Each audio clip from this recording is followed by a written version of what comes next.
The tale begins with a group of men in white uniforms working hard to till the soil.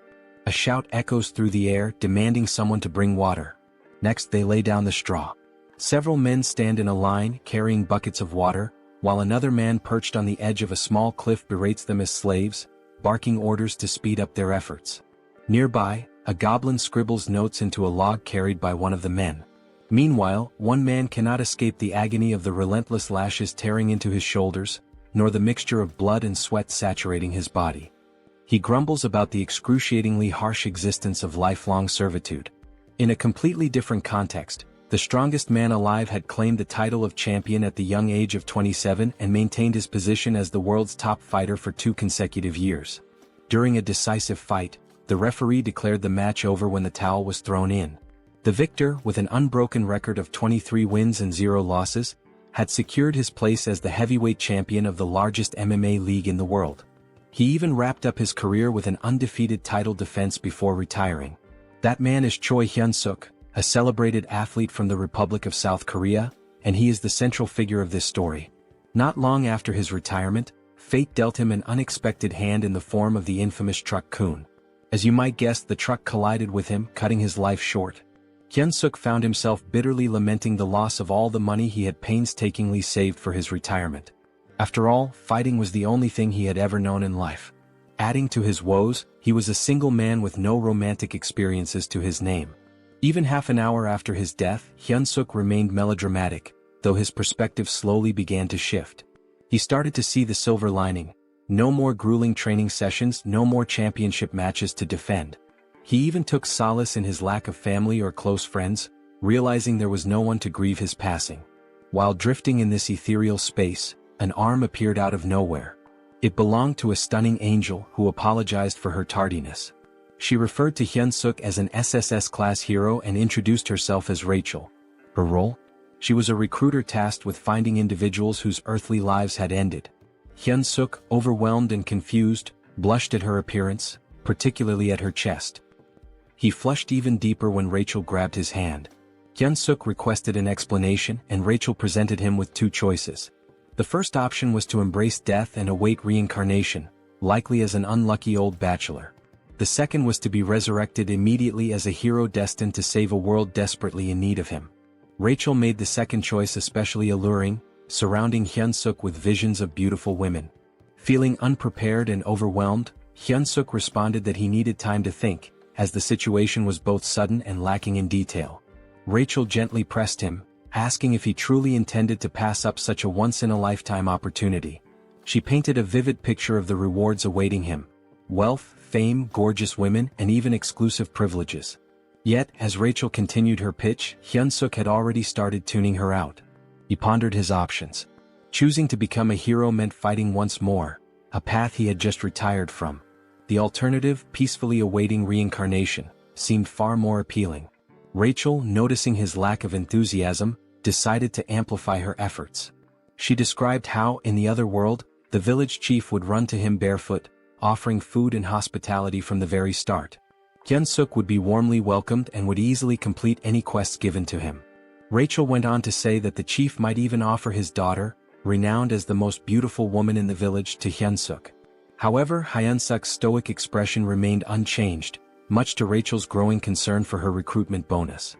Switching tactics, Rachel feigned defeat, suggesting Hyunseok simply accept his fate as a lonely bachelor. This caught his attention. To seal the deal, Rachel introduced a chilling thought: there was no guarantee that his next life would even be as a human. This realization struck a chord in Hyunseok's mind. As Rachel began to leave, he grabbed her leg, announcing his decision to accept her offer. Feigning indifference, Rachel coyly asked him to repeat himself. Hyunseok tightened his grip, shouting that he would indeed take on the role of a hero. Satisfied, Rachel grinned and suggested they begin immediately. Bewildered, Hyunseok asked what she meant. A glowing magic circle appeared beneath him, signaling the start of his journey. Protesting his lack of preparation, Hyunseok realized there was no stopping what had already begun. Rachel insisted that the breathtaking world awaiting Hyunseok was already prepared for his arrival. She wished him an incredible adventure, though she couldn't help but complain about how difficult he made things, even though he ultimately agreed to go. Suddenly Rachel received a call. She picked up and reported that the prospective hero, Noam 137,421 Hyunseok, had just completed his transmigration. Meanwhile, Hyunseok drifted into unconsciousness, only to awaken to someone telling him to open his eyes. He wondered if this could be the village chief Rachel had mentioned, the one with the most beautiful daughter. The story seemed to be unfolding as expected, until an unexpected punch landed in his stomach, jolting him awake. Irritated, Hyunseok lashed out, asking if the person had a death wish, but he stopped mid-sentence. The figure before him didn't look human, it was wearing a wild boar skull adorned with horns. This strange creature was fuming, accusing Hyunseok of slacking off in the slave dormitory. Hyunseok, thoroughly confused, hesitated. Could this bizarre creature possibly be the village chief Rachel mentioned? The thought seemed absurd, it looked more like a monster he was supposed to fight. Timidly he introduced himself as a hero. The creature looked puzzled and approached him, mocking the idea of heroes being idiots nowadays.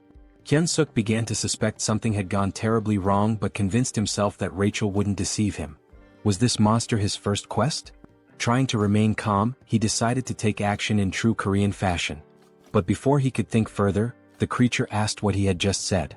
Without hesitation, Hyunseok kicked the creature, yelling for it to die. He briefly celebrated his successful kick, until the creature grabbed his foot. The creature smirked, asking if Hyunseok truly thought himself a hero. With a tired tone, it grumbled about how exhausting these self-proclaimed heroes were and wondered where they kept coming from. Hyunseok found himself immobilized as the creature clenched its fist and taunted him, saying he'd feel better after a good nap.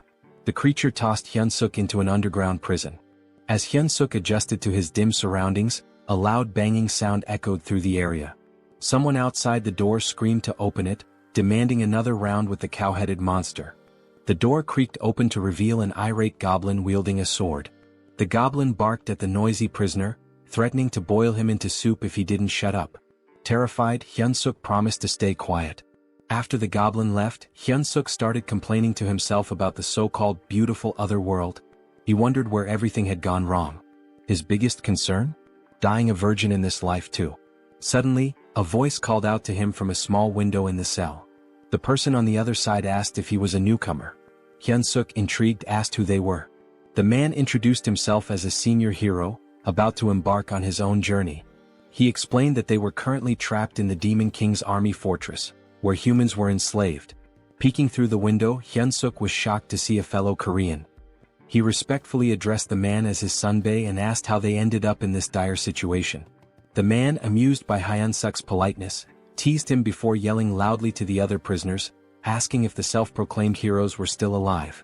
Voices erupted from every direction, claiming to be heroes. The room was packed with unfortunate souls who had met similarly grim fates in this world. Hyunseok, baffled, asked what was happening. The sunbae casually explained that there were at least 100 heroes who had fallen into the Demon King's fortress. He pointed out that the red cow-headed creature Hyunseok had encountered earlier was Reed Run, the head of the fortress.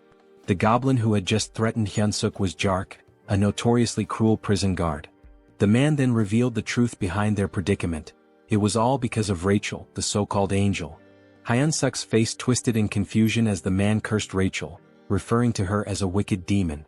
The sunbae muttered bitterly, lamenting how things could have been different if not for her mistake. Hyunseok, growing hysterical, demanded clarification. Were they not supposed to start their journey in this nightmarish place? The man confirmed his suspicions. He explained that other heroes who had been captured in different locations told him about proper starting points. Heroes typically began their journeys in peaceful cities or rural villages, even without powers. Hyunseok's realization hit hard. The reason he was in this hellish situation was none other than the so-called angel Rachel. He remembered the angel's face clearly. A few days later, we find ourselves observing the 2nd Slave Squad of the 3rd Battalion within the Demon King's army. Humans were forced to work under harsh conditions, with goblins supervising them closely. The humans were even made to chant, "Let's crush the humans, let's devour the humans." Hyunseok's body shook with exhaustion as he carried an enormous log, a goblin perched lazily on top. Eventually, a bell rang, signaling the end of the day's labor. The goblin ordered them to return to their cells. Back in his prison cell, Hyunseok reflected on how the prison conditions almost seemed better in comparison.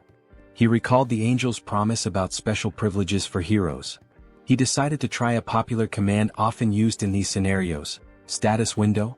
To his surprise, it worked and his status appeared before him. As he examined his stats, he learned some basic information about his strength and abilities. Hyunseok muttered something about what he had discovered, catching the attention of the man in the neighboring cell. The man, overhearing him, was surprised to learn that Hyunseok already had stamina at level 1. Hyunseok confirmed it and mentioned his strength stat was at 28. The man, recalling Hyunseok's reputation as a former champion, was amazed. He hadn't expected Hyunseok to be so exceptional, especially with stats exceeding 30 at level 1.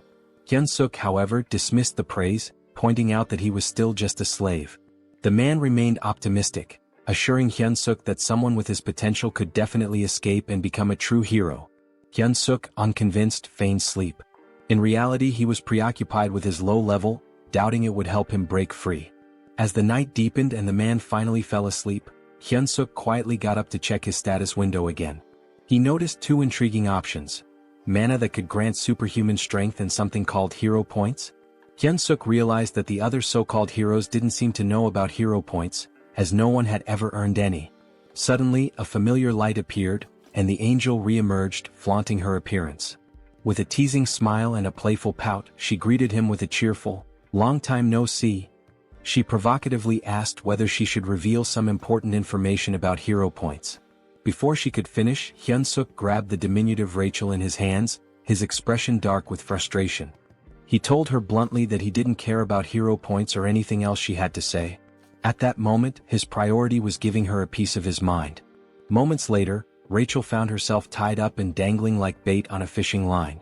Apologetically, she explained that her magic circles had malfunctioned due to an unfortunate accident involving spilled coffee during a snack break. During her explanation, soundproofing magic was activated to ensure privacy. Hyunseok questioned whether she had been punished by being assigned as his manager. Rachel clarified that her role was to be his personal fairy, a guide to assist him until he defeated the Demon King. Hyunseok made it clear that he no longer cared about being a hero. Rachel, puzzled, asked him to elaborate. He explained that he had no intention of defeating the Demon King and would prefer to live a normal life. Rachel admitted that many prospective heroes chose that path, but she emphasized his extraordinary SSS-level potential. Hyunseok argued that his potential didn't obligate him to anything. He confessed that he never felt it was his destiny in the first place. Rachel tried to protest, but Hyunseok interrupted, saying he didn't want to live a life filled with endless battles as he had in his past. Rachel was startled by his words. She had always seen him as a foolish warrior driven only by fighting in women, but now she worried about her own fate. When she received her assignment as a personal fairy, Rachel had vehemently protested. She felt it was unfair for someone of her status to endure such a humiliating role. Nevertheless, she was ordered to stay by Hyunseok's side until he defeated the Demon King, and the decision was final. A personal fairy, she was told, must actively support and share both successes and failures with their assigned warrior. Despite her protest, she was teleported directly to the Demon Fortress. Back in the present, Hyunseok deduced that a personal fairy was obliged to obey their warrior's commands. Using this to his advantage, he instructed Rachel to contribute to his escape plan. Reluctantly, she agreed. A sudden noise from the door made Hyunseok act quickly, grabbing Rachel to conceal her presence. Goblins were waking the prisoners for the next day's labor. Rachel grumbled that she could use her stealth abilities without his interference. Even after roll call was complete, Hyunseok noticed that Jark, the cruel goblin guard, was still lingering by his door. The Jark informed Hyunseok that Raedran had summoned him to his office. Once there, Raedran brought up an unexpected topic. Apparently, Hyunseok had been working diligently these days. Hyunseok was utterly shocked while the Jark casually lounged on his shoulders. He couldn't believe that the foul-smelling goblin had actually complimented him. Raedran admitted that initially he had thought Hyunseok was just another lunatic human, but seeing his recent efforts had changed his perspective. That was why Raedran proposed a new role for him, head slave. Hyunseok was baffled and had no idea what Raedran was implying. Raedran elaborated, explaining that the workload had significantly slowed down recently, and someone needed to step up to manage the humans. Rachel anxiously hoped Hyunseok would refuse the offer outright. She whispered furiously, pestering him to decline, even yelling that a hero should never submit to officers in the Demon King's army. Both Raedran and the Jark heard the commotion and asked what the noise was. Hyunseok quickly shouted that he'd handle everything and ensure the humans worked harder. To distract them, he exaggeratedly bowed, slamming his head on the desk with a loud thud. Raedran was delighted. He confessed that, contrary to his first impression, he was beginning to like Hyunseok. He even promised to write him a special recommendation letter to join the Demon King's army, if he continued to perform well. Hyunseok was dismissed but felt despair deep down, watching his escape plans crumble. A few days later, the humans were chanting while working. Hyunseok strutted around, smugly scolding one worker for being too slow. He mocked, "Even my grandma could run faster than that." With such an attitude, he looked perfectly suited for the Demon King's army. The system window popped up, revealing that his hidden skill, charisma, had increased. Due to his leadership experience, Hyunseok exclaimed that being the head slave was the best. The other men exchanged worried glances, convinced he had lost his sanity. They whispered about him behind his back. Rachel, however, reprimanded him, warning that this behavior could land them in serious trouble. Hyunseok dismissed her concerns, telling her to trust his plan.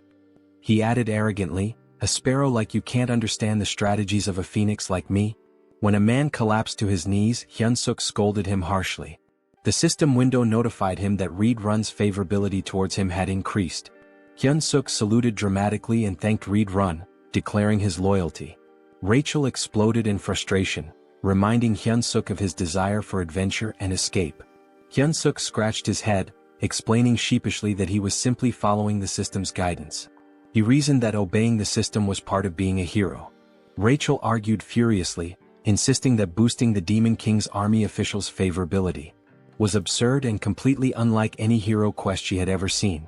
Hyunseok stood firm, claiming it was the truth, even offering to read the quest description aloud. He read, "You who have found yourself trapped in the Demon King's fortress due to an idiot's mistake?" Rachel cut him off, arguing that the language was far too informal for a system message, which should always use neutral, precise wording. Hyunseok shrugged, insisting that perhaps an SSS-level hero system worked differently. The previous night, Rachel had made a scene, accusing Hyunseok of accepting the head slave position too willingly. Hyunseok retorted that she was the crazy one, not him.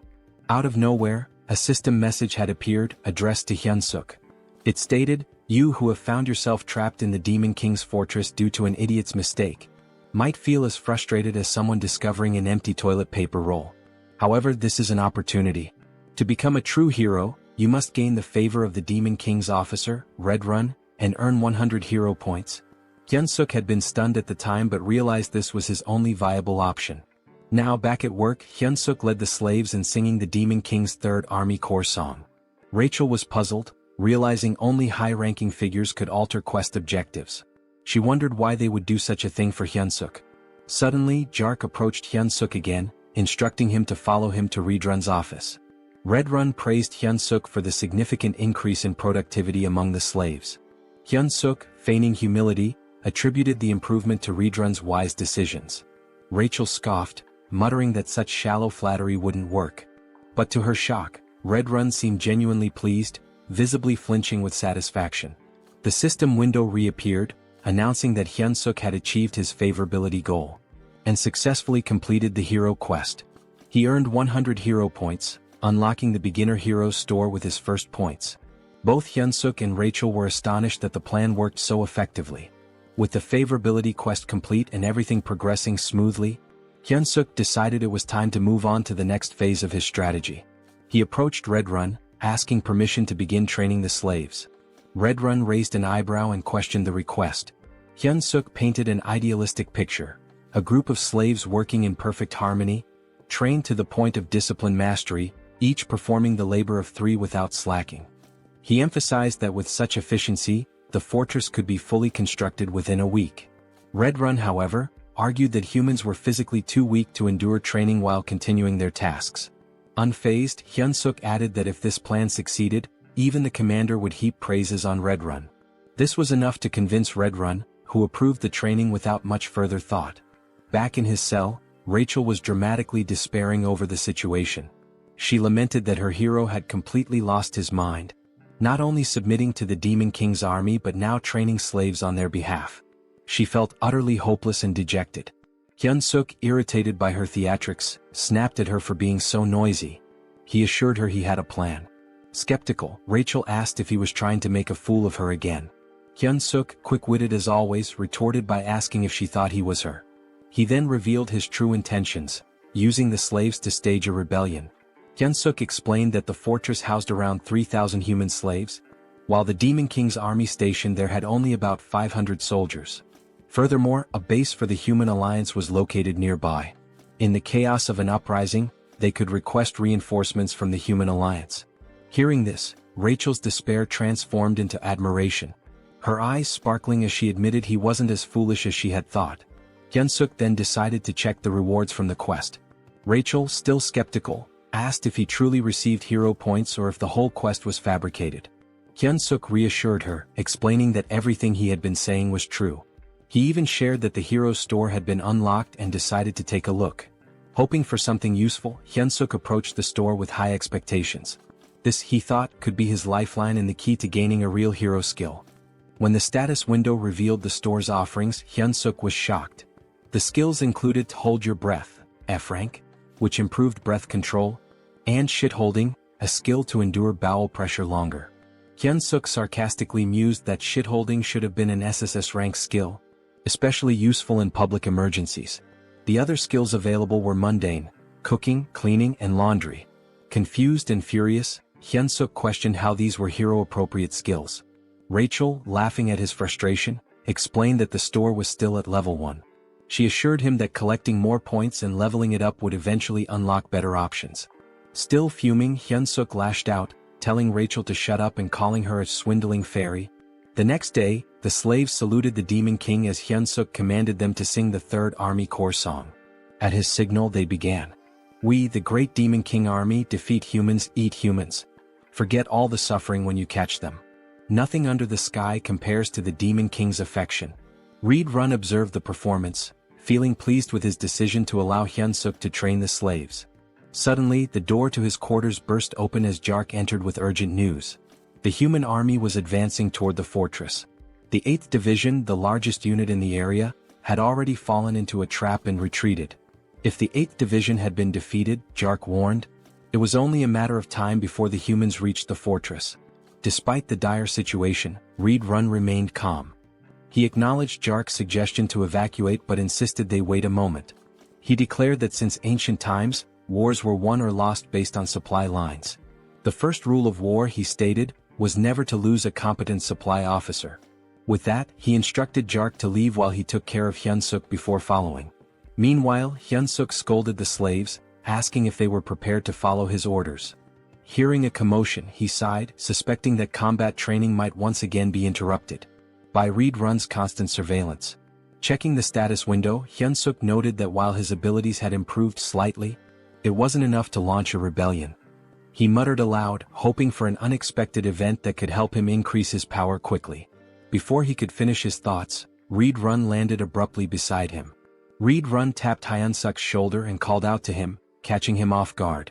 Hyunseok turned, surprised by the sudden presence of Reed Run, who seemed to be in a hurry. We don't have time, Reed Run said urgently. You must come with me right now. Confused, Hyunseok asked why and where they were going, but Reed Run offered no explanation. Just then, the commander of the human army bellowed an order to attack, declaring that victory was within their grasp. Human soldiers armed with spears charged forward, successfully striking several goblins in their path. Their advance, however, was halted by a terrifying sight, the Red Nightmare Reed Run. The commander shouted for the troops to retreat and let the knights handle the enemy. Despite the order, the humans continued their charge, emboldened by their momentum. As Hyunseok watched the chaos, a thought crept into his mind. Why were human troops here? He began considering the possibility of using the situation to his advantage. Perhaps this was his chance to stab the Demon King's commander in the back end. Return to human society as a hero. One of the humans yelled, "Die, Red Nightmare," and lunged at Reed Run. With unsettling ease, Reed Run grabbed the man by the head and crushed it, leaving Hyunseok frozen in shock. Reed Run then unleashed his combat arts, performing the 7th movement. He slammed the soldier's face into the ground, following it up with an area of effect attack, the explosive destruction wave. The ground shattered, sending human soldiers flying through the air. Turning back to Hyunseok, Reed Run asked, "Are you all right?" Hyunseok saluted reflexively, replying that he was fine and subtly adding that he'd be leaving soon. This moment reminded Hyunseok that he was still in the company of one of the Demon King's most formidable warriors. The battlefield buzzed with activity as the humans claimed the area. They raised 2 flags at the center and began organizing the citizens of Mariot Kingdom and Drasan Empire. A soldier questioned Hyunseok's prison mate, asking if they were warriors. The man replied affirmatively. The warriors were separated from the other captives and led down a different path. A figure appeared to greet them, Olivane Grimier, a middle-aged man with striking red hair and a beard. He was a duke of the Dresden Empire and commander of the Allied forces. A soldier approached Olivane, reporting that the evacuation had been completed. Olivane praised the soldier for his efforts. The soldier also mentioned that those claiming to be warriors had been drafted. Olivane gave the order to begin. "All soldiers to your positions," he commanded. Moments later he gave a chilling order, "Annihilate all the warriors before us." Meanwhile, a carriage traversed the forest. Inside, Hyunseok sat in sullen silence, bidding farewell to his dreams of adventure and his imagined second life. Across from him, Reed Run sat stoically. Hyunseok couldn't help but think about how Reed Run had effortlessly dispatched everyone chasing them. Their pursuers were no longer a concern. Rachel, attempting to cheer Hyunseok up, remarked that moments of crisis often present opportunities. She suggested they head to the headquarters and properly assess the Demon King army situation. Hyunseok, unimpressed, told her to shut up. Breaking the silence, Reed Run admitted, "I must have fallen asleep for a moment." He looked at Hyunseok and asked, "Did you say something?" Hyunseok quickly covered, claiming he was just mumbling about how honored he was to accompany someone like Reed Run. Reed Run, seemingly touched, expressed his appreciation. He informed Hyunseok that they were nearing the 3rd Corps headquarters and encouraged him to look forward to it. "Once we arrive," Reed Run added, "I'll officially enlist you in the Demon King's army." Hyunseok turned pale but managed to force out, "It's an honor." Rachel too panicked silently. At the headquarters, a guard announced Reed Run's return, prompting the gates to open.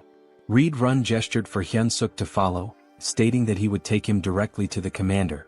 "It's an absolute honor to meet the commander so soon," Reed Run remarked, though his body language hinted otherwise. He warned Hyunseok to be on his best behavior in the commander's presence if he wanted to live. Recalling an old saying about surviving even in a tiger's den by keeping one's wits, Hyunseok steeled himself and vowed not to give up. At the commander's door, Reed Run announced himself and was granted entry. As the door opened, Hyunseok heard a woman's voice, making him wonder if the commander was human. The figure before them was striking, a woman with long ears, claw-like nails, and her eyes obscured. Her jaw and neck bore a different hue, adding to her otherworldly appearance. She lounged in her chair, wearing stilettos, exuding an aura of command. "Welcome back, Reed Run," she said with a smile. She observed that he had gained even more muscle since their last meeting. This woman was Hemis, the commander of the Demon King Army's 3rd Corps. Reed Run responded with a compliment, remarking on how her beauty had become even more radiant. Hyunseok felt his cheeks flush. He couldn't believe that such a stunning woman was a commander. Hemis smiled graciously and thanked Reed Run for his kind words. Meanwhile, Hyunseok was panicking internally, unsure of how to respond. Should he also compliment her beauty? He wrestled with the thought as Reed Run shifted the conversation. Reed Run admitted his shame for failing to defend the fortress. Hemis dismissed his guilt, explaining that the blame lay with the 8th Division commander, not him. She added with a sharp tone, "I should have already made a bag out of his hide." Hyunseok felt his breath hitch. Hemis continued, noting that the 8th Division commander had returned alive, but as a disgrace. The pressure Hyunseok felt in her presence was overwhelming, far surpassing anything he had experienced before. He clenched his fists, doing his best to conceal his trembling. Changing the subject, Hemis turned her attention to the human Reed Run had brought. Reed Run introduced him as Hyunseok, the individual he had reported about earlier. He announced that he had brought Hyunseok to officially enlist him in the Demon King army. Hemis stepped closer, inspecting him. "He's cute," she commented casually. She expressed her anticipation for his performance, especially since he had been chosen by Reed Run. Hyunseok, though flustered, managed to stammer out that he would do his best. Hemis, however, remarked skeptically, "With that body you won't last long in the demon army." She turned to Reed Run, asking if he agreed. Reed Run nodded, adding, "He'll be eaten alive by the others." Reed Run then noted how rare it was for a human to join the demon army and requested permission to train Hyunseok personally. Hemis's response was swift and firm. "Absolutely not," she said. She explained that Reed Run's time shouldn't be wasted on a human. Then something startling happened. Hemis began to transform. Her head morphed into something resembling a flower, but one with teeth and a long tongue. Hyunseok's jaw dropped in disbelief as he watched her shove her arm into her own mouth. Moments later, her face returned to normal, and in her arms she held a black dog-like creature. She informed Hyunseok that he would now be tasked with caring for her pet. The creature, though small, looked ferocious. "This is Bobo," Hemis introduced him warmly. "Isn't he adorable?" Hyunseok on the inside wondered what kind of pets this could possibly be. He couldn't help but think that it looked like it had come straight from the depths of hell. Also in his own language the name Bobo meant stupid, which added an ironic twist to the situation. Reed Run observed the creature and remarked, "I can sense immense power in it even as a baby." Hemis beamed at the acknowledgement, clearly pleased. Hyunseok, however, remained skeptical. Noticing his hesitation, Hemis asked pointedly about his reaction, intimidating him further. "Don't you like it?" she pressed. Hyunseok quickly backtracked, insisting, "It's an honor to care for Bobo." Satisfied with his answer, Hemis handed Bobo over to him. She advised him, "Bobo is growing, so don't forget to feed him. He gets unpleasant when hungry." She also warned that assigning new caretakers for Bobo had become a challenge, since he had been eating them all. Rachel's voice rang out loudly, surprising everyone. She had noticed a new hero quest in the system window and couldn't contain her shock. Hyunseok shushed her immediately, fearing she might wake Bobo. The quest details appeared before him. Survive by earning Bobo's affection and secure a better future. The reward was 200 hero points. Hyunseok was stunned. Was he really tasked with winning over a commander's pet? Just then the door opened and a goblin entered, knocking on the frame. Hyunseok greeted it politely, but internally he couldn't help but feel uneasy. Having a goblin as his companion made him feel like he was being treated as a snack. Curious, he asked about previous caretakers. The goblin informed him bluntly that there were none left. They were all dead. The goblin explained that from now on, it would be their job to prepare meals for Bobo. "Is that all?" Hyunseok asked. "Yes," the goblin replied, but just as it was about to bark another order, a shadow loomed over it. It was Bobo, licking the goblin's head ominously. Terrified, the goblin clung to Hyunseok's leg, pleading desperately. The goblin even offered Hyunseok his food to save itself. Hyunseok's patience snapped. "What are you doing?" he shouted. The goblin ignored him, knowing one of them wouldn't survive. Furious, Hyunseok grabbed the goblin and hurled it toward Bobo. "You're the one who's dying," he declared as Bobo prepared to make his move. Hyunseok handed the snack to Bobo, who seemed delighted. Without hesitation, Bobo devoured it. Hyunseok and Rachel watched as Bobo happily enjoyed his treat. Later, Rachel found herself in a panic, running for her life. Bobo was chasing her. Desperate for help, she shouted at Hyunseok, but he casually replied, "You better not run too long. He'll get hungry again." Hyunseok's eyes caught something. A new item was available, an extra-large bone. This particular bone could attract Kennedy-type monsters and charm them. It was priced at 30 hero points. Acting quickly, Hyunseok called Bobo and showed him the bone. He threw it and Bobo's eyes lit up with excitement before dashing to fetch it. Meanwhile, Rachel, exhausted from all her flying around, grumbled, "You should have found that sooner." Hyunseok, smug, replied, "That's why my brain doesn't miss the small stuff." He thought the quest would be smooth sailing from then on, but he was wrong. Bobo suddenly lunged at him, narrowly missing and tearing only the hem of his shirt. That's when it hit him. The bone wasn't enough. Bobo needed fresh meat. Rachel asked if he was seriously considering taking Bobo outside. Hyunseok mulled it over, feeling the pressure as Bobo began baring his fangs. Frantically, Hyunseok blurted out the first calming word that came to his mind. "Walk." Bobo froze and immediately changed his demeanor. The feral energy vanished, replaced by a happy, tail-wagging excitement. Bobo even hugged Hyunseok, who sighed in relief. Now outside, Hyunseok searched for the kitchen, but he was utterly lost. Bobo, full of energy, was pulling him in all directions, making things harder. Rachel, scanning the area, admitted she couldn't smell any food. She spotted a goblin and suggested asking it for directions. Hyunseok approached the goblin, who looked puzzled to see a human. As Bobo reverted to his wild nature, the goblin froze in terror. Hyunseok tried to reassure the goblin, explaining it was just Bobo's walk time. The goblin, still horrified, asked why a human was walking Bobo. Bobo licked the goblin's face and Hyunseok firmly told him, "You can't eat him." Hyunseok asked where the kitchen was and the goblin, trembling, pointed to the left before sprinting away. Rachel and Hyunseok stared after him, stunned, before bursting into laughter. The goblin's terror was so over the top, it made them question if he really belonged in the demon army. Once the laughter died down, Hyunseok refocused. He was ready to search for meat in the kitchen. Rachel, however, questioned his long-term plans, asking if he intended to care for a dog forever. Hyunseok scoffed, replying that, of course not, he still had dreams to chase. But when he turned back, Bobo was gone. Panic hit him instantly. He turned pale and shouted, "Where the hell is that dog?" Hyunseok felt despair creeping in. Bobo was a walking disaster, and even looking away for a moment was a mistake. Rachel scanned the surroundings and pointed toward a direction. There they spotted Bobo trotting back toward them. Hyunseok exhaled in relief, scolding, "You scared me half to death." Bobo returned happily, but blood dripped from his mouth, and his stomach was visibly full. Suddenly they heard shouting, "Commander Regis is dead." A vow for revenge echoed through the air. Hyunseok froze in horror. Rachel pointed accusingly at Bobo, whispering, "He's the culprit."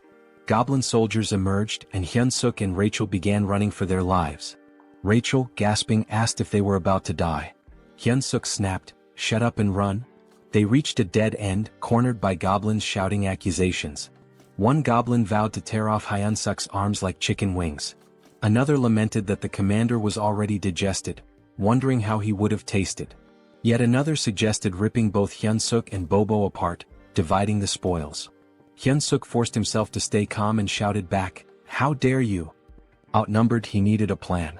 Thinking quickly, he lifted Bobo and asked the goblins if they knew who the brave one was. Confused, the goblins stared at Bobo, who they had assumed was just a wild beast. When Hyunseok heard their words, his fury rose and he reprimanded the goblins. He declared that this adorable yet lethal creature was none other than Bobo. The goblins hesitated, recalling that Bobo was rumored to be Commander Hemis's pet, but they dismissed it. They assumed it was just another deceitful trick from a human. Still, some goblins began to worry that Hyunseok might actually be telling the truth. Hyunseok questioned how they could fail to recognize Bobo, calling it a disgrace. The goblins stared at him, baffled by his confidence. Hyunseok, maintaining his composure, commanded Bobo to unleash his beast mode. Without hesitation, Bobo obeyed, transforming into a ferocious predator, saliva dripping as if anticipating a meal. Hyunseok addressed the goblins again, reaffirming, "This is Bobo." He then ordered, "Bobo, bite him." Bobo let out a deafening roar and pounced on the nearest goblin. Blood splattered as Bobo's teeth tore into his target. Hyunseok watched the grisly scene unfold, casually remarking, "A dog without a muzzle sure gets messy." When Bobo finished, only the goblin's bones remained. Turning to the others, Hyunseok asked mockingly, "Anyone else doubt who Bobo is?" The goblins frantically apologized, claiming they had no idea it was really Bobo. At that moment, a system notification appeared before Hyunseok. It revealed that his extraordinary charisma had subdued numerous demons, increasing his hidden charisma stat. Hyunseok grinned, pleased with the recognition. Just then, a voice from behind interrupted him. A calm but commanding presence addressed the group, wondering aloud about the commotion. It was Commander Hemis. She surveyed the scene, amused, commenting that the cute newbie was causing quite the stir outside. Hyunseok felt his blood run cold. Standing in her office had been nerve-wracking enough, but now facing her here was even worse. Hemis chuckled, clearly entertained by Hyunseok's audacity in using her name and Bobo to survive. Hyunseok bowed deeply, admitting he had committed a severe offense. Hemis raised an eyebrow, confused, as she had actually intended to compliment him. She admired his resourcefulness and wit, contrasting him with the less clever demons she often dealt with. "You've got guts too," she added with a smirk. Hyunseok stammered out a hesitant thank you, unsure if her words were genuine praise or a veiled threat. Hemis elaborated, sharing how the demon army relied heavily on brute strength, often creating unnecessary chaos. When Hyunseok inquired what kind of trouble she meant, she cryptically replied, "You'll find out soon enough." She shifted the conversation, once again suggesting he consider becoming an executive in the demon army. Hyunseok was stunned, feeling entirely unqualified, but Hemis dismissed his self-doubt. "You can't keep using my name and Bobo forever," she declared. She explained that the army had a decisive duel system where one could claim their opponent's rank. She gave him 1 month to prepare for a battle. If he won, she would extend her protection for another month. If he continued to succeed, he might even rise to the rank of battalion commander and prove useful. Hyunseok hesitantly asked what would happen if he lost. "You'll regret surviving the battle," she replied coldly, implying that failure would lead to a fate worse than death. Left with no other option, Hyunseok accepted. Hemis even chose his opponent on the spot. Rachel, standing nearby, sighed dramatically, predicting she would be saying goodbye to him in a month. Hyunseok glared at her, reminding her that she was the one who had claimed he had SSS rank potential. Rachel shrugged, explaining that potential only indicated possibility, not certainty. "You're a fairy," Hyunseok snapped, "but you can't even be supportive." As he fumed, Hyunseok noticed something unsettling. The doors ahead were streaked with blood. He wondered aloud if it was truly the kitchen. Cautiously he pushed the doors open. Inside, a towering red-skinned ogre-like figure greeted him. "You must be the human our commander mentioned," the monster said, introducing himself as Kulkin, the demon army's chef. Kulkin asked what business Hyunseok had in the kitchen. Hyunseok remained outside the threshold, explaining he was just there to get a snack for Bobo. Kulkin's eyes narrowed as he realized that Bobo's caretaker had changed yet again. However, he refused Hyunseok's request outright, leaving him dumbfounded. Kulkin explained there was no reason for him to help a human. The only order from Commander Hemis was to spare Hyunseok's life. Desperate, Hyunseok asked if there was any way to negotiate, emphasizing that the food was for Bobo. After some thought, Kulkin proposed a solution. If Hyunseok truly wanted meat, he would have to hunt it himself like the goblins did. Hyunseok paled as he glanced at the goblins, who were busy chopping up what looked disturbingly like other goblins. He realized with a sinking feeling that Kulkin's idea of hunting was far more gruesome than he had anticipated. The next thing we knew, Hyunseok found himself standing before a colossal, ferocious wild boar. He had been informed that this creature would be his dinner tonight, if he managed to kill it. As he stood there, Hyunseok couldn't help but reflect on how he had ended up in such a precarious situation. This same boar had already claimed Morgan's life. Although they called it a hunt, the boar seemed to do nothing but charge relentlessly at its opponents. The cooks had sworn to avenge Morgan. Hyunseok, observing the chaos, quipped that it was unclear who would ultimately be having dinner. Rachel, ever the pragmatist, asked what their next move should be and even suggested they run. Hyunseok shook his head, pointing out that escaping from such a massive crowd wasn't an option. Still, he couldn't deny how perilous his position was. Resolving to act, Hyunseok began to move, but Kulkin's voice stopped him. Instinctively, Hyunseok responded, volunteering to go next. But to his surprise, Kulkin informed him that there was no need. The hunt was over. Hyunseok was taken aback. All this time he thought they were mindlessly charging at the boar. How had they brought it down so efficiently? A goblin reported to Kulkin, tallying 12 dead and numerous injured. In Hyunseok's mind, the cost was far too great. Kulkin, however, seemed unfazed, calling the results amazing and declaring a short break before they resumed hunting their next prey. Hyunseok noticed how little Kulkin cared about the casualties. As the cooks busied themselves, Hyunseok confided to Rachel that escaping was no longer an option. Rachel asked if he intended to join the monster hunts with the others. Hyunseok replied with a firm no, explaining he had no reason to. He mulled over his predicament and concluded that the only way to increase his stats was to level up, which meant he needed experience points. Rachel agreed with his logic but asked where he planned to find such experience in their current situation. Shamelessly, Hyunseok inquired if he would still earn experience points if he only landed the killing blow. Rachel confirmed that he would, though she called his plan disgraceful. Her confirmation fueled Hyunseok's determination. He thanked her and told her they should get moving. Hyunseok knew his options were limited. He had to grow stronger within a month, especially if Commander Hemis's threats were genuine. Approaching Kulkin, Hyunseok expressed his desire to participate in the next hunt as a member of the brave demon army. Kulkin stared at him, making Hyunseok nervous. Had he overstepped? But Kulkin grinned, declaring that he liked Hyunseok's audacity. Hyunseok, relieved, offered his thanks while slipping in a few compliments to appease Kulkin further. Much to his surprise, Kulkin assigned Hyunseok the role of leading the next hunt. Kulkin explained that for their group, the leader's position was the most honorable, reserved for exceptional cases. Hyunseok, feigning humility, protested that he couldn't possibly stand before the noble demons, adding that the other cooks might object to him taking charge. Kulkin, unbothered, simply gave him a thumbs up. Their exchange was interrupted by an urgent call for Kulkin. "What's wrong?" the chef asked. A cook reported a monster invasion, describing the sound of the monster's cry as a signal that an urn had arrived. Hyunseok, confused, asked if they were in danger.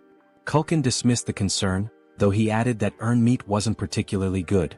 Drawing a knife from his back, Culkin rallied everyone to arm themselves, announcing that they would hunt the urn and add its meat to the dinner menu. Hyunseok saw this as an opportunity. All he had to do was stay close and land the final blow. Rachel handed him something. A system notification appeared, showing a slight boost to his health and strength for 3 minutes. Rachel confidently brushed off his gratitude, but instead of thanking her, Hyunseok bonked her on the head, grumbling about why she hadn't used it on him earlier. Motivated, Hyunseok sprinted to position himself for the last hit. As he ran, he forced himself to focus on his goals. He pictured a noble blonde lady, no less than 5 children with bunny-like features and a peaceful retirement. He wasn't planning to die again as a defeated, loveless loser. With renewed determination, Hyunseok leapt into the fray, punching the urn with all his might. The monster fell, and with its death came a flood of system notifications. Hyunseok was stunned to see his level increase by 4 from a single killing blow. At this rate, he realized he could hit level 20 within a single day. Elated, Hyunseok felt empowered. Finally, he could grow stronger. Moments later, a trembling cook approached the dead urn, raising a butcher's knife. Before the cook could act, Hyunseok casually elbowed him, claiming his arm had slipped. He laughed maniacally, his grin wide and menacing. It was almost as if he had lost his mind when he declared that every last hit in the world was now his to claim. Time passed and more monsters were slain. Rachel, visibly drained, asked if they were finished now. Hyunseok smirked and praised his buff bot companion for her assistance. All the monsters had been dealt with, and it seemed like the cooks had wrapped up their butchering. But upon closer inspection, he realized the cooks were already gorging themselves on the fresh meat. One of them even shouted for a larger serving, leaving Hyunseok utterly baffled. Culkin caught sight of him staring and called out, asking what had captured his attention. Hyunseok questioned whether it was acceptable for the cooks to indulge in the army's food like this. Culkin responded nonchalantly, explaining that it was one of the cook's privileges, especially since monster meat spoils quickly. He added that for common soldiers, having fresh meat was a rare and special opportunity. The chef even admitted that enjoying good food was the main thing keeping him going. A flood of questions raced through Hyunseok's mind, like what kind of privilege this was or how they managed without a labor union. Despite his skepticism, the chef offered him a portion of the meat, saying he had earned it as a warrior. Hyunseok hesitated, staring at the meat and contemplating how much the cooks had risked for it. Eventually he took a bite. The flavor wasn't bad, there was a strong smell that oddly enhanced the taste, but overall the meat was bland and chewy. Hyunseok couldn't help but think that, back in South Korea, this kind of meat wouldn't sell for long. The realization struck him. These cooks were risking their lives for mediocre meat. His thoughts shifted to an idea. What if he created a dish better than this? It dawned on him that he could win their loyalty through their stomachs, earning their favor and becoming the kitchen's god. He opened the Hero Shop interface, much to Rachel's surprise. After spending points on a skill and an item, he revealed his purchases. A cooking skill ranked F, costing 50 points, and a seasoning loaded with MSG for 20 points. Rachel looked at him in disbelief, scolding him for wasting points on salt. Hyunseok dismissed her criticism, explaining that she was underestimating its potential. He demonstrated, sprinkling the seasoning over the meat. The transformation was immediate. The aroma became rich and the meat turned juicy and inviting. Hyunseok felt triumphant, imagining himself as the god of this new culinary world. He presented the enhanced meat to Culkin, who initially declined, saying he was already full. But Hyunseok insisted, claiming he had poured his soul into the dish and could die happy if Culkin tasted it. Reluctantly, Culkin took a bite. The flavor transported him to his childhood. He remembered his mother asking if he wanted meat for dinner, a memory so vivid it brought tears to his eyes. Afterward, Hyunseok left with a bag of meat, a gift from the chef, who reminded him that it would stay fresh for only 2 days. When Hyunseok returned, Bobo charged at him, startling him. Quickly, he handed over the meat, calming Bobo instantly. Hyunseok encouraged Bobo to eat to his heart's content, pulling out every piece of meat from the bag. Bobo devoured it happily, and Hyunseok even promised to bring more tomorrow, earning a boost in Bobo's affinity. This also completed their hero quest, awarding them 200 hero points, exactly as Hyunseok had planned. Rachel noticed his success and pointed out an item on his screen that could enhance his stats. When she asked why he hadn't used it, Hyunseok explained that he avoided it because he didn't know how it worked. blaming at certain idiots who had skipped the tutorial. Rachel, unfazed, reassured him that it wasn't too late. She began explaining how bonus points worked. Strength increases power. Stamina boosts endurance and resilience. Agility improves reflexes and speed. Mana corresponds to magic. When Hyunseok asked about charisma, Rachel explained it was a hidden stat that couldn't be leveled up with bonus points, only through proper training. She advised him to balance the stats equally, but Hyunseok disagreed, believing it would be more effective to focus solely on strength. Rachel was taken aback by his train of thought. She explained that while focusing on strength might work at the beginning, mana becomes crucial as things progress. It's clear that a body enhanced by mana far surpasses one built purely on muscle training. Hyunseok adjusted his points and asked Rachel if the distribution was acceptable. Rachel examined it and admitted it wasn't bad. She then instructed him to visit the shop and purchase a fundamental skill for mana control. Curious, Hyunseok asked what mana control entailed. Rachel explained that it was essentially a skill to help him manage and manipulate his mana efficiently. She estimated the cost at around 100 hero points. Hyunseok began searching for it in the shop, only to find nothing. Rachel was shocked as it was supposed to be a common item. Disappointed, Hyunseok muttered how he'd thought she'd finally be of use. Frustrated, he even accused her of being completely useless. Rachel defended herself, insisting it should have been there. 3 weeks later, Hyunseok reached level 100. But the process had taken longer than he expected. Rachel remarked that the experience points required increased significantly as he leveled up. Hyunseok pondered whether any other heroes were working as tirelessly as he was. Rachel informed him that he had already become a sinecure. Hyunseok found that hard to believe.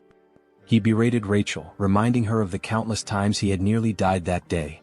Rachel explained that most people take about 6 months to reach level 100. She added with some sadness that she wanted to get along with him, but Hyunseok retorted that she had brought it upon herself. At that moment, the door opened and a goblin entered, informing Hyunseok that the commander wanted to see him. When Hyunseok arrived at Hemis's office, she greeted him warmly. She remarked that he looked healthier than before and had clearly grown stronger. She noticed that his mana had doubled.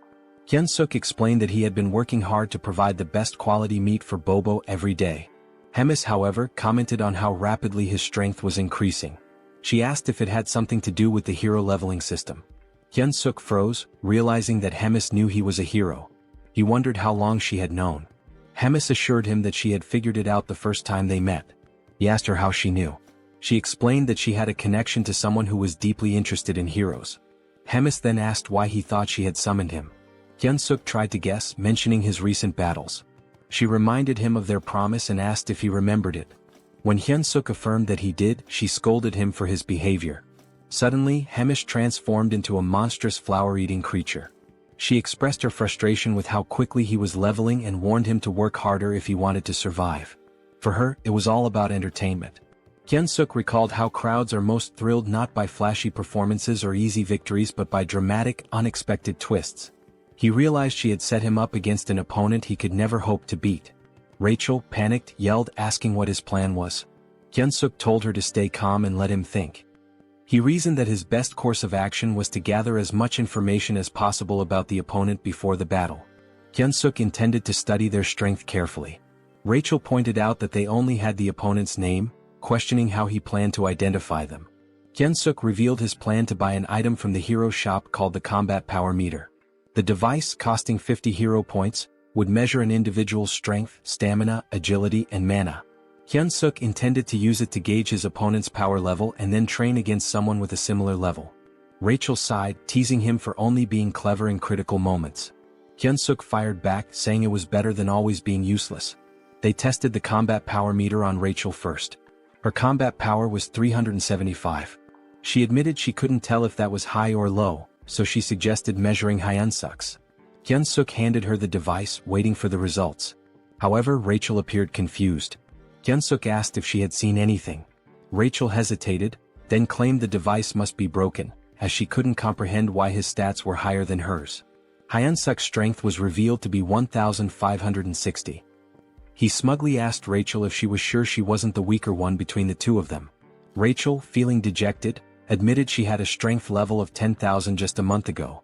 Hyunseok asked if the combat power meter had worked properly despite her doubts. They checked Bobo's combat strength, and the damn dog had an insane 47,422 strength. Rachel felt utterly humiliated knowing that both she and Hyunseok were weaker than a dog. Hyunseok found the situation amusing, joking that maybe Bobo's breed had received a buff. Stepping outside, he decided to survey the strength levels of other orcs. He noticed that goblins, who looked the weakest, had considerably lower stats compared to the other orcs, most of whom had numbers comparable to his own. Suddenly, someone announced Captain Bulkman's arrival, prompting everyone to salute. As the captain passed by, Hyunseok used the combat power meter and discovered Bulkman's strength was an impressive 14,300. Hyunseok observed that individuals with combat strength over 10,000 typically held commander-level positions.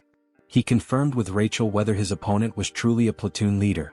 Rachel affirmed this, adding that the opponent's name was Kirkin.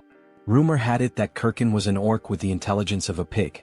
Hyunseok reasoned that a platoon leader should only have around 3,000 strength, meaning he might have a shot if he leveled up some more. Determined, he searched for Kirkin. When he found him, the combat power meter showed Kirkin's strength at 6,671. Rachel bluntly stated that the situation essentially meant Hyunseok was being sent to die. At that moment, Hyunseok received a hero quest. The system window displayed a notification, stating that his odds of defeating Kirkin were almost zero. However, because persevering through impossible situations was his defining trait, he was being given a chance. He needed to raise his combat strength to 3,000 within a week. The reward? 300 hero points. Hyunseok sarcastically commented on how perfectly timed the quest was, jokingly wondering if the system was spying on him. Despite the grim odds, he accepted the challenge, realizing it was a do-or-die situation. He resolved to outwit both his observer and Hemis to survive. The next morning in the kitchen, Hyunseok made his presence known. Kulkin greeted him and took note of the goggles Hyunseok was wearing, finding them intriguing. He asked where Hyunseok had gotten them. Hyunseok casually replied that he'd seen others wearing them and decided to get a pair himself. Kulkin speculated that it must be a trend among the younger generation before quickly changing the topic. He instructed Hyunseok to get ready for the hunt. Curious, Hyunseok used the combat power meter on Kulkin and discovered his strength was an overwhelming 35,230. This perplexed Hyunseok as it far exceeded the typical strength of a captain. Looking around, he realized that even the other cooks had high combat strengths due to their constant battles with demonic beasts. This gave Hyunseok an idea. If he could spar against someone with a similar strength level to Kirkin, he could prepare himself better for the upcoming fight. Hyunseok requested permission from Kulkin to spar with one of the cooks, explaining that it would help him improve and contribute more effectively. Kulkin initially dismissed the idea, stating that Hyunseok was already strong enough for a human and didn't need to rush things.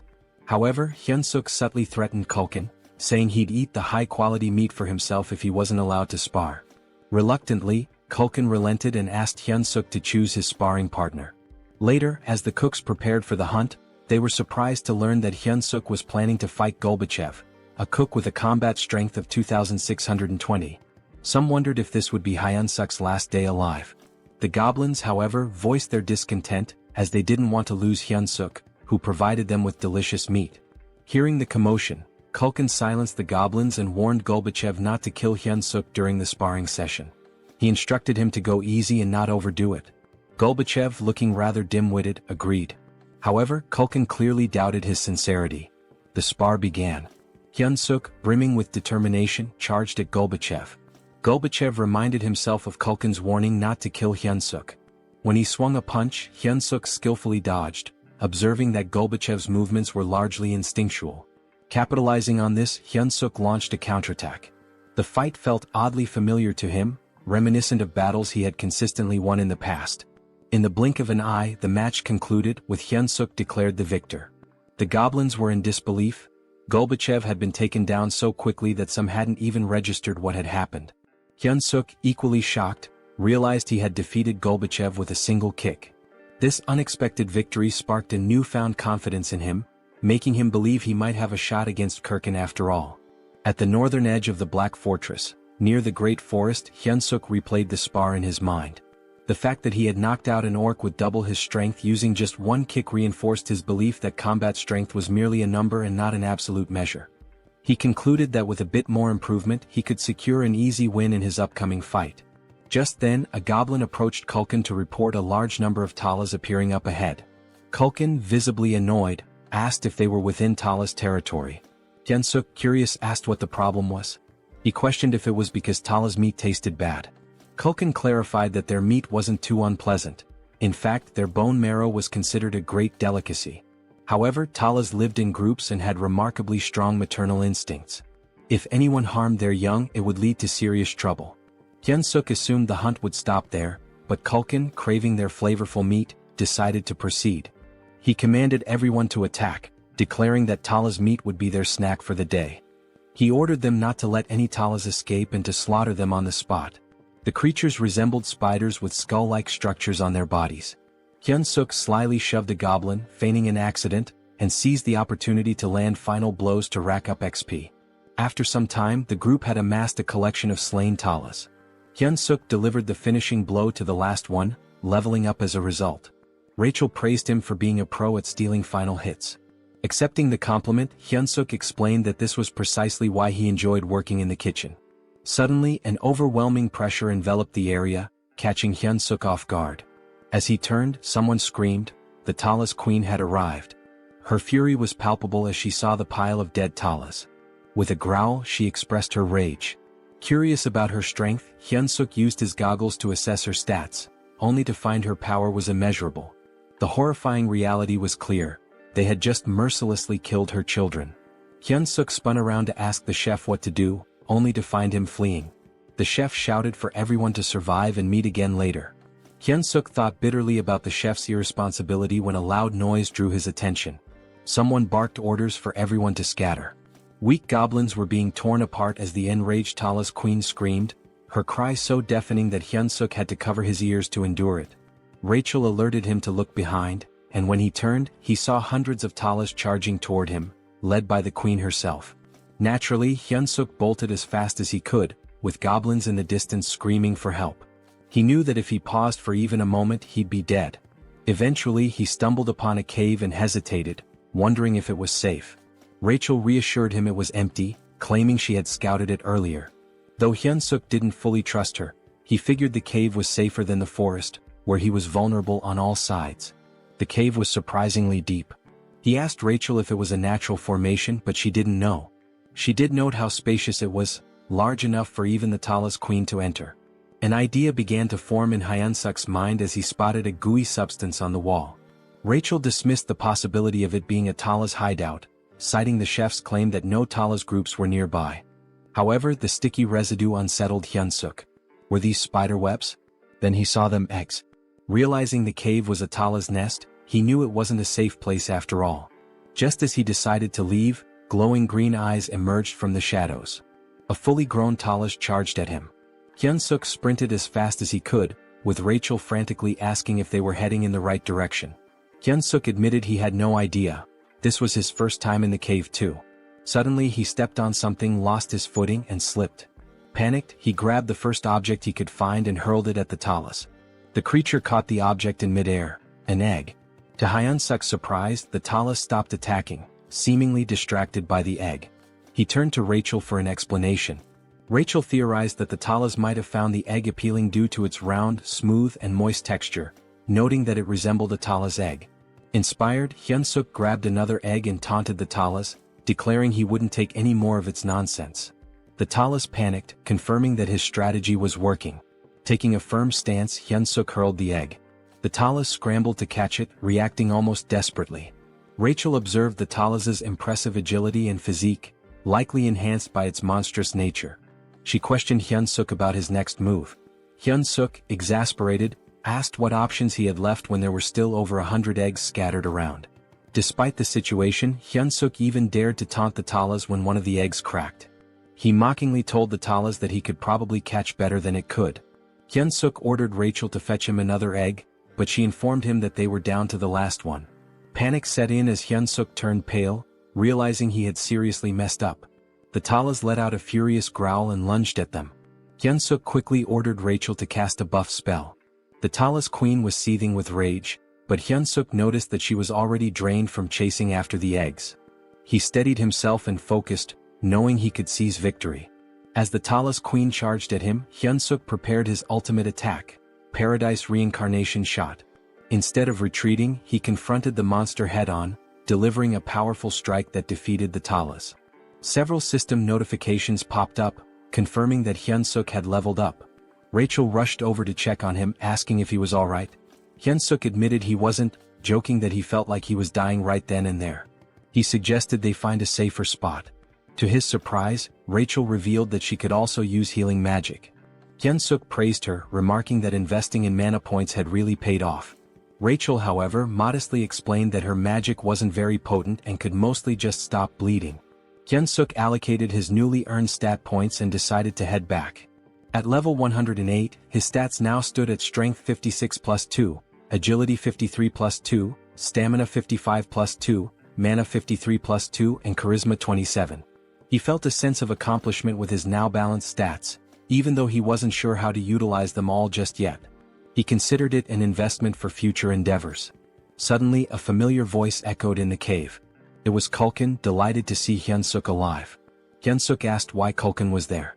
Kulkin explained that he'd found the cave while fleeing and thought they were lucky to have made it out alive.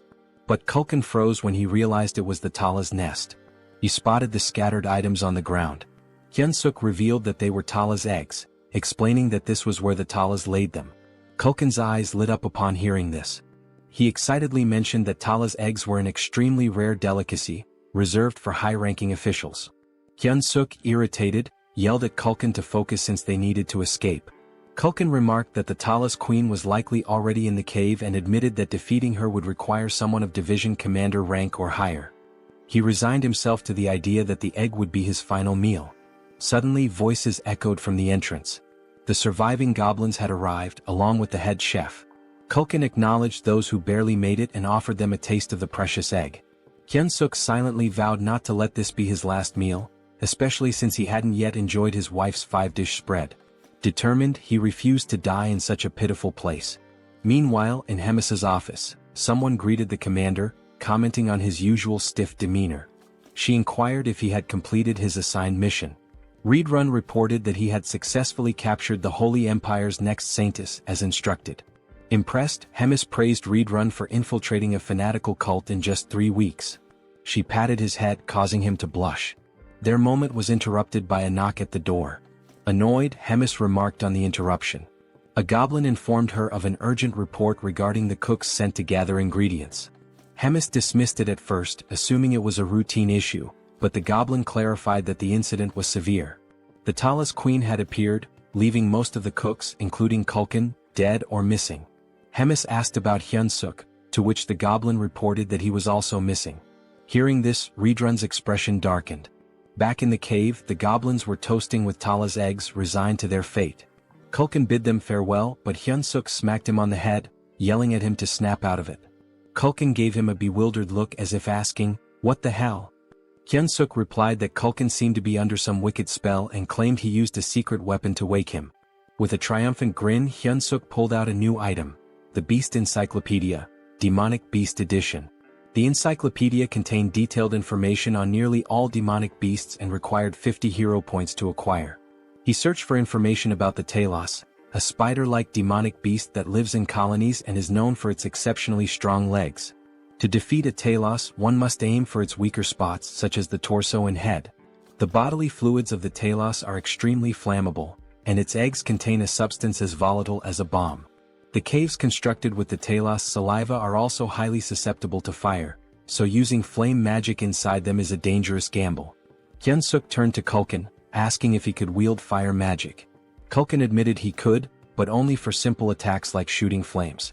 With a resigned sigh, Kulkin advised Hyunseok to abandon his efforts, warning that the Talos carapace was too tough for his flames to penetrate. Hyunseok dismissed his concerns, stating that he had no intention of burning the Talos directly. Gathering the group, he unveiled his plan. He emphasized that they needed to survive so they could continue enjoying delicacies like the Talos eggs.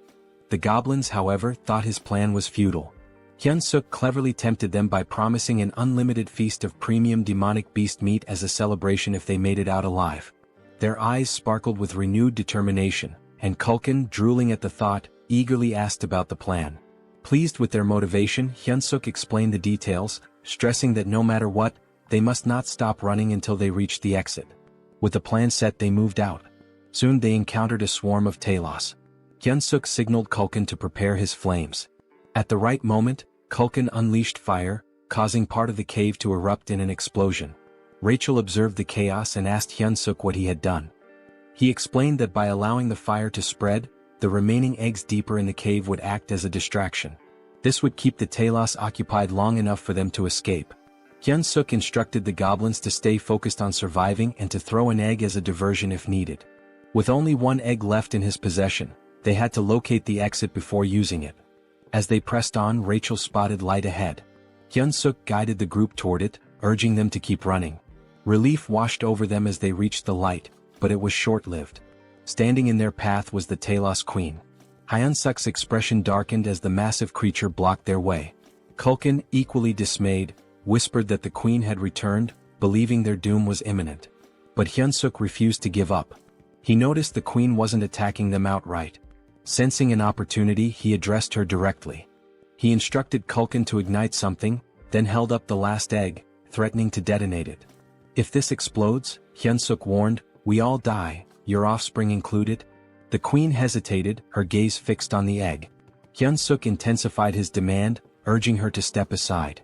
The Queen screeched loudly, causing tension to rise. Rachel anxiously asked what they should do next. Hyunsuk, out of ideas, lit the egg and hurled it toward the cave wall. The egg detonated, igniting a fire that spread rapidly. The ground trembled as the cave began to collapse. The goblins, terrified, scrambled to escape. Hyunsuk shouted for everyone to prioritize getting out alive. But as he fled, he suddenly froze, distracted by a system notification. He had leveled up. Rachel, exasperated, yelled at him to move before he was buried in the rubble.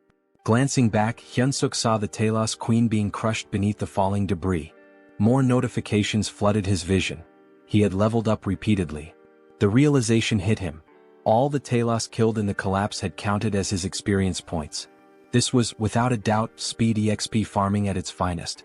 Hyunsuk stood there, dumbfounded, before deciding to focus on escaping.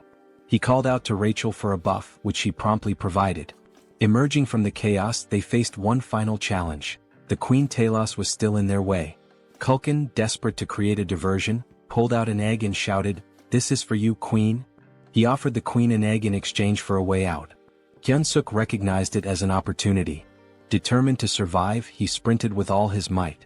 The Queen spat a green fluid resembling spider silk, and Hyunsuk began to wonder if this was truly the end for him. Suddenly, red hands grabbed hold of a large trunk. A familiar voice asked if he was all right. Hyunsuk realized he was being dragged. To his astonishment, it was Reed Run. Reed Run was visibly pleased to find Hyunsuk alive, just as he had anticipated. He confidently declared he would handle the situation.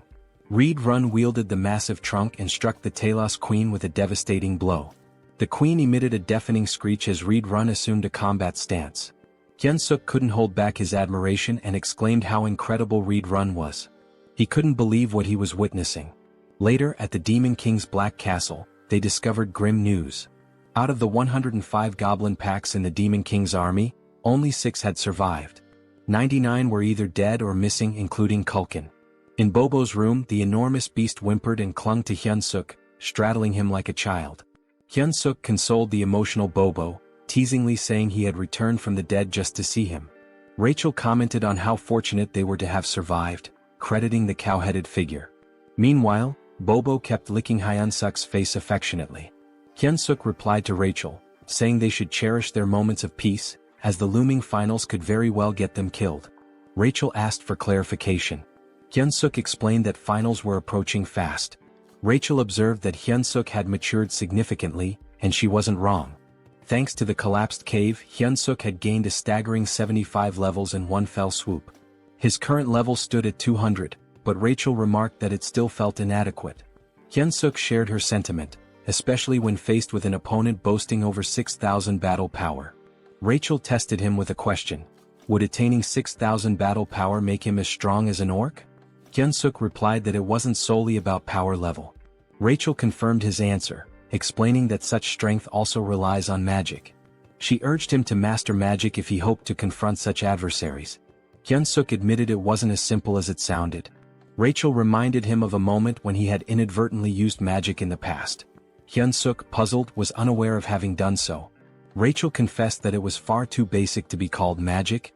Hyunseok finally understood. The surge of power he had felt back then was indeed magic.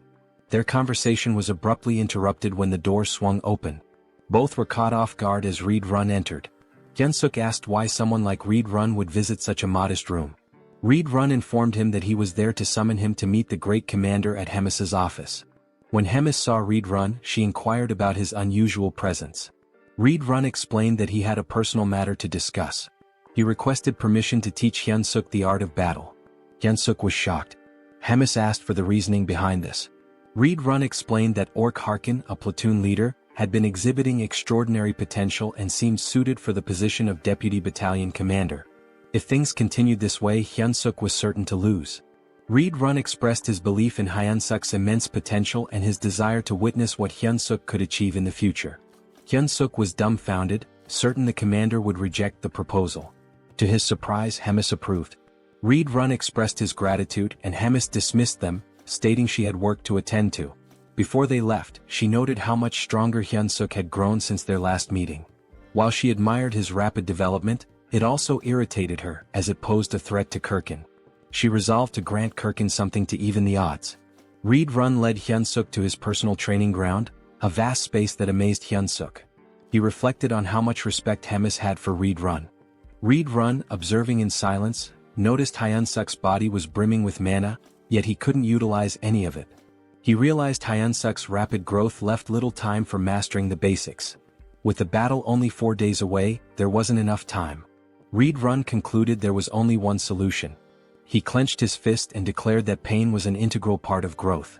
Advising Hyunseok to stay alert, he delivered a punch directly to his face. While crashing onto the ground, Hyunseok couldn't help but question if this guy was completely out of his mind. Here he was supposedly training him, yet he was beating him to a pulp. Hyunseok shouted at Reed Run to focus. Otherwise he'd die if he didn't learn to block with mana. Determined, Hyunseok tried to shield himself from Reed Run's incoming kick by raising his forearm. He quickly leapt backward to create some distance. Gathering his strength, Hyunseok launched a counterkick. Reed Run found it peculiar. Although Hyunseok's physical strength was nothing remarkable, his reaction speed and perceptiveness rivaled those of a seasoned knight. Reed Run recognized that Hyunseok's fighting spirit was extraordinary. It became clear to Reed Run that it wasn't by sheer luck that he couldn't dodge Hyunseok's kick. Hyunseok's combat instincts were refined to an astonishing degree. Deciding to trust Hyunseok's innate sense of battle, Reed Run planned his next move. He reminded Hyunseok of the wager with the commander, emphasizing that without mastering mana, he had no chance of defeating Kirkin. With a cold resolve, he added that it was better to die here than suffer defeat in front of everyone. Then with a powerful punch, Reed Run hurled Hyunseok into the air. Hyunseok realized in that moment that Reed Run wasn't bluffing. Another hit like that might actually kill him. His mind wandered to his unfulfilled dream of getting married and having adorable children. But Reed Run wasn't giving him time to reminisce. He was already pursuing Hyunseok mid-air, leaving Hyunseok with only two choices: die or block the attack. Praying to God, Hyunseok clenched his fist and prepared to retaliate. The next moment, the ground trembled from the impact of someone crashing into it. That someone was Hyunseok. The force of his landing shattered a significant portion of the terrain. Rachel, standing nearby, was visibly alarmed. Reed Run approached Hyunseok's motionless body, observing him carefully. He declared that Hyunseok had just managed to control his own mana for the first time and asked if he had noticed. Raising his hand weakly, Hyunseok gave a thumbs up, joking that God had answered his prayers. His ridiculous expression made Reed Run chuckle. Reed Run reassured him, saying he'd win if he continued progressing like this. He grabbed Hyunseok's arm and instructed him to stay still so he could heal him. But as soon as Reed Run began, Hyunseok let out a groan of pain, clutching his neck. Reed Run had forgotten an important detail. Dark mana was akin to poison for humans. Realizing his mistake, Reed Run apologized profusely, scooping Hyunseok into his arms and urging him to stay alive. In this world, certain powers inherently counter each other. Dark mana counters regular mana. Mana counters divine power, and divine power counters dark mana. Mana was the domain of humans. Dark mana belonged to demons, while divine power was reserved for the devout followers of God. The Church of Tussis, the most influential religious institution, had waged wars to bring all other faiths under its control. Now, as the divine empire of Gatrin, They anointed a chosen individual capable of hearing God's voice and revered her as the saintess. Somewhere within the Demon King's stronghold, rumors swirled about the captured saintess locked in her room. The next saintess of the Divine Empire, Abelson Marriott, was now a prisoner of the demon army. There were murmurs of doubt among the demons. She hadn't prayed in days, casting suspicion on her claim as the saintess. Still, they trusted Reed Run's judgment in capturing her. Abelson, on the other hand, saw no reason to pray. She believed her current circumstances were preferable to her time in the church. Suddenly, the door burst open and Reed Run barged in, carrying Hyunseok in his arms. Abelson immediately chastised him for his rudeness. Ignoring her, Reed Run demanded that she heal the human. Hyunseok's head throbbed, and he began to wonder what Reed Run had done to him. It was almost comical. His last thought was regretting that the last hand he held belonged to a man instead of Rachel. When he opened his eyes, he was greeted by the sight of a silver-haired beauty. His immediate thought was that he had died again and ended up in some random place. Hyunseok began lamenting loudly, claiming he would never forgive the angel for this. He dramatically declared he'd rather become an archmage by the age of 30 than go through this again. Praying fervently, he cursed Rachel, accusing her of being a demon disguised as an angel, and demanded eternal torment for her. Finally, he muttered one last wish. If the angel insisted on making him a hero again, she should marry him first. Abelson, unimpressed, called him pathetic. Hyunseok's eyes widened in shock. Reed Run, relieved that Hyunseok was conscious, couldn't help but grab his shirt in excitement. Still dazed, Hyunseok was utterly confused. Reed Run pulled him into a tight hug, but Hyunseok immediately protested, accusing him of trying to kill him again. It was at this moment Hyunseok realized he wasn't dead. Turning around, he glanced at Abelson, piecing together the embarrassing things he had just said in front of her. Reed Run, meanwhile, asked the saintess if Hyunseok was fully healed. The saintess responded that Hyunseok was not yet fully recovered, and it should be evident to Reed Run as well that the dark mana still lingered in his body. She admitted she didn't know what might happen to him.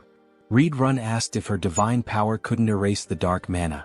Abelson warned that any misstep could result in Hyunseok's death.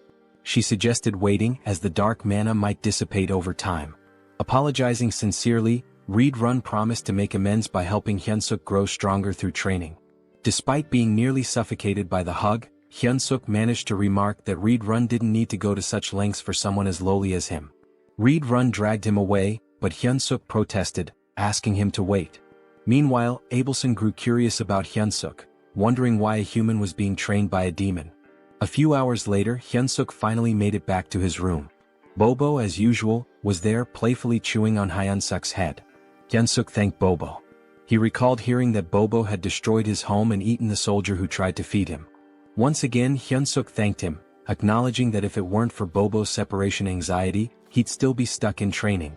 Hyunseok began venting to Bobo about everything that had happened that day. It was enough to make him cry. And to top it all off, the dark mana was still coursing through him. Looking up, he asked Rachel if he was going to die. Bobo simply kept licking Hyunseok. Hyunseok called for Rachel again, but she didn't respond. Rachel was crying, devastated that her hero had been ruined and corrupted. She told him that he wasn't the same hero anymore. Hyunseok was taken aback. Shouldn't he be the one crying after everything he had just been through? Eventually, Rachel calmed down and confessed that all of the misfortunes were her fault. The dark mana in Hyunseok's body, his near-death experience, it was all on her. With biting sarcasm, she added that it was because she was a demon wearing an angel's face, a deranged maniac destined to suffer eternal torment in hell. Hyunseok froze, recognizing those were the very words he'd said to the saintess upon waking up. Realizing his mistake, he scrambled to console Rachel, even going as far as to claim there was no buff item in the world as amazing as her. Rachel, however, was unmoved and told him to shut up, saying he didn't mean any of it. Now all Hyunseok could do was wait, racking his brain for a way to make amends. 3 days later, Hyunseok felt like he was going crazy. Collapsed on the ground, he cried from the grueling training Reed Run had put him through. Abelson, who was present to heal him, tended to his injuries as usual. Hyunseok praised her beauty as he always did. Abelson, disgusted by his behavior, couldn't believe this so-called hero. Yet she healed him anyway.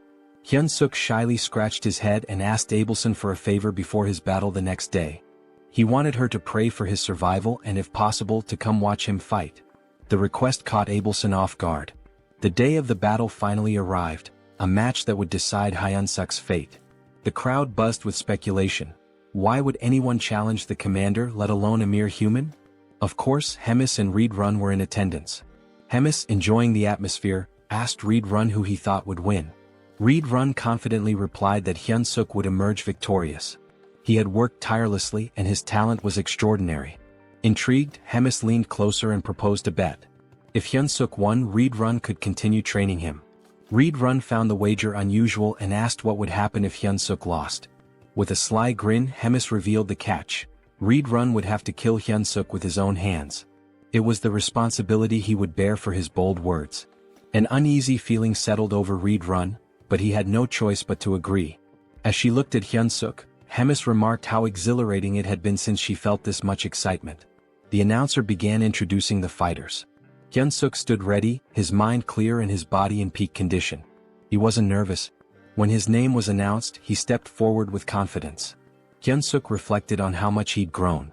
His stats had improved significantly, he'd gained a new skill and trait. The intense training had paid off.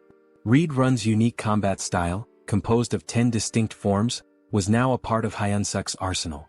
Though his proficiency with it was only at 8%, he believed it would suffice. Our boy was determined to win this fight and hoped that, after the battle, he could go on a date with the silver-haired saintess. But his thoughts were quickly interrupted when Rachel shouted, demanding to know what he was thinking.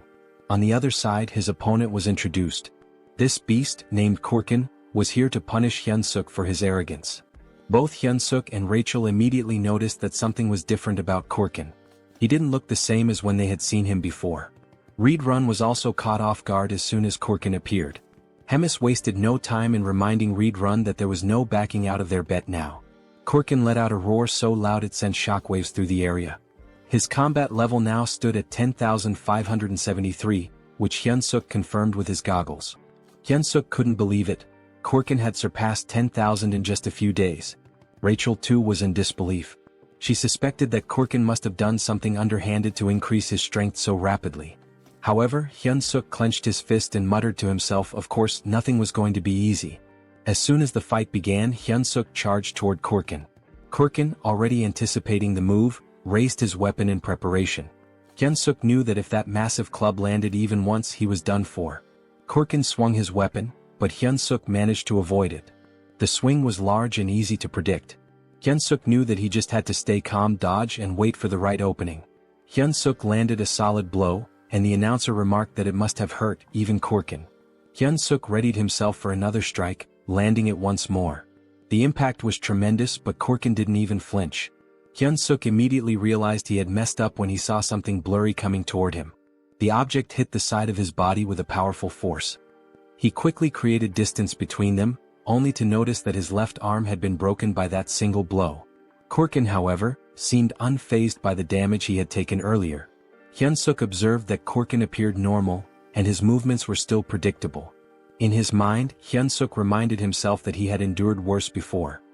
He steeled himself, telling himself not to be afraid and remembering the lessons he had learned. Combat arts involved using mana with martial arts, allowing someone to smash the ground or break a rock with a single punch. Reed Run had explained this to him. He added that combat arts weren't just about raw strength. The crucial point was that combat arts are techniques meant to kill your opponent. Back during their training, Hyunseok had been told he couldn't beat Korkin with his current abilities. The reason? He lacked the intent to kill. Without a clear intention to kill, his attacks were meaningless. As the present moment unfolded, Hyunseok recalled Reed Run's words. Korkin was about to strike again, but this time instead of dodging, Hyunseok surged forward as if he was about to counter. This time his attack was fueled by killing intent. Hyunseok's punch landed and he shouted, "Fucking die." Unlike his previous attacks, this one pierced Korkin's muscular body. This was the first form of Reed Run's combat style, instant obliteration. And as the name suggested, the arena was obliterated in the process. As the dust clouded the arena, Abelson wondered who had won. When the dust finally settled, Korkin's body was revealed, a massive hole torn through his chest. "Welcome to the Donut Club, ugly ass," Hyunseok thought to himself as he raised his fist in victory. It was official, the weak human Choi Hyunseok had won. Despite his victory, Hyunseok's body trembled, and he realized that if he used Reed Run's technique again, it might just kill him. Meanwhile, Rachel was celebrating. She told Hyunseok that he had pierced straight through Kurkin's heart. Hyunseok could hardly believe they had won. But then a dark red aura surrounded Kurkin's body. Something wasn't right. The announcer too couldn't believe his eyes, exclaiming that it was a miracle. But Hyunseok knew this wasn't a miracle. He watched as a red object began to emerge from Kurkin's body. Twisting in pain as something strange happens to his body, it's clear that the blow wasn't fatal enough. Kurkin remains standing, almost miraculously, despite a massive hole where his heart should be. Kurkin has now literally become a walking meat donut and will be known as Mr. Donut. Choi, surprised that Kurkin can still fight even with his heart torn apart, realizes it must be the commander's doing as he stares at Mr. Donut's gaping hole. Meanwhile, the commander watches the fight with a smile, enjoying how events are unfolding. Beside her, Reedrun wonders what she was thinking by sharing her dark mana with Mr. Donut. She also cast a curse that turned him into an undead when he reached a fatal state. The commander, impressed by Choi's quick learning and talents, smiles, though her expression carries a hint of frustration for having expected more from him. Back on the battlefield, Choi wonders if Donut is still alive as he looks at the heartless monster still standing. Rachel clarifies that he isn't, it's actually a curse causing this effect. However, she notes that the curse won't last long. Suddenly, Donut charges at the hero, preparing a strike with a murderous gaze. Choi laughs, joking that this move is already well known and easy to dodge. Famous last words. In the blink of an eye, he is struck. Donut's fist is already at his neck, and apparently the blow wasn't as avoidable as Choi had thought. Mr. Donut, holding the hero's neck in one hand, strikes multiple times with the other, only stopping when Choi, in a desperate response, grabs the monster's arm with both his arms and legs, causing a surge of energy. This prompts Donut to throw him away, sending Choi crashing into a wall. As Choi reflects on the gentle meeting between his body and the wall, he recalls the near-death sensation he experienced, comparing then to now. It seems like all the bones in his body are broken. With no time to dwell on his misery, he notices someone willing him to stand and continue. Choi then realizes Abelson's presence, gesturing encouragement, telling him he can win. The hero hesitates to believe her, but the doubt doesn't last long.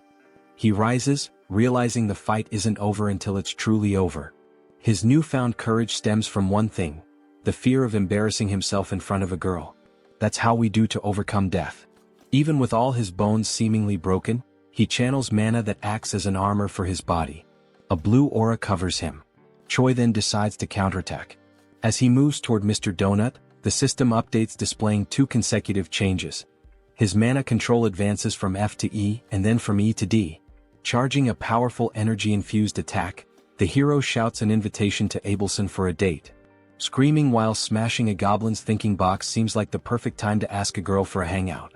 The attack drives Donut's head into the ground, but it isn't enough to neutralize him, but it was almost.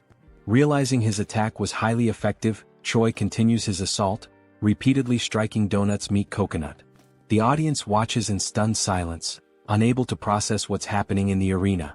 Meanwhile, in the room where Reedrun and the commander are watching, she asks Reedrun if was he the one who taught the hero all those moves.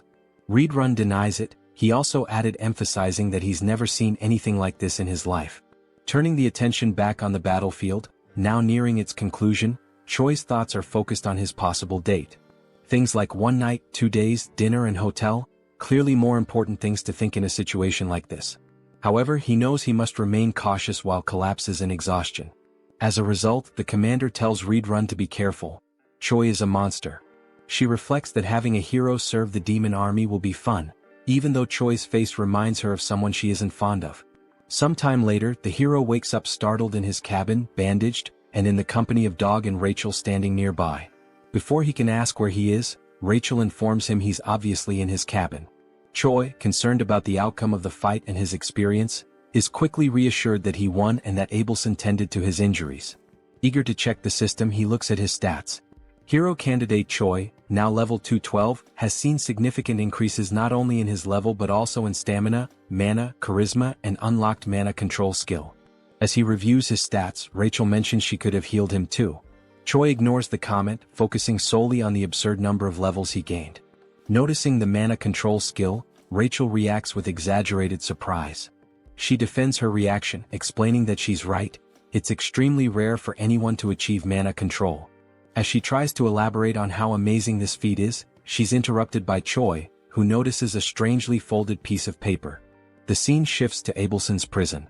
She's gazing at the stars and muttering to herself that it was unnecessary. In her thoughts, the hero is strange. He discovered mana and learned about combat in just 3 days, which isn't normal. This hero certainly has unknown potential. Unfortunately, his personality is inversely proportional to his abilities. Abelson wonders if her prayers were answered or if Choi is simply pure talent. In the end, it doesn't matter. To her, he's the hope she needs. She then knocks on a door, seeking a favor, and Reedrun at the other side answers, offering his help. When Reedrun asks what she needs, she says she wants to take a walk. Back in Choi's room, as he reads the letter, he's surprised to find it's a positive response to his date request with Abelson. She now wants to see him at the courtyard. The hero will finally have the time of his life. Moments later, the time for the meeting finally arrives. Choi, anxious, still doesn't know how to act in this situation. He wonders if he should ask for her number, but there aren't even cell phones in this world. Rachel advises him to forget about this situation and return to his room, complaining that he always ignores her words. But she can't finish her sentence as she's suddenly grabbed fiercely by Choi, who plans to throw her aside. However, just as he prepares to do so, Abelson appears in front of him, accompanied by 2 others. Choi, clearly caught off guard, announces Abelson's arrival, questioning who the other 2 are. Abelson replies that they are her escorts. After all, she couldn't wander alone in her current condition. Choi, with sadness, quickly remembers that she's confined as a hostage of the Demon King's army. Breaking the tension, Abelson expresses her desire to start with a walk. Choi agrees, and as they walk, he thinks about how stressful it is to be under the watchful eyes of Abelson's escorts. They're eliminating any chance of intimacy between the 2, leaving him unsure of how to start a conversation. Abelson, on the other hand, knows exactly what to say. Without hesitation, she fires her question. "Are you a hero, Mr. Choi Hyunseok?" The hero, surprised, doesn't understand how she knows or suspects this detail about him. Abelson explains that only heroes and demons have black hair in this world. Shaken by this revelation, Choi is also asked if he has any questions of his own. She encourages him to feel free to ask. Nervous but grateful, Choi timidly starts his first question. But before he can say anything coherent, they are interrupted by Reedrun. Choi is startled as he watches Reedrun approach in a hurry, frustration evident in his eyes. Reedrun delivers the message that the commander wishes to see him, exclaiming that the hero must follow. Choi panics. His meeting with Abelson ends before it even begins. Abelson also shows frustration with the situation, but it's clear their reasons differ. Observing everything, Abelson begins to wonder if Choi is truly someone trustworthy. The scene shifts to Hemi's chamber, where she explains she's been observing Choi's battle. She comments on his ability to consistently escape death with tenacity and then asks if he remembers what was offered to him. Choi cautiously confirms that he remembers she promised to protect him if he participated in a battle with an opponent of her choosing. She asks him to recall more details of the agreement. The hero recounts that he would become an executive under the commander. Hemis admits that this last part wasn't entirely intentional. She didn't think Choi would last long in his adventures. However, as events unfolded, the commander's perspective changed. Turning to Reedrun, Hemis reminds him that she mentioned Choi was a talent, a good candidate for a leadership role in the Demon King's army. She concludes that Choi is too talented to remain a mere platoon leader. Referencing significant losses among the Cook's company, the commander highlights the shortage of meat supplies, fearing they might have to resort to cannibalism. Choi, confused, understands the statement but not why he needs to hear it. Hemis then declares that he will lead the Cook's squad. Choi is now free to take any initiative needed to restore order to the kitchen. Hemis ends by asking if he will be able to accomplish this task. Hesitant, Choi responds that he will do his best. The scene changes again. Now alone with Rachel, Choi is sarcastically asked how it feels to be a Demon King squad leader despite being a hero on paper. Choi, matching her tone, declares he's so happy he could die. As he heads to his new workplace, the hero tells Rachel he notices her lingering bitterness. Rachel just grunts. Adopting a new attitude, Choi arrives at his destination and begins his duties by confronting a suspicious creature in the kitchen. The creature, one of the servants, mocks him by referring to Choi as a slave. Determined to assert his new position, Choi shouts at the servant as he approaches him. The servant looks confused and suddenly Choi strikes him with a blow to the chin, knocking him out while declaring himself the new commander. Choi then shouts for everyone to gather in the kitchen. Surveying the crowd, The hero notes the strongest one has a power level of 3,500. Still, the group is too small, prompting him to wonder where the others are. Initially numbering 300, now there are only 20. Choi realizes the gravity of the situation, knowing the difficulty of his task and the consequences of failure. Addressing his squad, he asks who knows him. Gradually, some start naming him, the barbecue master, while another dares to call him a delicious human. In a flash, that individual is kicked, becoming a wall decoration. Choi then solemnly reinforces that he is the commander. Next, he orders everyone to address him as the rightful commander of the cook squad. Choi asks why the number of cooks has dwindled. One responds that the others went hunting without permission and were killed by demon beasts. Understanding the situation, Choi asks who the best cook currently is. Someone names Galtram, who is immediately promoted to vice commander without objections. With everyone dismissed, the hero wonders how he'll gather 200 people for the squad. However, he quickly comes up with an idea. The next day, the fairy, the dog, and the hero set out to recruit cooks with a plan in mind. Searching high and low, Choi reflects on how some are easily replaceable while others are irreplaceable. Then he finds someone. With a kick as his greeting, Choi invites the individual to become a chef. The individual, irritated by the treatment, attempts a counterattack but is swiftly knocked down again by the hero, who begins persuading him with arguments. Informing him that he'll be the first of the day, Choi promises him a high-ranking position if he accepts. As a senior, he won't be bothered by many, on the contrary, he'll do the bothering. The future senior begins to waver, especially after learning that his first mission will be to recruit 5 juniors. Thus, it becomes clear what Plan A is, a pyramid scheme. Meanwhile, somewhere else, someone is feasting on a large and succulent steak. His name is Doris, and he is a commander of the 3rd Battalion in the Demon King's army. As he eats, he mentions that the place is more peaceful than usual and that this elegant meal is proof of that peace. Suddenly, a goblin bursts through the door to alert Doris that they have a problem. Doris, wiping his mouth calmly, asks what it is and whether the goblin could be more elegant next time. The goblin, still catching his breath, reports that most of the battalion members have left. Doris questions whether they abandoned their posts since they have no other duty but to serve him. Terrified, the goblin clarifies that this is not the case. They have been summoned to join the army's cooking division. Still chewing on his steak, Doris mentions that the new head of the kitchen is a human whom Commander Hemis loves.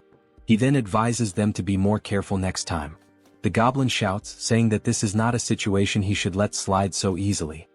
He adds that they have already taken 200 of his soldiers to serve as cooks. This leaves Doris stunned, as he cannot believe that his entire battalion abandoned him so quickly. Now outside, the soldiers summoned by Choi Hyunseok are gathering. Rachel tells Choi that more than 200 people have already assembled. Choi, resting his hand on his chin, smugly declares that this is thanks to his intelligence. He then adds that they have enough culinary soldiers and that he will finish recruiting soon, but a sudden noise catches his attention, prompting him to look. The noise was caused by the goblin, who was perched on Doris's shoulder, pointing at the soldiers who had left the battalion. Choi's first thought is that this is not a good omen. Adjusting his glasses, he comments that he has no idea what's going on or who these people are, but they seem to be angry about something. After putting on his glasses, the device itself issues a warning, stating that it cannot measure power levels exceeding 50,000. This surprises Choi. The glasses also warn that if used beyond their designated limit, they might malfunction. Choi mutters that he should end this quickly and run away before getting into more trouble. Doris shouts, asking whether Choi Hyunseok, the human who takes care of Bobo, is present. As Choi turns to flee without leaving a trace, Bobo suddenly appears and barks affectionately at Doris, leaving Choi with no escape. Choi halts his retreat, gathers his courage and introduces himself to the commander, asking what brings him there. Doris introduces himself as the commander of the separated 3rd Battalion. Then, slightly irritated, Doris demands to know who the hell Choi thinks he is to question what a commander is doing there. He points at the former battalion members and asks Choi whether he truly believes there is no reason for him to be there. This catches Choi off guard and makes him nervous, as even he had not realized that those scoundrels had brought along all their fellow unit members. Doris then invites Choi to have a conversation in his office. With no other options, Choi agrees. He has a sinking feeling that things have been going too smoothly to be true. Now in Doris's office, the commander asks whether this was really not intentional. Choi insists that he would never do such a thing. He explains that he simply selected the bravest soldiers, and it just so happened that they were all from the 3rd Battalion. Doris is surprised and thinks that the army's commander must favor this human. Deciding it is best to end the matter peacefully, he lets it go. After that, Doris changes his expression to a more amicable one and states that since things have unfolded this way, there is nothing more to be done. Choi should simply take the soldiers he selected and use them as he pleases. Hearing this excites Hyunseok, who asks if it is really true, thinking that he has a good feeling about this. However, just after this moment of euphoria, Doris mentions that there is a condition. Choi immediately starts feeling uneasy again. As a true gentleman, Doris explains that since Choi has already taken 200 of his soldiers, there is one specific soldier he should also take. Choi becomes alert, thinking that even after taking so many soldiers, Doris still wants him to take one more. That must mean this soldier is a useless failure who will only cause trouble. Annoyed, Doris asks whether Choi is refusing and whether there is a problem, even after taking all of his 3rd Battalion soldiers. Feeling the pressure and his legs beginning to weaken, Choi insists that it is not what Doris thinks. He says he is simply overwhelmed with happiness and does not know how to properly express his gratitude. As the door opens, Doris declares that he has made his decision and will now introduce Choi to his new soldier. Then a massive hand appears, and Doris announces that the name of the new soldier is Yuzaru, adding that he is a lovable hybrid born from an ogre and an orc. Yuzaru introduces himself, speaking in the 3rd person. Yuzaru has arrived, Commander.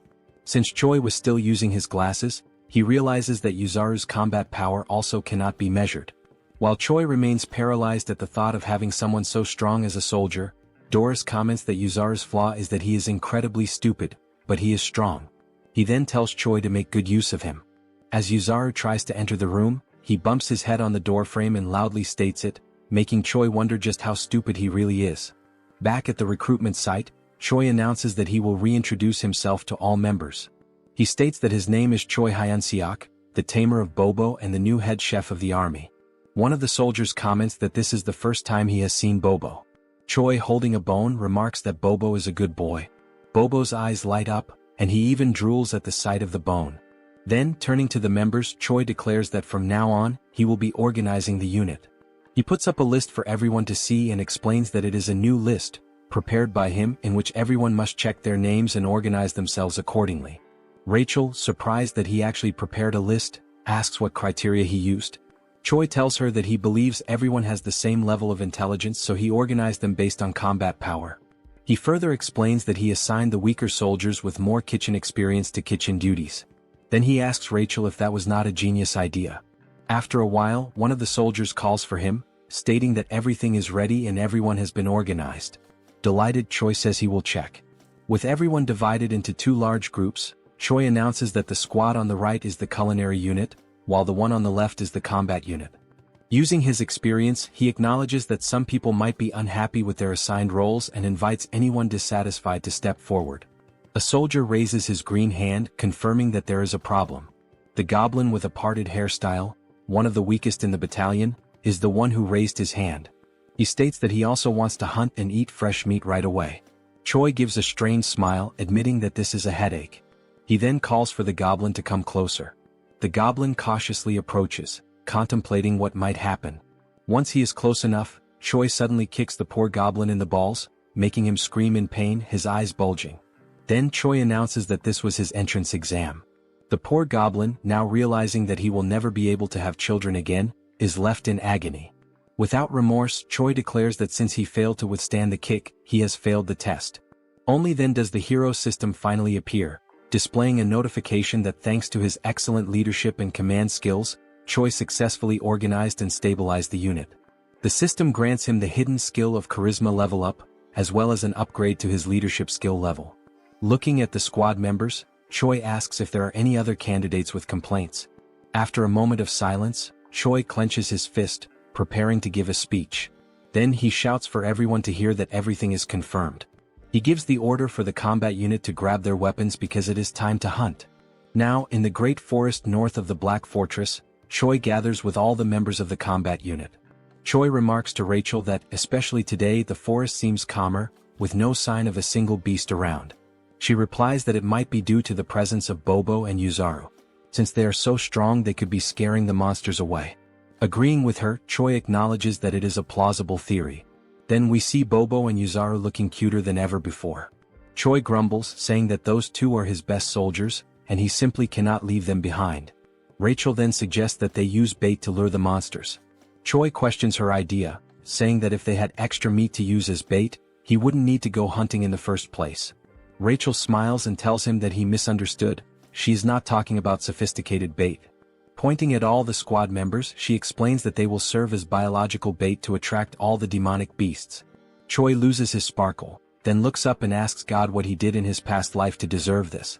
Then he crosses his arms and, with conviction, Choi orders the numbers 14, 3, 1, 43, and 7 from the list to step forward. Rachel, not understanding the significance of those numbers, asks him about it. He responds by saying that those were the numbers he bet on in the lottery back on Earth, lamenting that he could have been the winner. Still tearful, Choi gives the command that the operation will begin now.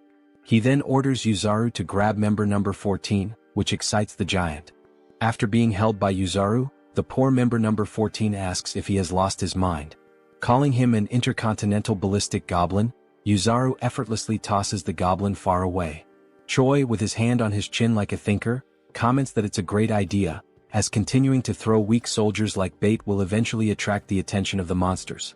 He then turns to a fox soldier and orders him to light a small fire so the ones thrown as bait will have a way to return. But Rachel questions whether throwing soldiers like that wouldn't just kill them from the impact of the fall. Choi retorts, saying that he is sure 1 in every 6 will come back alive. He tells Yuzaru to keep throwing the others from the list. The rest of the battalion is in shock and whispers among themselves that the human head chef has lost his mind and that they want a long life. One of the goblin soldiers, terrified by the situation, decides to turn around and run away at that moment. As he turns to flee, he sees Bobo with his eyes sparkling with cuteness. The frightened goblin says that this is not what Bobo is thinking and that he will serve the Demon King's army for the rest of his life. But it seems Bobo doesn't believe him, as Choi mentions that the ones he threw earlier are late and should have returned by now. Meanwhile, in the background, the poor goblin is crying for help. At the same time, one of the goblins who had been thrown is running back, desperate and calling for help while being chased by several monsters. Choi smiles, saying it was about time for him to return and let the soldiers handle things now, but only if he needs to land the final blow on the monster to count for XP. But before he can finish his thought, Yuzaru takes off running ahead. He is simply too strong to leave the last hit for anyone else. As Yuzaru takes down the monsters one by one, he shouts that he loves fighting, leaving nothing for Choi. Frozen and speechless, Rachel looks at Choi and asks what last hit he's talking about, since there's no monster left alive. After everything, while Yuzaru celebrates his success with Bobo, Choi is left crying because he didn't get any XP, and worse, he can't even use the monsters as food since they were all torn apart. Rachel, shocked, points out that both Yuzaru and Bobo only need 1 hit to defeat the monsters. Still in disbelief, Choi says he needs to go back tomorrow but without those two. Rachel asks if he is sure about that, since there's only 1 more day before the main commander's duties return to normal. Back at the battalion, Choi orders a retreat, telling everyone to gather tomorrow at the same place, earlier than usual. Back in the kitchen, Rachel asks why he went there right after returning, and Choi responds that he needs to see if the mashed meat works in any way. Kicking the door open, Choi yells asking where the lazy ones are, ordering them to gather. One of the kitchen soldiers runs towards him and asks if something happened. Choi asks if he tried the meat from today's hunt. This soldier is Galum, the vice chef. Galum confirms that he did, but the results were not as good as expected. Choi is uncertain and says that the craftsman isn't very demanding and asks if Galum understands. Galum, in tears, says that he does. Mockingly, Choi asks if, despite all of his experience as a vice chef, Galum still doesn't know how to make minced meat. Galum responds that the main role of the kitchen army is to bring the ingredients, and he is not a personal chef for the commanders. He explains that the commanders care about taste, while the others just want to eat and don't care about flavor. Choi tells him that the members are also struggling and orders Galum to be quicker. Galum quickly runs off, telling the others to gather to light the firewood. Reflecting on what Galum had just said, Choi realizes that everyone with a rank below that of commander survives on tasteless meals, so he has a good idea and smiles as things may be easier than he thought. After a while, he decides to pay a visit to an old acquaintance. He knocks on Abelson's door and introduces himself as Hyunseok. She hears him and tells the hero to come in. Feeling awkward and blushing, he says that it's nothing special, he just wanted to see her. Rachel then says that now she understands the real reason he went to the kitchen. It was to see this woman. He then pulls out the beautiful and delicious dish and asks if she has already had dinner. Choi continues speaking, saying that he only won the duel because of her support and that the meal is a symbol of his gratitude. Abelson thanks him and mentions that she will only want a little bit. The woman then cuts a small cube of the meat and brings the fork to her mouth, thinking that the smell is very good. She takes a bite and after chewing for a moment she's left without reaction. Then, like in Shokyuji no Soma, she says that it's delicious, much better than what she had eaten at the castle. An incredibly tasty flavor. After a few minutes, Choi, pleased, says that it looks like she liked the food since she finished the entire plate. Still shy, he takes the plate and says that now that she's eaten he can leave. Just as he's about to leave, she calls him by his name. Then Abelson asks what Choi's plans are when he leaves this place in the future. Choi, like a good man moved by emotion, quickly responds that it's marriage with her. Hearing this, Abelson's eyes widen. Realizing his intentions and that he didn't understand the meaning of the question, she says that now he can leave. But before he goes, he tells her that there's something else he wants to do besides marry her. This catches her attention. However, before finishing, he asks her what her plans are and what she wants to do when she leaves there. With a lifeless look, she says that she doesn't know yet because if she ever leaves there, she doesn't want to do anything.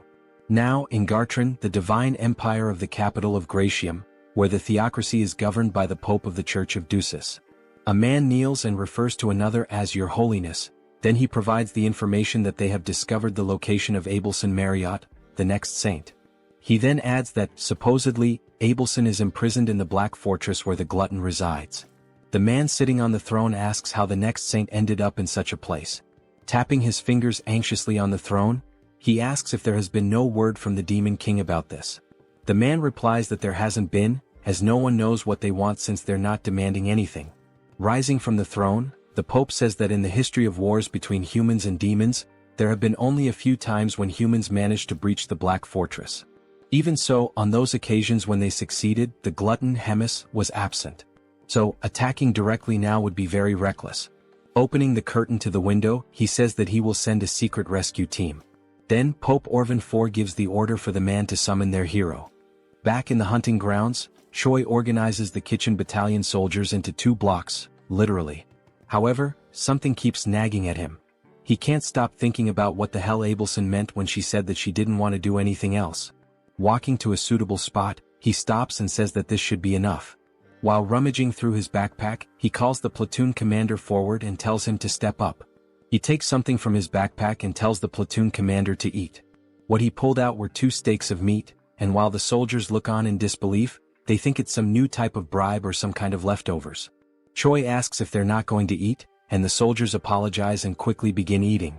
After tasting the meal, the soldiers who ate it shine their eyes and enter a state of ecstasy due to the delicious flavor of the meat. The 3 platoon leaders kneel and say that from now on they will be loyal to Choi, begging for another piece of the meat. However, he pulls out more pieces of meat and says that the chance to taste it is over, meaning that from now on, Choi shouts at them to run, because only the platoon that captures the most living demon beasts will be allowed to eat with him. The 3 platoon leaders run desperately, urging their soldiers to do the same. Seeing this, Choi says that the plan was a success since they're all slaves to their appetite. The plan to bring the monsters alive was precisely so he could land the last hit and level up. Looking at the system screen and seeing his level, status and charisma increasing, Choi says that while he was cutting the monsters, he quickly leveled up 10 times. One of the platoon leaders then asks who the winner was among the 3. Choi turns to them and announces that the winner was the Wolfken platoon and that the Wolfken platoon will have an amazing meal with him. The members of the other platoons ask what they will receive, and Choi answers with boredom that they will have the leftovers. Choi also shouts at them, giving the order to gather all the slaughtered meat and take it to the kitchen. Meanwhile, beyond the Black Forest, we see several lifeless bodies of soldiers and a man in a black cloak holding a sword. Back at the headquarters, someone stands in front of a door and says that they've finally arrived. Inside, Abelson says that she shouldn't have said that to Choi. After all, she can't keep hiding this forever. The door opens and it's the man in the black hood calling Abelson by her full name. He then removes his hood and we see that it's not Choi but a blonde man with green eyes. He says that he's there to rescue her. Recognizing him, Abelson calls him Sir Guffin and asks if the Pope sent him. He replies that he thinks so but isn't sure. Leaning against a table, she apologizes and says that she can't go back now, politely asking him to leave. Surprising her, he says that he'd love to retreat as well, but a mission is a mission and must be completed. With a serious expression, she says that as he should know, the glutton Hemis lives in that fortress, and if he tries to take her, he knows what the worst outcome could be. He approaches her, smiling, and asks how she plans to do that, and Abelson says that she will use her holy power to summon Hemis there. The man then grabs Abelson by the neck and says that he's not there for games, because he's not a prince but a soldier. With a cold expression, he orders her to close her eyes, and when she wakes up, she'll already be in the capital. With his grip tightening around her neck and her almost fainting, Abelson realizes that he may use holy power and wonders how that's possible. As her eyes slowly close, she thinks that she can't go back there again. Then a sleep spell is launched toward the blonde man. It's Choi telling him to take his hands off Abelson. The punch hits his face, but it seems to have little effect. With a small trickle of blood on his face, the blonde man says that it was a punch infused with magical energy and asks what Choi is. He adds that Choi's movements are very impressive for the magic he possesses. Irritated, Choi throws another punch and asks what the hell the blonde is talking about, ordering him to get away from Abelson immediately. The man retaliated with a kick and said it wasn't part of the mission, but it's always good to have something useful, so Choi would go with him as well. The kick was so strong to Choi's stomach that he couldn't stay on his feet. While Choi and Abelson were on the ground, the blonde man said that trivial worms always irritated him. Watching all of this from afar, Rachel saw that the man had defeated the other man with a single blow, so she was unsure whether she should call Bobo for help. Then Rachel felt a frightening presence approaching the area. Inside the room, the man looked at a teleportation scroll and said that there was nothing he could do, but to bring another person with him, he needed to alter a few terms. Then someone arrived behind this man. The person asked the blonde if something wasn't going well. Was Hemis? Smiling, she asked if the man needed help. The man quickly turned around and was shocked to see Hemis in front of him. He wondered how this was possible since he had blocked the saint's powers. Hemis asked if the man could start calling her gourmet from now on. The blonde, trembling with fear, thought that he couldn't feel any magical energy coming from Hemis, and maybe this was due to the difference in their levels. Placing the contract in his mouth, the man thought that maybe the story about Hemis, the glutton devouring thousands of soldiers in a single day, could be true. Hemis emanated her power with a pink aura and said that now she would see how skilled her blonde guest was. The pressure from her magical energy was so immense that the blonde man became paralyzed. He could only think about not panicking because only then could he dodge her attacks, and when the opportunity arose, he would take the saint quickly. Then the blonde man felt a strange dizziness and realized it was due to the punch he had received from Choi, and the dizziness effect came late. While he was distracted, Hemis launched an attack that apparently struck and ripped off the blonde man's arm. The glutton said she liked him and asked if he could entertain her a little more. The blonde man thought that, with the state of his body, it was better for him to leave on his own. Then the blonde man declared the mission a failure, activated the teleportation power, a golden explosion occurred, and he disappeared from there. Hemis was surprised that the man fled even after she had asked him for a favor. Then, with a devilish expression, she said that it was fine because the truly fun things were about to begin now. Then a brief description of Hemis is shown. The glutton is an ancient monster and an ageless witch. All of these were insults to Hemis, the commander of the Third Corps of the Demon King's army. Through the endless flow of time, countless demons were born and appeared. However, the Demon King and Hemis, these two remained unshaken like enormous mountains. Yet, the infinite passage of time has numbed many things, and this is too cruel for any sentient being to bear. A few days later, Choi is training and is struck in the same spot with an attack. Lying on the ground and crying, he was training with Readrun, who tells Choi that his attacks and how he uses magic are still too direct. Readrun says that he doesn't need to be so rigid about it and can be more flexible. Still crying, Choi says he will keep that in mind next time. In an ironic tone, Readrun says that there's one more thing to mention. No matter how strong Choi feels or considers himself to be, there will always be someone stronger. Helping Choi up, Readrun tells him not to forget that a fair victory is a privilege only for the truly strong. Then Reed turns to Choi Hyunseok and says that's all for today, telling him that he did a good job. Readrun turns and leaves the area while Choi, feeling awkward, watches him walk away. The hero, nearly depressed, sits on the ground and concerned Rachel asks if he's alright. He responds that no, he's almost dying and asks her to heal him. Rachel begins the healing and Choi says that at least he can breathe now. This makes the fairy ask if she is now just a healing potion for him. While he's being healed, Choi has several thoughts in his mind. He remembers Abelson telling him to get stronger because only his belief in his own strength would protect him. Then he tells Rachel that Abelson said he needed to be stronger. Rachel gets angry because he's already talking about that woman again, and because of her, he almost lost his life. She doesn't know if she's a saint or a witch. Choi tells her that she could suffer divine punishment for saying such things. While still using the healing, Rachel remembers that the assassin used sacred power, so she questions why, if she is really a saint, he attacked her. Choi, thinking, says that she's right because the next saint should be a valuable existence, and that's not what happened. Choi becomes frustrated thinking about it and says that, in any case, he's done thinking about it. Then Rachel asks why he's so fond of her. Choi ignores her and says she's just jealous. Rachel yells that he's a woman-crazed moth and asks if he really wants to die. Shortly afterward, there was Choi, head down and sad, while Rachel and Bobo looked at him. Choi says that it's over for him and asks to be reborn as a rich family's cat in his next life, leaving their eyes confused by the situation. Rachel asks if Bobo is concerned and if he would accept someone like that as his master. Bobo still doesn't understand, so Rachel says she will tell him what happened. 30 minutes ago in Hemis's office. Hemis calls Choi Hyunseok and tells him that she has a big dilemma. She quickly says she's been bored for a long time, which surprises both Rachel and Choi with this sudden revelation. Sitting on her throne, Hemis says that because of this she should see something fun, and Choi just agrees.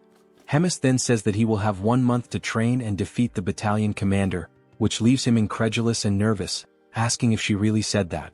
With her aura emanating from her claws, she asks if something is wrong or if he can't do it. She asks if he wants her help, like she did with Mr. Donut in their fight against him. Remembering what she did, he bows, hitting his head on the table, and says that he doesn't need it and will handle it himself. Rachel then finishes recalling the events and Choi cries in the background. The fairy tells Bobo to say goodbye as he won't be seeing him for a long time. And now, I believe Bobo understands the situation. Rachel then turns to the hero and tells him that it's about time he accepts the fact that he's a hero, asking if he intends to defeat the battalion commander with only 9,000 power. Choi says he's already crying because of it and asks if Rachel wants him to die right now. While he laments, Rachel remembers that indeed Choi became strong quickly, but it's not enough because the battalion commander is on another level. Hyunseok remembers that the average battalion commander has a combat power of over 40,000 and he laments because there's no way to reach that number in such a short time. He looks at Bobo and thinks it would be wonderful if Bobo could replace him and fight in his place, as Bobo could fight on equal terms or even win against the battalion commander. While Bobo consoles him, Rachel says that the fight should be a duel and Choi confirms that. Only then does Choi have an idea, remembering what Hemis actually said. He then asks Rachel what Hemis had said, and Rachel replies that he has 1 month to defeat the battalion commander. He gets excited again because he realizes that at no point did Hemis mention a duel or a main fight. Rachel is left speechless, her eyes wide open. Choi then comes up with a plan because, no matter how he does it, he just needs to do it. The idea is to use anything to defeat the battalion commander, whether alone or not. Rachel asks if he's sure he should interpret it as he wishes. Biting his fingers nervously, Choi says that the only way is to lure the battalion commander out and set up an ambush with Bobo. Upon hearing this, Rachel asks what he is, as she doesn't know whether to consider him very intelligent or just a coward. Then Rachel asks how Choi will lure the commander out. She wonders if someone as careless as the hero has any way to persuade the commander. Holding a spice and smiling, Choi says yes, because he met the commander recently and knows that he enjoys savoring elegant meals. So Choi begins preparing the best recipe for grilled ribs. He selects the best ribs and goes through the entire process to make them incredible, soaking them in water with honey to remove the blood. Once the blood is removed, they should be left in a pot to cook quickly. While it's boiling, Choi chops the mushrooms and green onions, adds gushing fish, and stirs to combine the flavors. Then he adds everything into the pot with the meat and lets it boil. After at least half an hour of boiling, we see Bobo dragging Choi through the fortress corridors so fast that his body seems to separate from his soul. Upon arriving at the location, Choi can't bear it and collapses, questioning how it's possible for him to lose in terms of endurance if he's just a human. Quickly, Rachel stops the hero and tells him that it's burning, which leaves Choi terrified. Then we see the plate of ribs and stew complete and it looks delicious. Carefully, Choi places it on a plate, and with a smile he sprinkles finely chopped green onions on top, saying that the best stew, the key to unlocking the heart of Commander Doris, is ready. The table was full of delicious food, and Doris leaned back in satisfaction, a rare moment of peace washing over him. He took a deep breath, savoring the ambience, and reflected on how infrequent such refined, tranquil moments were in his position. The decision to pass Yuzaru on to Choi had been a stroke of genius, easing a burden he hadn't realized was so taxing. As he pondered this, a subordinate entered, bowing with measured respect. The air in the room shifted slightly as the servant cleared his throat before delivering a message. The cooking squadron had arrived to see him. Doris, though already sated, felt curiosity stir within him and gestured for the servant to continue. Without hesitation, Doris dismissed any possibility of returning Yuzaru, assuming that was the purpose of their visit. The subordinate hesitated before clarifying that Choi had come for a different reason. He wished to present a dish as a token of appreciation. Hearing this, Doris's eyes lit up. Whispers of Choi's extraordinary culinary skills had reached him, rumors painting him as a near-mythical figure in the kitchen. Now he would experience it firsthand. Straightening his posture, he gave his approval. A knock echoed through the room, and the doors swung open to reveal Choi making an exaggerated entrance, tray in hand, a mischievous glint in his eye, and a rose held between his teeth. Doris blinked, momentarily caught off guard before swiftly composing himself. Choi set the tray before him with a theatrical bow, expressing his gratitude for the opportunity that had led to his new title in the kitchen. Doris, unimpressed by words, expected the food to speak for itself. With a humble nod, Choi lifted the cover from the dish, revealing a steaming serving of urine ribs. A rich, tantalizing aroma filled the room, causing Doris to salivate despite himself. The presentation was impeccable, almost divine. Drawing in the fragrance, Doris found himself overwhelmed. Across from him, Choi watched knowingly, confident that one bite would send him into a world of indulgence. The moment Doris tasted it, disbelief overtook him. His widened eyes and forward-leaning posture betrayed his astonishment. The dish transcended human capability, reaching a level of perfection he had never imagined. Encouraged by the reaction, Choi suggested introducing more dishes in the future. Doris, without hesitation, accepted, willing to eat anything he prepared. As Choi exited, Rachel, standing by the door, struggled to contain her reaction. Doris, still enraptured by his meal, casually remarked on Choi's favored status. Barely making it outside, Choi gripped the doorknob, trembling. He and Rachel exchanged a glance before both succumbed to violent nausea. Rachel wiped her mouth, staring at Choi in disbelief. He acknowledged his actions, fully aware of the consequences. When pressed on his intentions, he made it clear. He would continue feeding Doris until the day came when he was nothing more than a pig fattened for slaughter. Meanwhile, inside the dining hall, Doris remained blissfully unaware, savoring each bite. A week passed. Doris sat before another grand meal, yet his appetite had noticeably waned. With a sigh, he idly prodded his food, burdened by looming concerns. An upcoming duel for the battalion commander position weighed on his mind. His growing influence had drawn unwanted attention, and failure meant forfeiting his title. Yet he accepted the stakes with a sense of dignity. Choi, realizing that a week of careful planning had failed to consider external threats, forced a smile and assured Doris of his impending victory after he invited him to watch the duel. The next day at the Grand Training Grounds, Rachel attempted to lift Choi's spirits with sarcasm. Choi, unimpressed, remained convinced that Doris stood no chance after everything he had been fed. Roiger, the Demon King's 3rd Army Corps Regiment commander, initiated the duel. The challenger, a humanoid figure with a horned skull, stepped forward. Opposite him, Doris ascended the stairs, panting from the effort. Yet, upon spotting Choi, a smirk surfaced on his lips. Roiger signaled the start. Doris barely reacted at first, his enthusiasm lacking, until the moment arrived. In a single motion, he seized his opponent's weapon. A shockwave erupted, forcing the audience to recoil from the impact. As the dust settled, the challenger lay motionless. Roiger, stunned, acknowledged Doris's overwhelming dominance and ended the match. Spectators dispersed, leaving Choi to contemplate his next move. That night, at Bobo's house, Choi analyzed the monster distribution map he had drawn. Rachel, peering over his shoulder, questioned his intentions. The plan was simple: pit monsters against each other, letting one enemy take out another. Rachel, after grasping the concept, understood the brilliance behind it. 3 days later, deep in the forest, Rachel groaned from exhaustion after memorizing endless monster entries. Choi had offered to divide the work, but she had refused, now regretting it. The dense foliage around them rustled as unseen creatures moved through the underbrush. Tension lingered in the air, each shadow carrying a hidden threat. The night was alive with distant roars and the snapping of twigs beneath massive feet. When asked about their first target, Choi pointed ahead. Rachel immediately identified it as a surfib, a massive forest worm. Despite its size, she dismissed it as useless for their plan due to its passive nature. Puffing her chest with pride over her deduction, she sought approval. Choi, unimpressed, remarked that even a fool could be useful. A soldier approached and inquired about their next hunting location. Choi told him to wait before asking Rachel about dragon-like monsters with steel-like scales. She replied that several types fit that description and that she would need to see it directly to identify it. This meant they had no choice but to face the creature head-on. Choi then announced to the cooking squadron that they would be sweeping the area clean. There was no need for captures.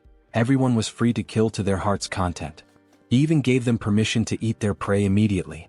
The soldiers were ecstatic. They felt that their commander had finally come to his senses, celebrating the opportunity to eat their fill. They cut down monsters relentlessly, harvesting their meat until the supply piled up. Choi observed the results of their efforts but noted that the true owner of the territory had yet to reveal itself. He began to worry that their efforts had been in vain. Deciding to halt the operation, he ordered everyone to put away their weapons. The platoon commander ensured that his orders were followed. However, just as they began to settle, an unexpected sound caught Choi's attention. He immediately sensed that something had arrived. Birds scattered into the sky as a monstrous presence made itself known. A dragon's eye glared down at them from above. The creature, Nidrak, was a beast of immeasurable combat power. The soldiers panicked at the sight of the dragon and scattered in fear. In response, Nidrak set the area ablaze. Choi, however, was pleased. With a monster of this caliber, he now had a weapon strong enough to defeat Doris. At Hemis's office, she spoke to Reed Run about her growing concerns. 3 weeks had passed without any news from Choi. She speculated that Reed Run might have been training him for something extraordinary. He dismissed the notion, stating that their training was nothing out of the ordinary. Hemis then asked for his assessment of Choi's chances against the battalion commander. Without hesitation, Reed Run replied that there was no chance of victory. However, he did note that Choi had been getting close to Doris recently. This information caught Hemis off guard. She recalled how Choi had once claimed he would defeat the battalion commander, yet he seemed to be growing closer to him instead. This contradiction left her curious about his true intentions. At Doris's office, he continued eating, enjoying the grilled meat prepared by Choi. He thanked him for the meal. Choi, letting out a sigh, caught Doris's attention. Sensing something was wrong, Doris questioned him about it. Choi, putting on a pitiful act, claimed that there was a serious problem within the squadron. He hinted that this could be the last time he would be able to treat Doris to a meal. Alarmed by this statement, Doris pressed him for details. Choi then explained that the corps commander had requested a special type of monster meat, but the creature was far too powerful to handle. Choi continued his deception, reinforcing the illusion that their squadron was struggling to subdue a formidable monster. He named the creature Marbling, a name unfamiliar to Doris, who had only heard rumors of numerous injuries among the cooks. Choi reassured him of the monster's existence, emphasizing the danger it posed and the futility of sending more ordinary soldiers. Instead, he suggested that someone of Doris's strength could handle it effortlessly, promising that such a feat would not go unnoticed by the corps commander. The thought of recognition from Hemis stirred something in Doris. He imagined her regarding him fondly, her words lifting him from the status of a mere glutton to something more. The fantasy left him flustered. Choi, capitalizing on this reaction, assured him that he would relay his accomplishments personally, strengthening the illusion of camaraderie. Though Doris feigned reluctance, he ultimately agreed to help, seeing Choi as a friend. Choi expressed gratitude, but beneath his polite demeanor, his expression twisted into a sinister grin. The following day, the operation was set in motion. At the designated location, Choi gathered his forces, ensuring every step was carefully planned. Rachel confirmed whether he had memorized the terrain, to which he responded with absolute confidence, likening himself to a living navigation system. He then whispered to Bobo, subtly affirming that their true target was Doris. Yuzaru, lacking complexity in thought, simply prepared to execute his given task without question. With everything in place, the mission commenced. Deep within the great forest, the soldiers were oblivious to their true purpose. Their only knowledge was that they were being sent to hunt a dangerous monster. Doris, irritated by the harshness of the wilderness, questioned the distance to their target. Choi assured him they were approaching Marbling's territory, all the while maintaining extreme caution. He understood that Doris was more formidable than he appeared, but he had faith that Nidrak would emerge victorious. Suddenly the atmosphere shifted. Birds scattered in distress, signaling an imminent threat. Choi warned Darius that something was approaching. Darius, now alert, prepared himself. From the shadows, Nidrak emerged, its presence overwhelming. Confused, Darius questioned whether this was the marbling he had been told about, finding its appearance somewhat familiar. Choi dismissed his doubts, remarking that many monsters looked alike. Accepting this, Darius viewed it as nothing more than another beast to slay. With unwavering confidence, Darius commanded his battalion to attack, trusting that Choi would ensure his victory reached the corps commander's ears. His soldiers surged forward, engaging the dragon with reckless abandon. Darius himself lunged into battle, unleashing his formidable techniques. Despite Nidrak's immense power, Darius's sheer brutality kept him pressing forward.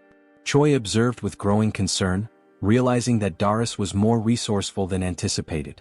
Instead of facing Nidrak directly, he used his soldiers as fodder, sacrificing them to create openings for his own attacks. Choi had intended for the battle to overwhelm Darius, but the demon's methodical approach threatened to undo his plan. Before Darius could land a decisive blow, a panicked soldier interrupted, reporting the arrival of another creature. Choi's expression darkened. He had miscalculated, this territory belonged to Nidrak alone. The presence of an additional monster disrupted his scheme.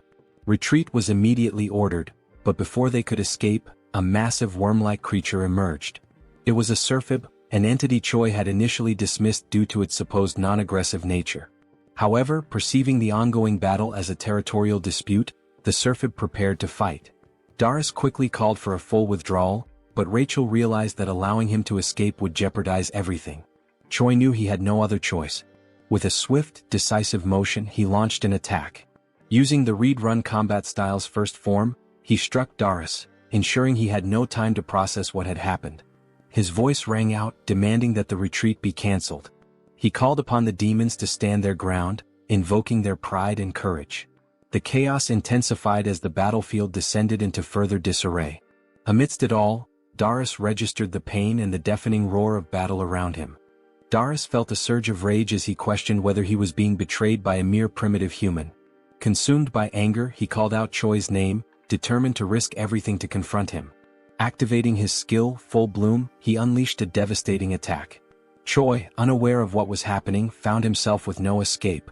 Rachel urged him to run, but before he could react, he was struck by what felt like a bolt of lightning.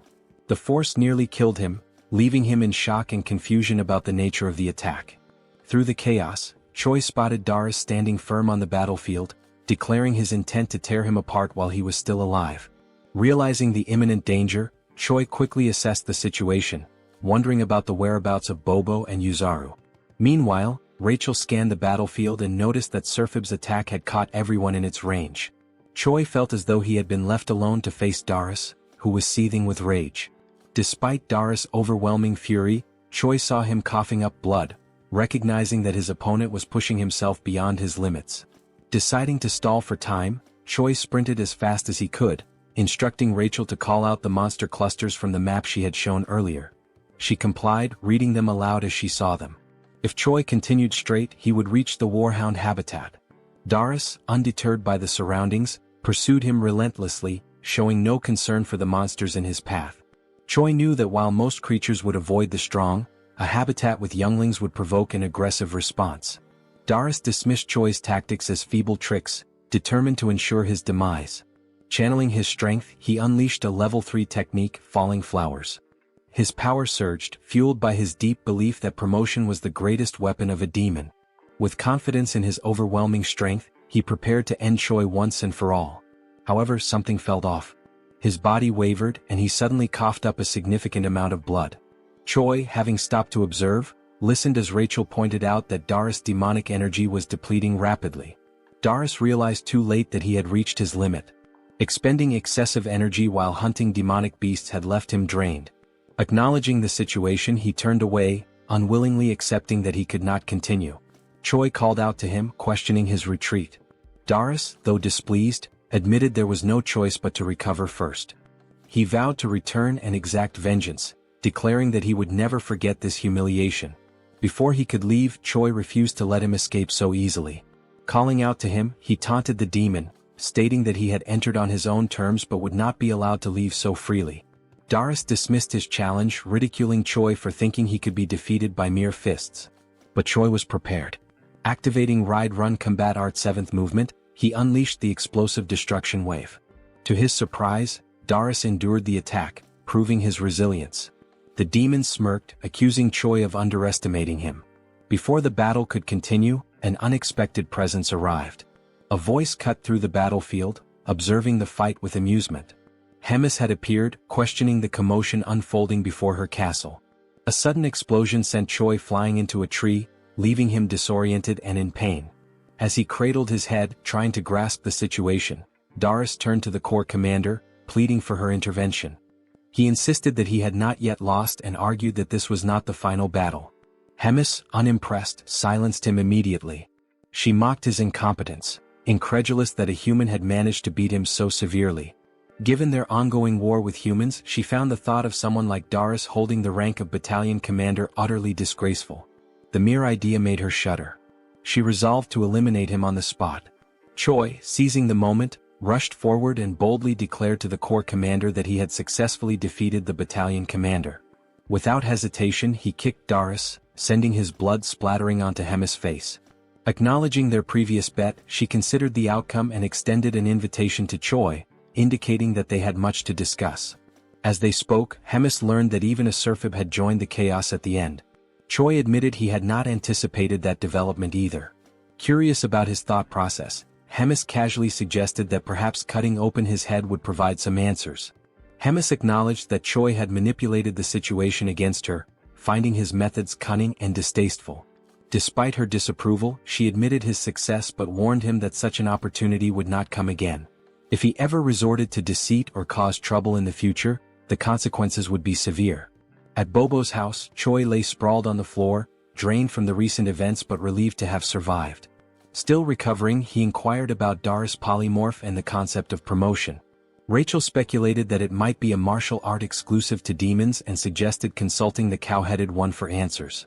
As Bobo barked, Choi acknowledged the hardships the creature endured amidst the chaos, recognizing that the Corps commander had resolved the situation swiftly. Reflecting on the battle, Choi admitted feeling a shred of pity for Doris, believing he was not entirely a bad opponent. However, Rachel pointed out that he had delivered the final blow intentionally to secure all the experience points. In response, Choi offered a hollow apology, but beneath the hand covering his face, a wicked grin revealed his true thoughts. Curious about his progress, Choi checked his level and discovered that he had advanced significantly. However, his status window displayed question marks, which puzzled him. Assuming it was an error, he voiced his concerns, but Rachel dismissed the idea, insisting that the hero system could not possibly malfunction. She believed he was joking, but Choi remained serious before deciding to drop the subject. To mark his achievement of reaching level 48, Rachel suggested measuring his combat power. After glancing at the readings, she revealed that his combat strength had now reached 13,936. Choi took pride in the drastic increase, recalling how not long ago, he had struggled even against a simple goblin. As a surprise, Rachel produced a beer, offering a moment of celebration. They drank, cheered, and basked in the victory. Yet, amidst the light-hearted moment, despite the calm, I could sense the impending danger and chaos. Sometime later, Choi returns to his inevitable routine, divided between sleeping, preparing, hunting, eating, cooking, training, and resting. He lives this loop of tasks daily and endlessly, regardless of how strong he becomes. While preparing for a training session, wrapping bandages around his hands, Choi wonders if he should find Abelson after training to clear up remaining doubts. Riadrun arrives, surprised that Choi showed up early for training, and they greet each other. Riadrun smiles while speaking with a tone of pride about Choi having defeated Doris and congratulates him. Choi thanks him shyly. Choi then takes advantage of the topic and decides to question Riadrun about something particular that happened during the fight against Doris.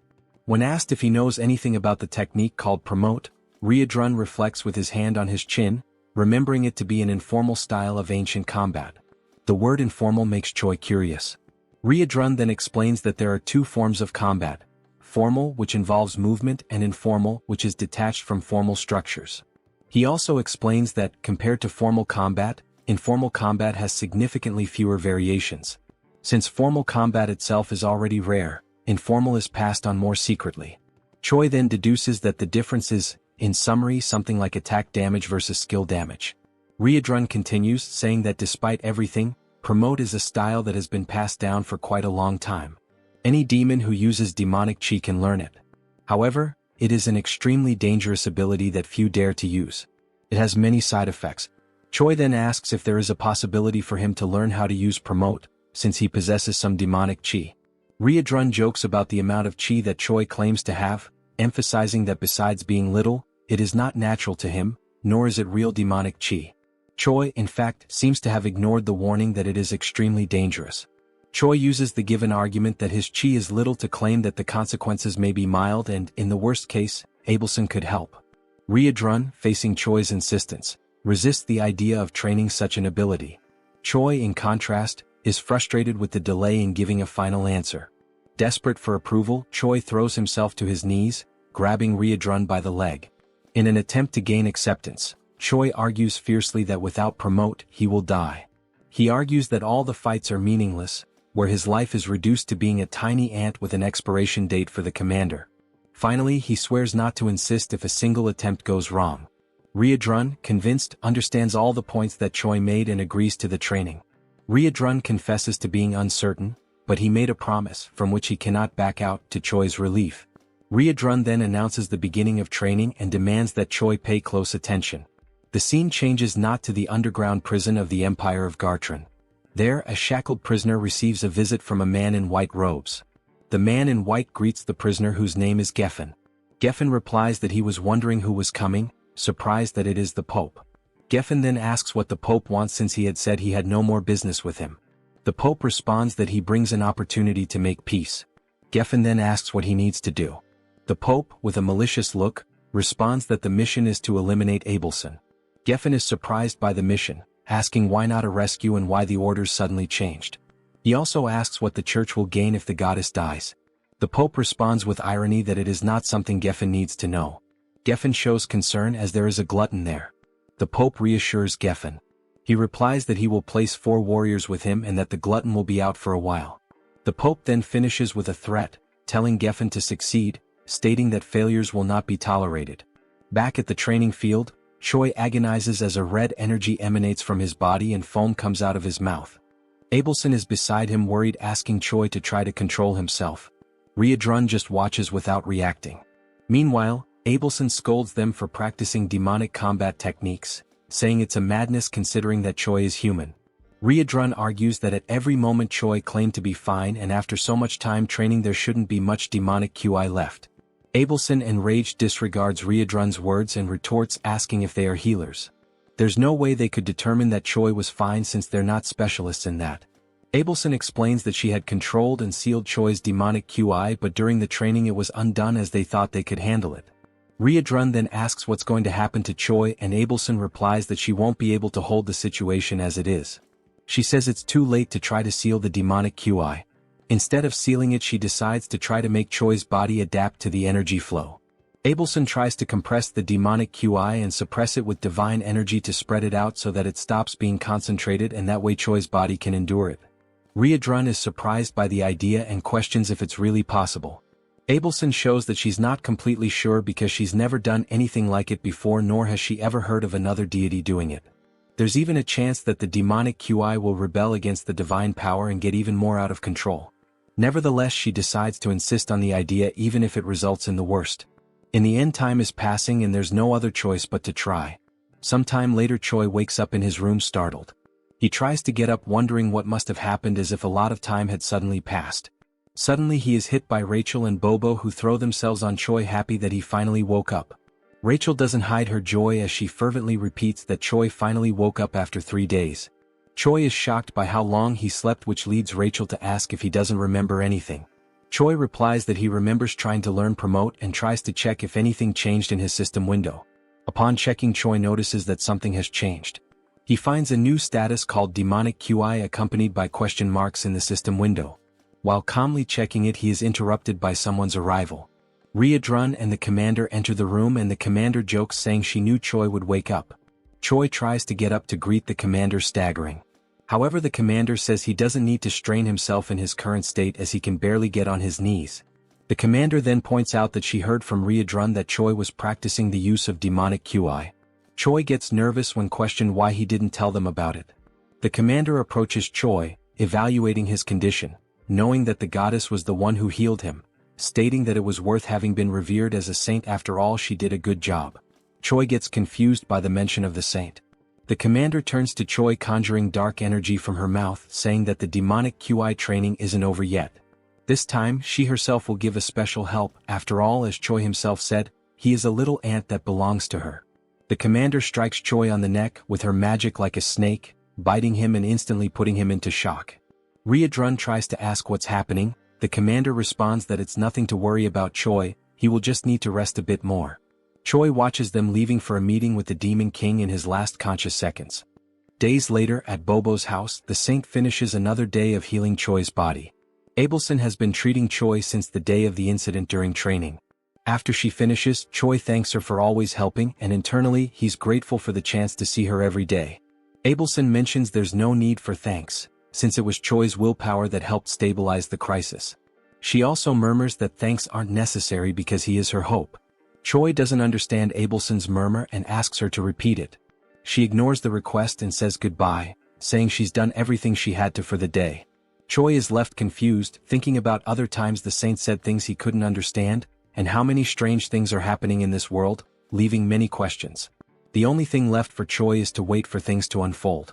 Later that night, Choi and Riadrun are together, with the hero receiving lessons on the theory of demonic chi manipulation. Riadrun, however, warns Choi not to overdo it. Choi says he's fine, as it's already been 3 days since he woke up and he'll be okay as long as he doesn't use that type of magic again. Riadrun then recalls that it's been exactly 3 days since the commander left. As Choi continues talking, Riadrun gets lost in his thoughts. He reflects that even though the meeting is an annual and recurring event, this particular year feels like there's something strange involved. Choi notices Riadrun is distracted and calls his attention, prompting an apology from him. Choi mentions that Riadrun has been very busy in recent days. He offers to help if necessary, as Riadrun has been handling command duties alone. Riadrun replies that everything is fine and the commander will return soon. Even if she was summoned earlier this time, it won't change much of the routine. He ends by telling Choi to focus on himself, and Choi accepts it as an order. Riadrun observes that Choi is getting stronger over time. He also notes that now that he has demonic chi, his strength should develop even more. Choi will only need to remain stable in his current state to achieve tremendous results. As he watches Choi, Riadrun senses an unusual movement. He quickly realizes its divine power and becomes alert. Standing up, he surprises Choi with his sudden change in behavior. He then explains that he sensed the presence of someone with divine power in the castle who isn't the saint. Before Choi can process it, Riadrun confirms it's an intruder. Riadrun then orders Choi to stay quiet while he goes to investigate the situation. The scene shifts to the castle's hallways, where 4 men in black cloaks are gathered. They discuss how entering the castle was relatively easy. One of the men comments that this ease came from the commander being away. Geffen, instead of responding, demands silence. He knows and warns that even without the commander, there's still an opponent they must be wary of. When Geffen mentions the name Red Nightmare, Riadrun appears in front of the group, demanding to know how they knew about Commander Hemis's absence. Realizing they're facing the one they feared, one of the men panics, confirming it is Red Nightmare, while Geffen tells the group not to lose composure as they assume battle positions. Geffen then assigns 2 of the men to go after Abelson, while the other stays with him to fight Riadrun. Realizing their goal is the saint, Riadrun becomes concerned because the room where she is confined is not far from their current location. Clenching his fists, he becomes frustrated, knowing that dealing with all 4 would be easy, but handling 2 while the other 2 escape is much more complicated. Suddenly, a voice echoes down the corridor. Choi appears, asking if everything is alright, anxious because Riadrun had left the room with such a serious expression. Riadrun scolds Choi, saying he was very clear when he ordered him to stay in the room. But internally he is grateful that Choi showed up. He then asks Choi to pay attention to a new command. Explaining that the intruders are after Abelson, Choi must reach her before they do and escape with her. Riadrun throws his necklace to Choi, who is confused about what to do with the accessory. Geffen charges at Riadrun before he could finish the instructions, and even so, while defending himself, Riadrun explains that the necklace will serve to convince high-ranking officers of the situation. Choi promptly follows his path at full speed.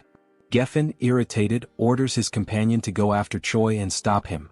Meanwhile, Riedrun finally decides to attack, making it clear that Abelson will not leave the castle without the commander's permission by anyone's hands. Riedrun activates his combat-style 7th movement, attacking Geffen with powerful strikes. He also launches a blow called Explosive Destruction Wave, his eyes glowing red with determination. Meanwhile, Choi runs as fast as he can to reach Abelson's room. As he runs, a mission window appears.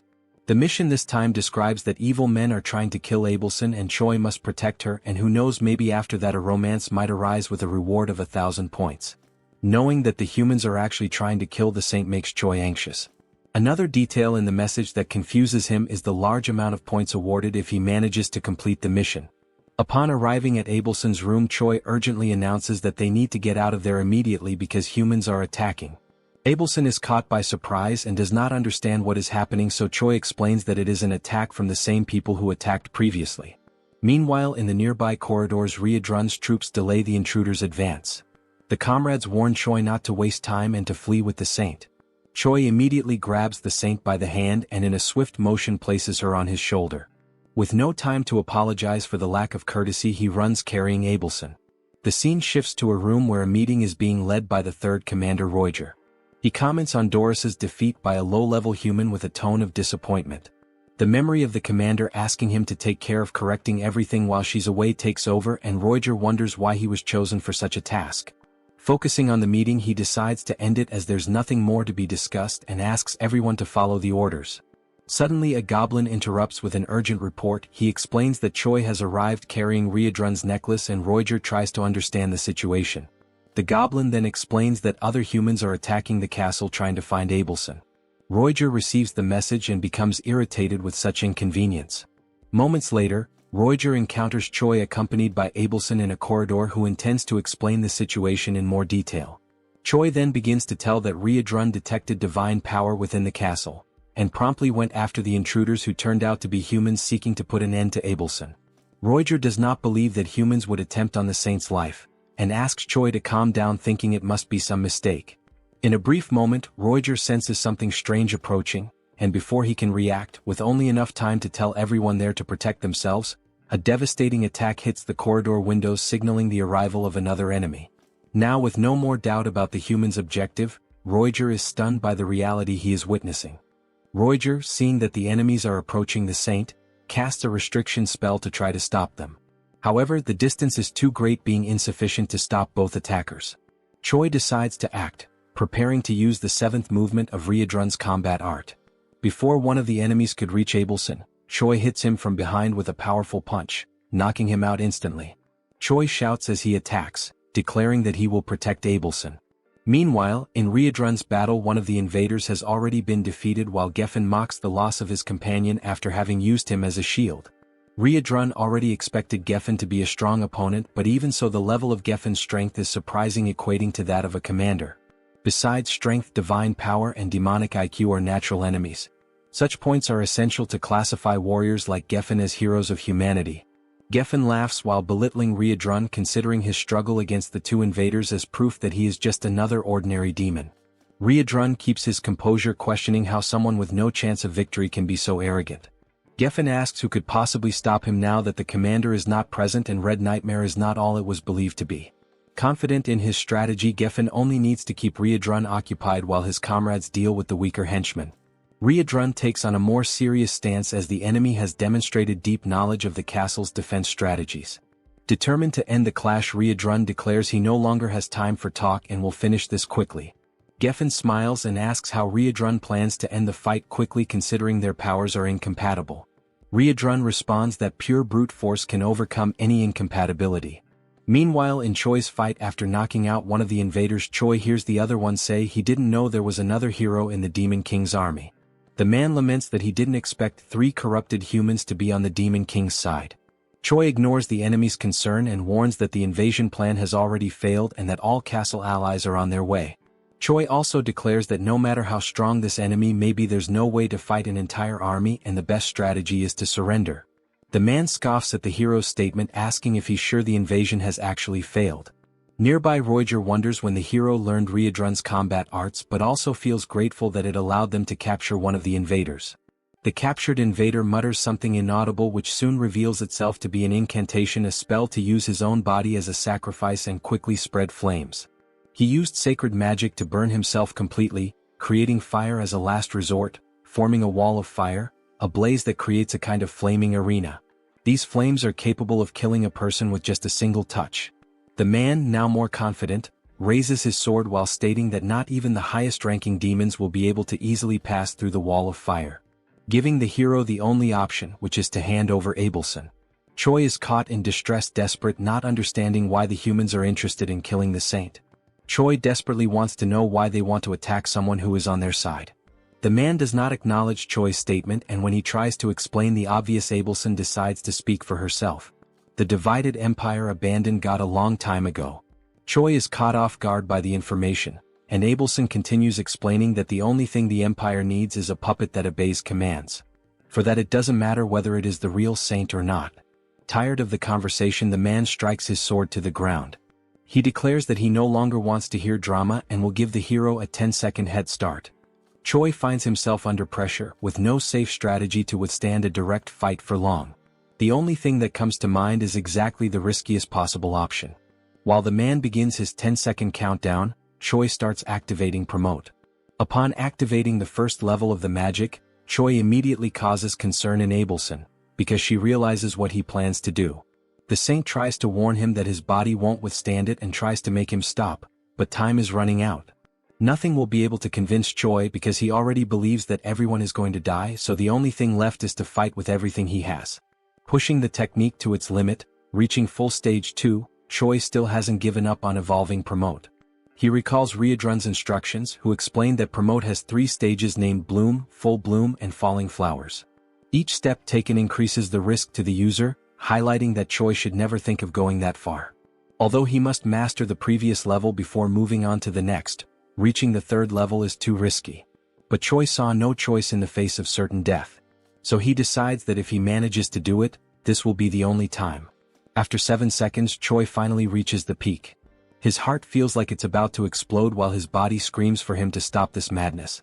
Rachel, desperate, cannot believe that even with the situation so dire, using Promote is the only solution.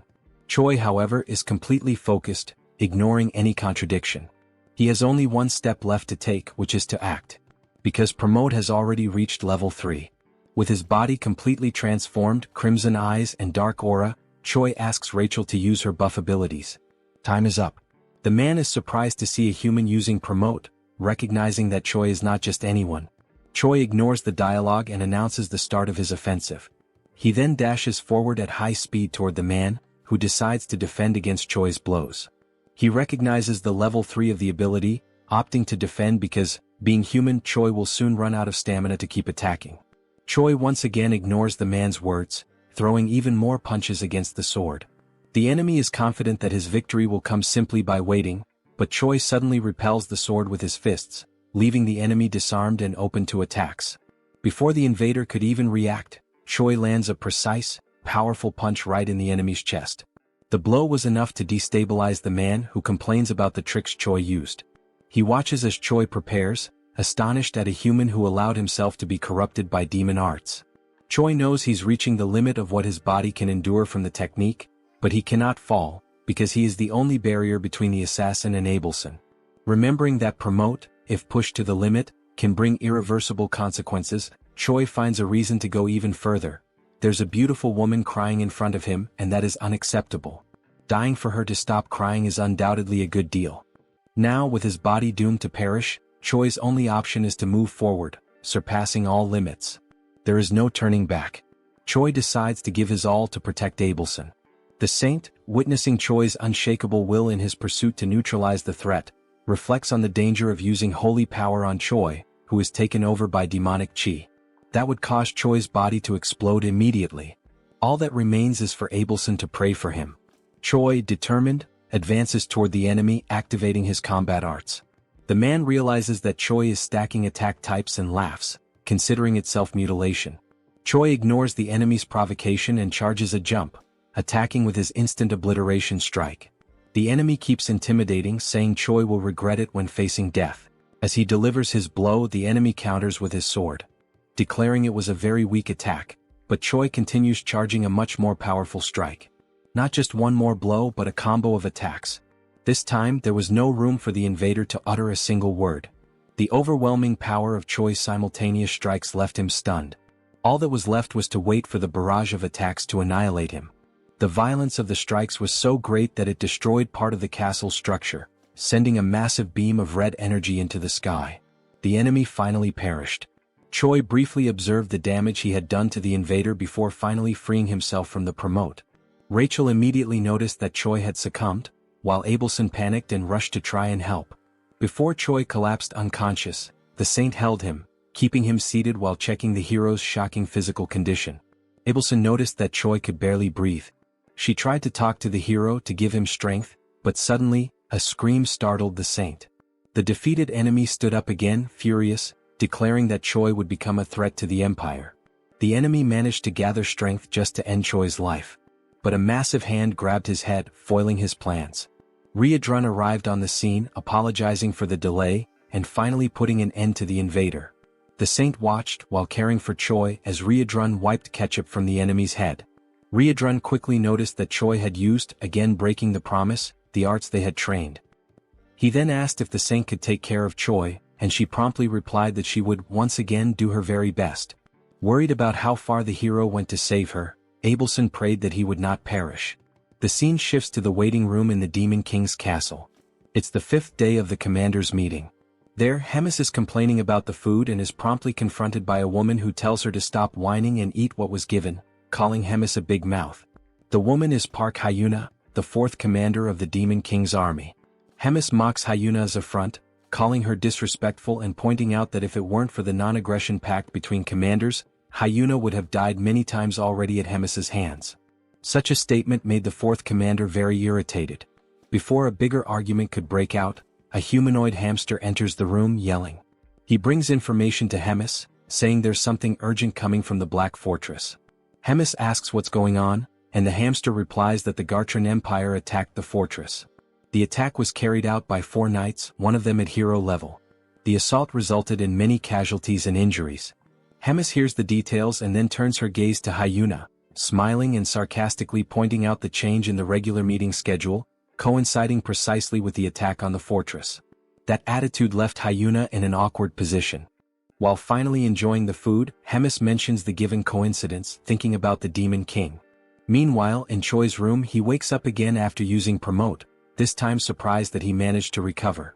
Rachel quickly approaches, grabbing Choi by the hair, irritated by the hero's recklessness that almost got him killed. Choi begs for mercy, saying he's still a patient. Choi jokes that, considering the pain he felt from Rachel's blow, he's definitely alive, even though he thought he had been defeated. Rachel then explains that he was indeed defeated because, even after using all the combined techniques and hitting the enemy directly, the villain still managed to remain standing in the end, while Choi was unconscious. But before the enemy could strike back, Riadrun arrived and ended the game. The cowhead guy saved everyone with just one blow. Choi listens to the explanation in awe. Rachel continues narrating the events, explaining that after the battle, Riadrun and Abelson took care of Choi, giving him the necessary treatment to recover. Finally, she and Bobo also took part in the care. No less important, both Riadrun and Abelson described it as a miracle that Choi came out alive and asked him not to repeat that recklessness, so he wouldn't make others worry again. Choi then points his finger at Rachel, who immediately gets irritated, thinking Choi is about to argue with her. However, he just gently touches her face and apologizes for making her worry, thanking her for all the care. Rachel lets her guard down and the two are fine again. A few hours later, Riadrun and Commander Hemis go visit Choi. While the commander plays with Bobo, Riadrun repeatedly says that Choi was only able to use the technique the way he did because of the demonic chi Hemis put in him. Riadrun also asks if Choi thinks he has 9 lives to keep acting recklessly, reminding him once again that he's only alive because of Hemis, and Choi states that he's already gotten the message. Hemis, while playing with Bobo, gets annoyed by the conversation. Choi asks how the meeting went, and Hemis says she doesn't care about what happened there because what matters more is taking care of the headquarters. That's why she simply abandoned the meeting and returned to the fortress. Choi is shocked by Hemis's attitude, since it was a meeting with the Demon King. Hemis smiles as she notes that the Demon King might have gotten a little upset. Meanwhile, Choi and Riadrun get chills thinking about what that could lead to. Hemis has more interesting matters at the fortress. Choi's performance after she put her own demonic chi in him behaved as if it were his own. While Riedrun and Choi fear the wrath of the Demon King, Hemis is delighted by how interesting Choi is. The scene then focuses on the moment when Hemis meets the Demon King. In the memory, she emphasizes that even during all the battles from the first to the last fought by the Demon King, she remained by his side, following his purpose. Hemis believed that all of the king's actions were with the intention of protecting. The Demon King Tigrad tries to move things along, asking what she means after all. Hemis then gets straight to the point and explains that if the Demon King's plans go against her, they will have a problem. Tigrad responds that Hemis's attitude is insolent and that what she's saying basically means she will no longer obey him. Additionally, Tigrad asks if the fact that Hemis has lived for a long time made her bored, as he sees it as a way for her to kill time. Hemis replies that she already knew that would be Tigrad's reaction and that she doesn't plan to fight him, which is why she will leave. But before going, Hemis looks at Tigrad once more and asks who is really getting bored as time goes by, and tells him to think carefully as this is her final warning as a longtime companion. And after that farewell, Hemis goes to meet Choi, and the scene returns to the moment when Hemis and Riedrun leave. Choi shows respect as the duo walks, and Hemis turns to Riedrun, congratulating him, which makes Riedrun curious about the reason for the congratulations. Hemis explains that he managed to handle a hero-class human on his own and asks if it wouldn't be time for him to evolve into a higher hierarchical position. Riedrun thanks her for the compliments but replies that he doesn't think it's the right time for that. Hemis asks why not, and Riedrun promptly responds that he's still interested in training and following Choi's growth, and with that he also wants to learn more from Hemis's own teachings. That will be good for his personal growth. Hemis briefly smiles, and after a moment she decides to go straight to the point, confirming whether the castle turned into 3 chunks due to the human invasion. Riedrun confirms that yes, and he has no excuse for it. Hemis then says she thinks everyone has gotten lazy, as she didn't even arrive at the front lines. So she gets the idea to start a tournament to select a commander for the Third Army. The scene then cuts back to Choi, who is viewing his shop through the system. He notes that even after upgrading the hero shop to the intermediate level, he still has 950 points left, and it would be a waste to let them sit unused. He wonders if there's anything interesting he could buy. Rachel questions if, since he finished another quest and gained another 1,000 points, that was to be expected. Choi focuses on browsing the shop, excited that after evolving the shop level, there are way more things to explore, seeing all kinds of items and even cosmetics. When asked by Rachel if he's actually going to buy something, Choi reflects that even though there are countless options, all of them are very basic and don't even offer bonus stats, considering their high cost. Rachel agrees, pointing out that all those items could be destroyed like paper by Hydro. Taking another look at the shop, Choi notices that some accessories have different options, but they're hard to understand. So he decides to first upgrade his combat power gauge. Before proceeding, Choi notices something and asks what this item called Wrath and Magic Creation is. Rachel then explains that it's not an item, it's more related to something like a unique skill from the creation system, where Choi can, for example, turn his kick into a skill and then level it up. Even though they're the same kicks, they'll probably hit harder. Choi reflects on Rachel's words. After proceeding, deducting 500 hero points, the system begins the creation process, analyzing the hero's mana and physical movements for a period, with the duration of the analysis being manageable by Choi himself. The countless pieces of information leave Choi confused, and as soon as he understands how the system records movements, he becomes amazed by the skill. With that, he stands up and prepares to record his new skill. While the system records the movements, Choi chooses to start with his kick, performing the motion for the recording. Once it's finished, the system will generate the alteration, optimizing his physical balance and mana control. Choi simply watches as the system operates, and suddenly, a warning message catches him by surprise, while he thinks that his life is finally becoming a real Isekai story. The system's warning message comes with a failure during the creation process and a suggestion for Choi to perform the movement correctly.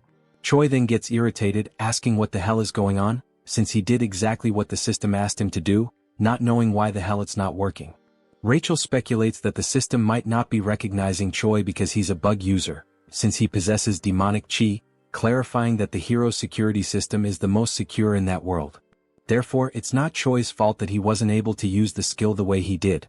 Choi, even more annoyed, grabs Rachel with his hands and shakes her violently up and down, leaving her desperate. While he explains that he's already pissed and her explanation made it worse, something catches his attention. A new hero quest has appeared, and even before reading it, Choi gets even more irritated by a new mission, having spent a bunch of points for nothing, demanding that the system return his points. In the mission, it informs that it's too early for him to despair over the points spent, stating that he can always earn more points and now it's time to forget the past and move on. The mission is precisely to create a new skill using his strength. Sometime later at Riedrun's training field, Choi begs his master once again on his knees to help him. Riedrun confirms Choi's request, saying that he needs help to develop his personalized wrath, and Choi confirms it. Riedrun takes a moment to analyze, then responds to Choi saying he'll help him. Choi, with teary eyes, is left speechless by the answer, and Riedrun adds that he was already planning on giving Choi some training anyway. Riedrun turns and informs that the training has just begun, and Choi promptly follows him. Moments later, the two are sitting in a moment of concentration, marking the beginning of that training. The session continues with more strikes and some physical exercises, which may be the ones that leave Choi quite exhausted. At the end, Riedrun and the saint observe Choi resting in his room again, with some bandages and his feet positioned in a bizarre way. Marking day 1, Choi smiles, grateful for having completed the day, and after getting up to pull himself together, he checks the system window informing that he completed a mission. Choi's combat power increases, and he then reflects on having managed to create his personalized wrath. It's a modified version of Riedrun's martial arts style, and the name Choi gives to this new style will be Nobilis. On the day of the tournament, the host greets everyone, introducing himself as Jark, explaining that this time's event will be to select 1 company commander and 13 battalion commanders. The host also states that the number of expected tournament participants exceeds 1,000. Focusing on the image of Remus and Hyuna, who are together in a room, the host explains that the tournament will consist of 3 matches in total and that all of them will follow a battle style different from the usual in previous tournaments.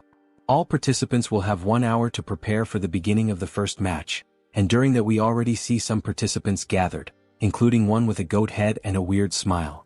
Right after that, we see Choi smiling as the host explains that a knife has been accidentally dropped, making a metaphor with the name of the first match, which is the Killer Run and will take place on the Outlaw of the Highway.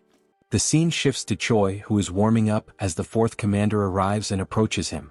She states that she has been observing him for some time, asking if he is human in a rhetorical tone. Choi is surprised by the presence of the woman, who is a stranger to him until now. The hero is dumbfounded by her beauty. She then begins to describe him, answering her own question by saying that the fact he has black hair and a combat power gauge suggests he is probably just an ordinary hero at first glance.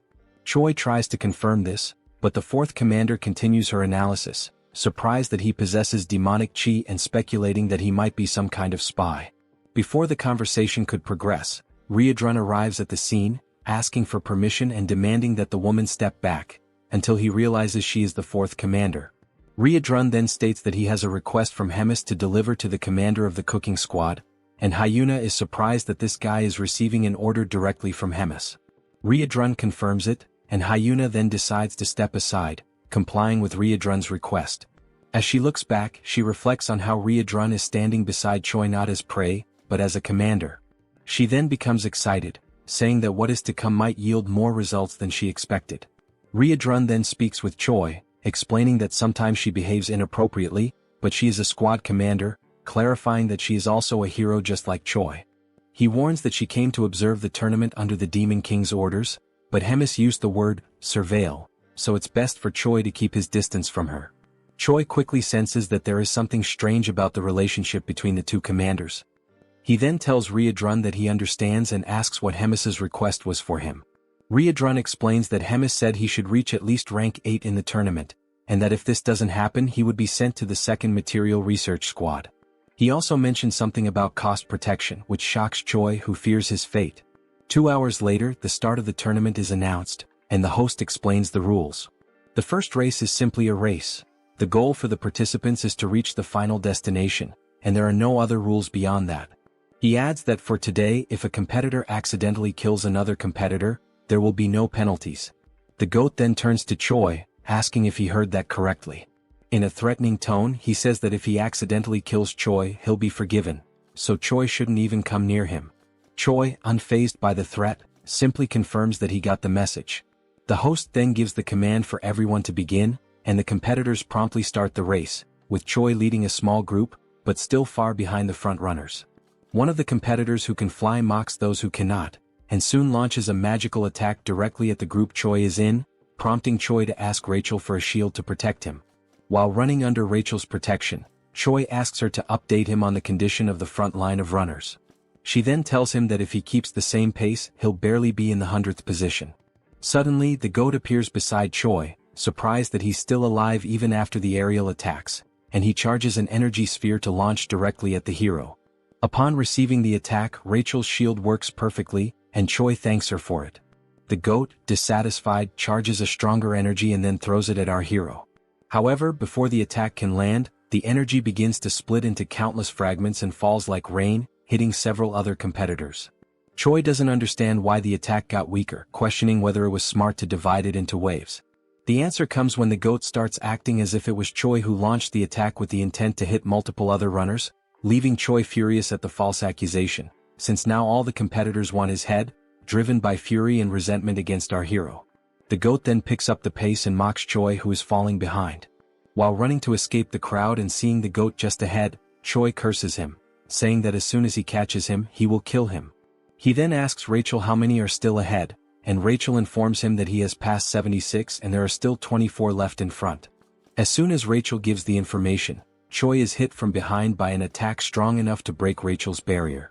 While feeling the attack and about to fall, a memory comes to Choi's mind about his training with Ryudrun, where he was confused about what to do regarding having multiple combined styles, where each of them was made exclusively for demons incompatible with humans. Both the Promote and Ryudrun's combat skills needed to be used as a base to create a new skill completely compatible with Choi, and thus Noblesse was born. As soon as he activates the skill back focused on the race, the system informs him that his magic power evolved from rank D to C, and also that the level of demonic chi evolved from rank E to C. The Noblesse skill then appears in the system, explaining that it was created through the merging of the two forces, thus creating a unique combat style that emanates a purple aura of magical and demonic power, with a proficiency of 0.06%. After fully charging while defending himself from the attacks of other runners, Choi then starts a fast sprint, warning everyone to get out of his way, and in moments, the only thing the runners can see is a flash of purple light passing everyone at an absurd speed. He quickly overtakes several competitors, but then the information appears that 95 runners have already reached the destination, leaving only 5 spots available for qualification. Determined, Choi accelerates even more, fast enough for Rachel to barely hold on to keep up. Suddenly, the goat looks back, noticing Choi's approach, surprised that he is already so close. As he approaches, Choi enjoys the situation, grateful for finding the goat right at the end of the race. He then activates Rachel's third combat form, charging an attack, getting even closer to the goat, and as soon as he reaches him, he hits him from behind, saying for the goat to accidentally die. The goat then flies at an absurd speed toward the wall, completely destroying the structure. Meanwhile, observing both amidst the confusion, the host explains that the 99th and 100th positions were filled by Choi and Whole Goat. Choi then sits, relieved for having qualified, while the goat is unconscious behind him. Choi gives thanks and the goat quickly gets up, enraged, cursing Choi and threatening him with death. But before anything could happen, the host intervenes, saying that the race is over. He then explains that the 100 people who passed the first round will have the second stage in 3 days, and everyone else is dismissed. Meanwhile, that night, in a forest near the Dark Fortress, Hemis and Park Hyuna are in a forest location, and the fourth commander asks Hemis if she is really going to release a certain thing inside the tournament. Without answering, Hemis only focuses on what is ahead, greeting Modem, saying how long it has been since they last saw each other. The creature, emanating a red aura, explains that indeed it has been a long time, exactly 97 years, 3 months and 11 days, and asks what can be done for Hemis. The creature is Modem, Hemis's familiar, with a strength of 198,532. Hemis then explains that what Modem needs to do is capture all the participants' flags. Modem confirms he understands, and then Hemis asks him not to be reckless with the task, because if there is a decent participant, Modem needs to go easy on him. Hyuna, hearing this, says that the big mouth is getting too soft. Hemis questions why she is being seen as soft by the fourth commander, and then asks if she knows why demons are losing to humans. Before receiving any kind of answer, Hemis justifies the question by answering it herself, saying that demons are fighting too fairly. They try to solve everything through brute force, and if they lose in strength they do not retreat, and in the end they end up dying. And this is accepted very simply. But unlike demons, if humans are at a disadvantage, They avoid the fight and manage to return later with schemes to unbalance the battlefield. And that is why the Demon King's army keeps losing to weak humans, ending the explanation with a finger pointed at Hyuna's face, who is perplexed by the situation. To break the tension of the moment, Hemis adds that the fourth commander needs to study a bit more, leaving Hyuna irritated by the provocation. Next, the rules for the next phase of the tournament are explained, detailing that groups of 4 people will be formed randomly and each group starts with 2 flags. After 48 hours, the teams with the most flags will be classified for the next round, with a limit of 10 spots. Those teams that do not have any flags will be disqualified, regardless of their position. Hearing the explanations and after the groups are formed, the GOAT is happy with the composition of his team because they are using Choi as bait to attract other participants and collect their flags. Choi is also somewhat content with the strategy, saying that it is brilliant, but deep down he is wondering what kind of bad luck made him end up on the same team as the GOAT. But in the background, with no expressions, are the other team members, one being a hawk and the other looking like Arbok. The 4 of them make up Team 9. The GOAT, still excited with the results, declares that they just need to wait because with the number of flags they currently have, they are practically already classified. But Choi watches him, reflecting on how annoying the GOAT is. It is then shown that Choi's team is in 4th position with 4 flags, but that was not the current position just moments ago. The ranking rose abruptly, and once again the team's position rises to 3rd place without them having done anything. Seeing this, everyone is surprised, wondering what is happening. Suddenly, a steel foot approaches the group, and Choi hears the sound of metal, making him look back and notice the presence of Moten with his extreme strength and intimidating presence. The GOAT notices upon seeing several flags on Moten's back, that he is probably the cause of the mess in the ranking. The GOAT then smiles, wondering if he is a golden goblin, and then recklessly rushes toward the stranger, causing Choi to try to stop him, saying he shouldn't try to fight him. The GOAT continues the charge, calling Choi a coward. Concentrating an attack, the GOAT arrogantly declares that he is going to kill the tin monster and take his flags. With a simple movement, Moten knocks down the GOAT, and in the attack he is thrown against the hawk and against Arbok, losing the flag. While storing the newly collected flags, Moten is being watched by those who sent him. Hyuna questions if that was really necessary. Judging Moten's presence, they're useless since there is no way to win against him with only the skills of Choi's team.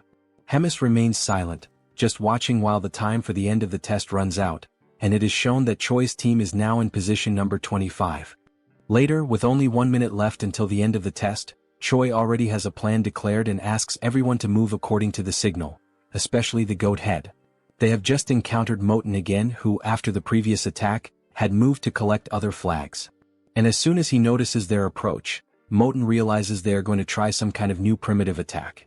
Choi then orders the GOAT to attack, and he promptly begins channeling his magical energy, irritated by being commanded by a human. As soon as the energy hits the area where Moten is, he remains standing intact, surrounded by flames and lots of dust. Choi then gives the turn to the hawk, who is already at high altitude and ready. He begins his charge, descending toward Moten at very high speed. Moten notices the hawk's charge and realizes it is a joint attack, also noticing that this is the first team using tricks like this, as he prepares to defend against the attack. As the falcon approaches Moten, he is met with the defense of the tin monster and has his neck restrained, causing the attack to halt, leaving only the strong wind that accompanied him, which brings a certain comfort to Moten, who declares that the wind is refreshing. But he quickly notices that Choi is advancing and states that all members of the team attack in a very simple and slow way, mocking how pathetically weak the demonic chi in Choi is. From afar, Arbok approaches underground while Choi is already practically at Moten's defense. He then orders the centipede to attack and tries to dodge Moten's defense. To finish the attack with extreme determination, Choi then activates his unique skill. Surrounded by the noblesse, he advances toward Moten, and when he is just a few centimeters away from grabbing the flag, Moten stops him and compliments the team's group attack, saying it wasn't bad for an improvised plan. However, that is all they managed to do, which is not enough as Moten has already immobilized Arbok and also Choi. With only 15 seconds left before the end of the test, the 3 team members are already completely immobilized by Moten, and the tin monster then decides to ask Choi what that purple energy he just used was. Choi is not concerned with the question and only focuses on the time left to finish the test. Desperate, he then declares to Moten that he will find out what the energy is the worst way possible. Grabbing the enemy's hand, Choi then activates his new skill, Chi Explosion. The purple energy then moves toward the enemy and in an instant Choi is already out of combat, but the strength of the attack was enough to destabilize Moten. As he falls to the ground and time runs out, with both participants drifting apart, in the final second Moten stabilizes and the match ends. Moten realizes how the ability worked, wondering if it was in fact a self-explosion, although it wasn't strong enough. Choi, hearing this, gets Moten's attention by calling him Tin Can and asks him to look back. On Moten's back is the goat holding a flag, causing confusion in his mind. Choi then mocks the situation, questioning if Moten really thought he would blow himself up without a plan, explaining that everything was orchestrated so that at the moment of the explosion, the goat would be ready to capture one of the flags. Choi then ends by saying it was a great displeasure to meet him, and the ranking is presented as Choi declares that he will never see the Tin Can again, flipping the middle finger at his enemy. The system then presents Choi's new ability, Chi Explosion, with a proficiency of 0.11%. Sometime after the end of the tournament's second round, the scene shifts to a quiet but significant conversation between Hemis and Moten. Hemis asks Moten for his thoughts on Choi. Calm and composed, Moten describes Choi as a rare human possessing a hybrid of demonic ki and mana, an unusual and unprecedented combination. He states that he has never witnessed anything quite like it before in all his years. Hemis, unfazed, replies that she was already aware of this unusual trait. She presses further, asking if Moten has anything else to offer. Moten adds that Choi is not only talented but exceptionally quick on his feet. He highlights Choi's sharp, instinctive decision-making, admitting that the young human surpasses many demons Moten has known, even those considered elite. Hearing this, Hemis quietly reflects on the implications. She begins to consider that the direction of the demon army may need to evolve. She muses that, should she choose to pursue her own path, the future could unfold in unexpected, and possibly thrilling ways. The narrative then transitions to the divine empire of Gartrum, where the atmosphere is somber. The Pope mourns the loss of Geffen, a hero-level figure who perished during a mission, a warrior of great promise taken out in a vile and humiliating manner. The mood in the room is tense, laced with both grief and strategy. In the same chamber, a man seated nearby asks what will be done about Abelson. The Pope pauses in silence before coldly announcing that, despite her popularity, Abelson is merely the princess of a small, insignificant kingdom. With finality, he declares her removal as a candidate for sainthood and orders that she be publicly branded a heretic, an ally of the Demon King's forces. Next, the Pope shifts his focus. He asks if Hemis is causing trouble again. The man replies that she has begun restructuring the military command, planning to select new officers through a skill-based tournament. The Pope, ever calculating, inquires if there's any way to sabotage these plans. The man, now revealed to be Elrond, explains that he attempted to contact the Demon King for assistance, but was met with clear resistance. It seems that interfering with Hemis's efforts could risk provoking the Demon King himself. The Pope suggests sending a hero to disrupt the structure directly, proposing Kinley as a potential candidate. Elrond hesitates, reminding him that Huna, now branded a traitor, is currently stationed at the Black Fortress. With her presence, it would be nearly impossible for Kinley to face both powerful women at once. The Pope, ever perceptive, deduces that Huna's position at the fortress may suggest the Demon King is not entirely aligned with Hemis. Elrond momentarily considers canceling the sabotage plan, but the Pope raises a hand to interrupt. He asserts that the empires of Gartrum and Drasen have always thrived by embracing conflict. Their power comes from waging holy war against the evil of the demons. He continues, explaining that evil must exist so the light of righteousness can shine brighter. That light, in turn, fuels the faith of the common people, faith that strengthens the empire itself. For this reason, the war must continue regardless of the shifting tides. One of their strategies, the Pope reveals, has been feigning cooperation with the Demon King to subtly control the war's direction. However, if demons continue to evolve at this pace, they may soon grow beyond the Empire's control. He then instructs Elrond to verify whether their embedded spy has reported the next tournament's location. Elrond checks his notes and opens a map, revealing that the next match will take place in Inamazet, a remote, forested region notorious for its dangerous beasts. They both note the area's distance from the Black Fortress, interpreting the choice of location as divine will. The Pope gives his final command: summon the heroes and use this next opportunity to measure their strength. As plans unfold in the Empire, the story cuts back to Choi, now in his quarters. He sits calmly, amused by the chaotic state of his system after merging demonic ki with mana. The intricacy of energy manipulation has grown considerably. Rachel, watching him with a mix of awe and curiosity, quietly reflects that not long ago, Choi had only one ability, a skill he mastered thanks to Hydrun's relentless training. Choi focuses on the fact that Hydrun's combat style variations have now been officially registered in his skill window, with both Noblesse and Magic Explosion recorded as distinct entries. This brings the total number of unique skills in Choi's panel to 5, a significant milestone.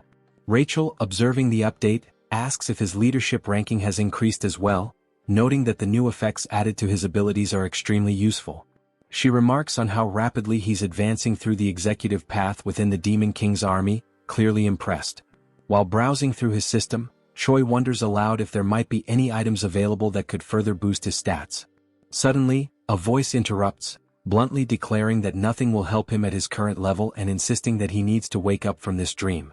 The voice, cold and sharp, belongs to none other than Hyuna, who appears unexpectedly, startling the hero. Choi reacts instinctively, crawling backward in alarm when he realizes that the surprise visitor is none other than the fourth commander. Annoyed by his panicked scrambling, Hyuna tells him to shut up and demands that he state how many hero points he earned.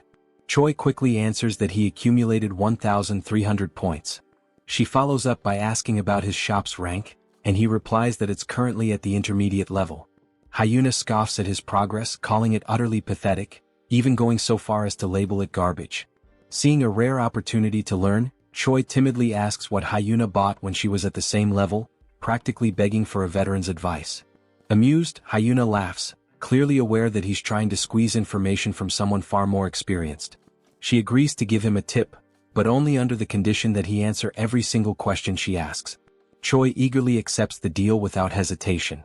Hyuna then advises him that, since he already has an aura, the next step is to upgrade his shop level and purchase a dimensional pocket, a valuable inventory-like item that offers excellent utility for its cost. Choi ponders the usefulness of such an item and wonders if it will show up in the next round of shop offerings. Hyuna confirms with a nod but immediately shifts gears, announcing it's now her turn to ask questions. Her first, is Choi really a hero? He responds vaguely that, somehow yes he is. Her second, why on earth is he serving in the demon army? Again he answers that he somehow ended up there. Her third question, how can he use both demonic ki and mana simultaneously? Choi gives the same kind of answer, it just happened. Frustrated by the lack of clarity, Hyuna sarcastically sums up his story. He's somehow a hero who somehow ended up in the demon army, and somehow can use both demonic ki and mana. Choi simply nods in full agreement. Furious at his nonchalant attitude, Hyuna delivers a brutal kick to his face, launching him across the room. Dazed and annoyed, Choi retorts that Hyuna herself is also part of the demon army. The scene then shifts to some time later, with Choi lying face down and submissive, pinned under Hyuna's legs as she casually rests on top of him. When she calls out, he responds instantly.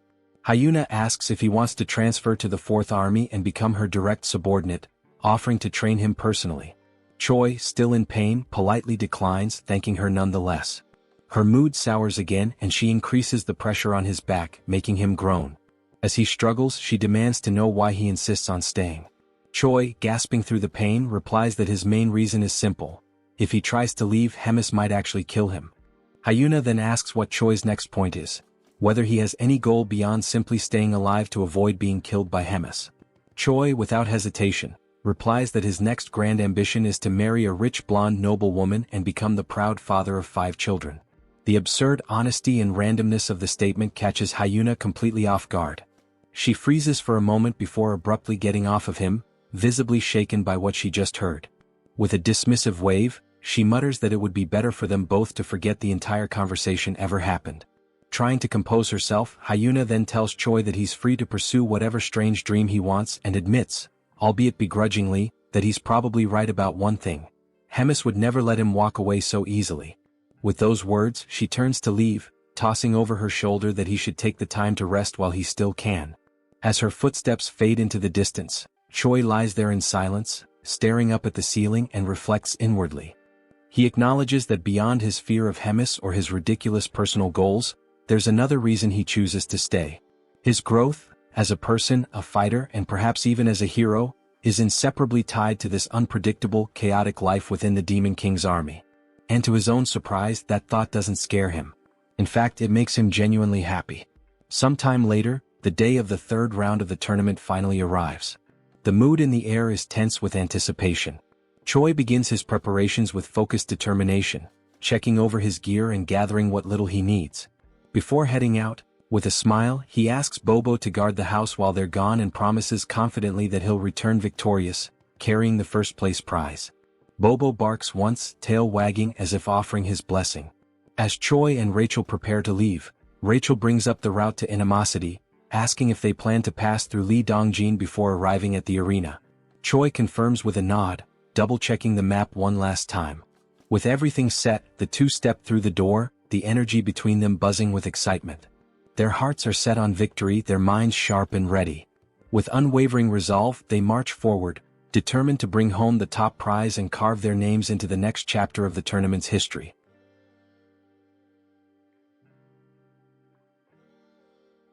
The scene moves forward to the beginning of the third day of the tournament, where Choi is hunting monsters. He notices that he is gaining 1 level for each monster he defeats.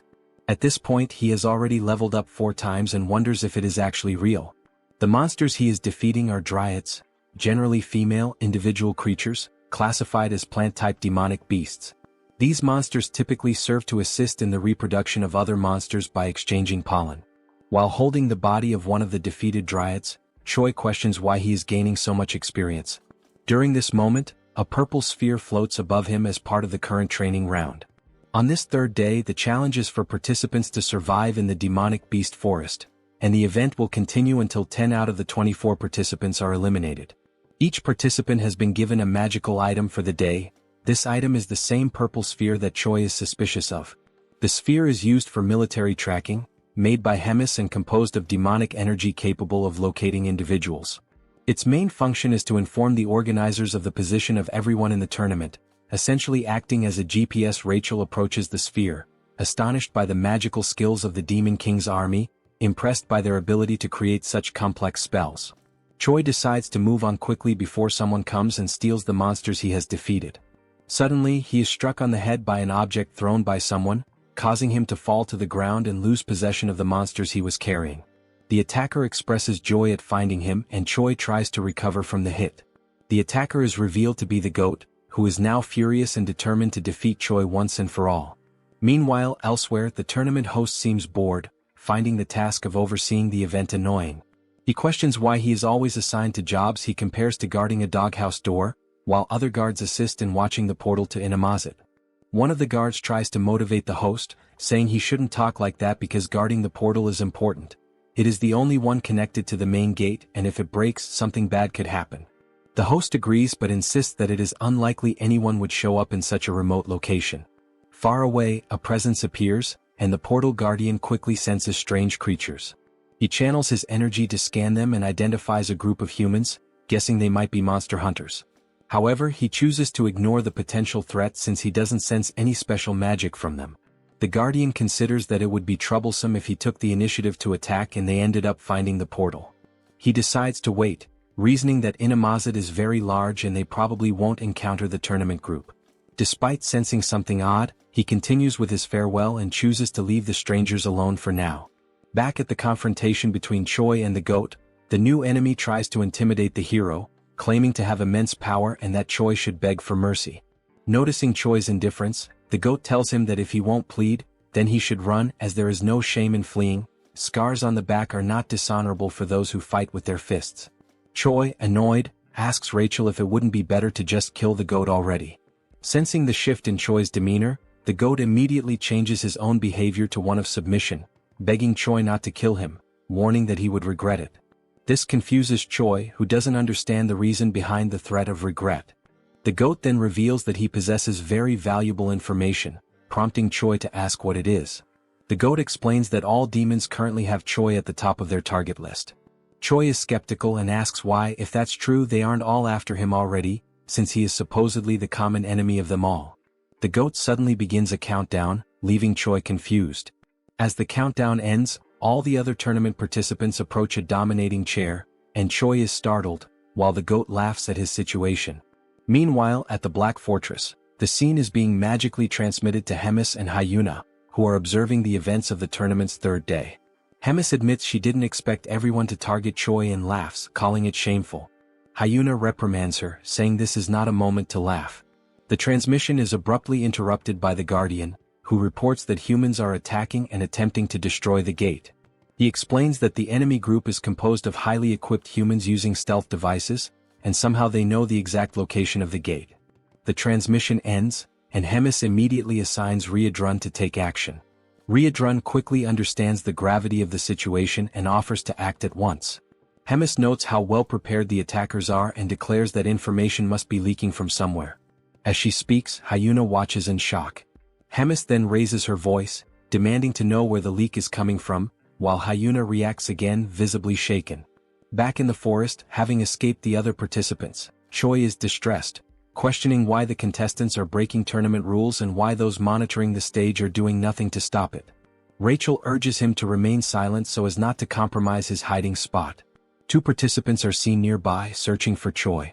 They briefly scout the area but soon decide the hero isn't there and leave, planning to wait for the next tracking update.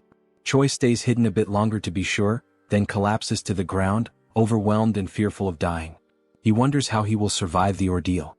Rachel tries to comfort him, reminding him that his level progression has been going well and suggesting they could defeat more monsters nearby. She asks if Choi has anything in his shop that could help. He agrees it's a good idea and starts to search, though unsure if anything there could truly help him survive.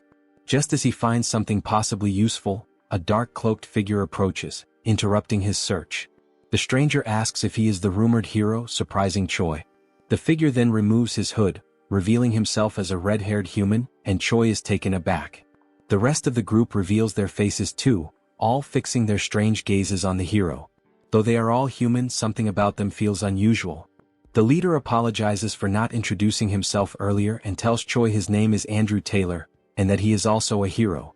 At that moment, Choi's system interface appears, presenting him with a mission: survive at all costs and eliminate all the villains with a reward of 1,000 hero points. Choi quickly attempts to deceive the enemy group's leader by pretending to be a rookie hero. He energetically introduces himself as Choi, the new hero, and casually asks what brings them to such a lowly place. Andrew, the leader, replies that they are hunting demons. Choi agrees, saying it's a noble mission and that eliminating demons brings justice. Choi then stands up and prepares to leave, claiming he will go crush some demons too and wishes them luck. Suddenly, Andrew draws his sword and slashes at Choi, narrowly missing. Choi is startled by the sudden attack. Andrew then declares that they are also there to eliminate the traitor human. As Andrew readies another strike, the tournament participants arrive at the scene, also searching for Choi. The goat mocks Choi, claiming there's no way he can escape. Some of the participants behind the goat notice another human nearby and speculate that Choi may have the ability to duplicate himself. Andrew becomes confused by the statement, while Choi quickly analyzes the situation and begins to unfold an emergency plan. He boldly calls on everyone to recite the chant of the Demon King's army's third command. Everyone is surprised and doesn't quite understand what Choi is doing. Andrew is also confused by his actions. Choi then loudly begins a speech, declaring they are the mighty army of the Demon King. As he speaks, a blue aura begins to radiate from him. As he continues, the goat and the other competitors are unsure of the next step and ask if they should devour the humans ahead. Choi confirms and urges everyone to eliminate the enemies of their father, the Demon King, as true warriors. At that moment, the system announces the activation of a hidden status called Charisma and Leadership, and notes that morale among allies has increased. Choi raises his voice and commands the group to charge. The participants begin discussing among themselves, and the goat comments that Choi isn't wrong. Another participant agrees, saying they are an army either way. The goat then reinforces Choi's words, proclaiming that they should all advance and destroy the humans. Empowered by Choi's blue aura, the group charges into battle. In the midst of the crowd, Choi is thrilled that his plan is working and vows to remember their bravery. As they rush forward, Choi runs in the opposite direction, joyfully declaring that they will all meet again in Valhalla. As he flees, Choi reflects that they probably won't last long and that fleeing is his only option. Suddenly, someone grabs his scarf. It's the commander who was guarding the gate. Choi recognizes him and asks what's going on. The commander explains that the gate linked to the castle was destroyed during the humans' ambush. Choi asks about the fate of the gate's guards, and the commander says they were likely wiped out, adding that he barely escaped alive himself. Choi questions how that could happen, recalling there were only about 40 enemies, The commander explains that all of them were at least battalion commander level, with 3 at regimental commander level, and 1 nearly at division commander strength. Choi then asks what they should do to survive. The commander replies that survival may not be possible. He then reveals that Choi has a tracking spell on him and that, being of high rank in the Demon King's army himself, both of them are top priority targets for the enemy. Choi then asks the commander if there is any way to remove the tracking spell. The commander replies that it would not be possible, as the process takes too long and they do not have enough time. Suddenly, the tracking spell alerts them to the presence of a nearby creature of extremely high-level demon beast class. Choi realizes that this monster might somehow be useful. He turns to the commander, who waits to hear what Choi has in mind. Choi then announces that he has an idea that might help them escape the situation. Sometime later, the invading army has already wiped out all the tournament participants and realizes that the traitor hero has fled, prompting a full pursuit using the spell to track him. Andrew notices that besides Choi, something else is being sensed and he wonders if it could be Flowclad. He explains that Flowclad is a monster with a combat power between 250,000 and 300,000, known as the top predator of Inamazet, a massive plant type being classified as high risk, which typically requires at least a fighter-class hero to subdue. Andrew comments that while defeating it is not impossible, the damage it could cause will be significant. It doesn't take long before chaos breaks out with the encounter between the monster and the invading hero group. Andrew instructs his team to keep the monster distracted while he goes after the traitor hero. At this moment, the system announces the use of an item called pheromone perfume, which mimics the scent of a demon beast. However, the wider the area of use, the weaker its effect. It simulates beast affinity towards humans at the cost of 10 hero points. Choi then combines the item with Promote to attempt his survival plan, even if it means disguising himself as a female tree. Andrew soon spots the pair's strange outfits and is visibly surprised. Without hesitation, he charges at them and Choi sees the incoming attack, calling out for the commander to intervene. The commander effectively blocks Andrew's strike, and both swordsmen reposition, preparing for battle. Andrew activates his sword's advanced form and attacks again, triggering an epic duel between 2 highly skilled fighters. As the commander is assaulted from different angles, Choi steps in and neutralizes each peripheral attacker one by one. He reassures the commander, saying he will handle the smaller threats and urges him to stick to the plan so they can hold out as long as possible. Andrew then realizes and questions whether the duo's actual plan is simply to stall for time. His question is met with complete silence. The scene then flashes back to when Choi explains the plan to the commander. The central idea is to use the demon beast as their main force against the enemies. The commander's role is to evade Andrew as much as possible, tiring him out while using the beast as a shield against his attacks. Meanwhile, Choi is to deal with the rest of the group by leveraging the presence of the demon beast. The crucial point of the strategy is to never engage in a direct fight. Choi names the operation "You Come at Me." Returning to the present battle, Andrew grows frustrated with the commander's evasive tactics, asking how long he plans to keep dodging blows. The commander remains silent, internally reflecting on the fighting style of the humans, calling it cowardly.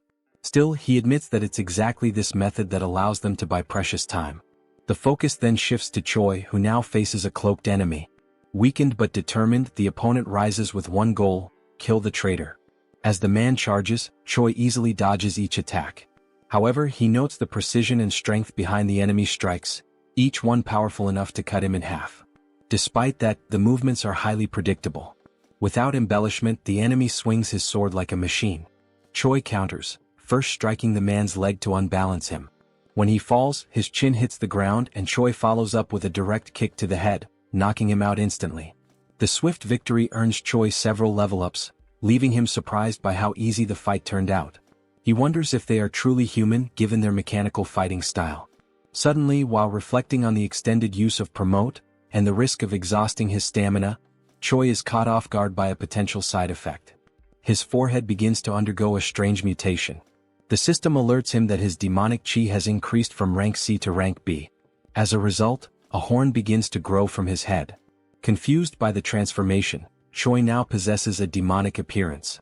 The system then informs him that his body has temporarily synchronized with demonic chi, triggering an immediate transformation.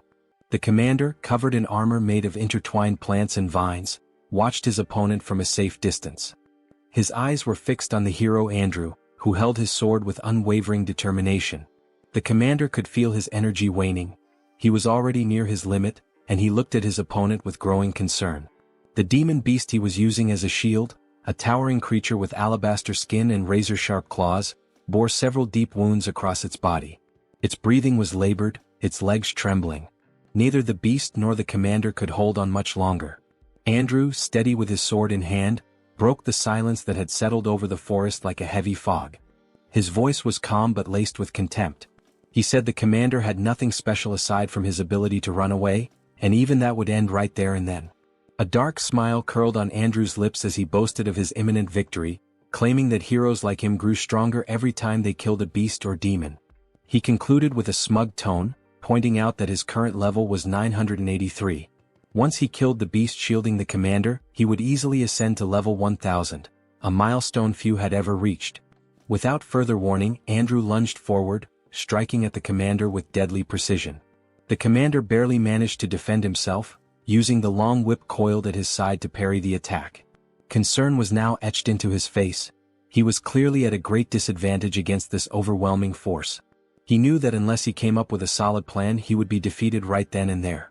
Without hesitation, the commander began touching strategic points along the massive white beast's body.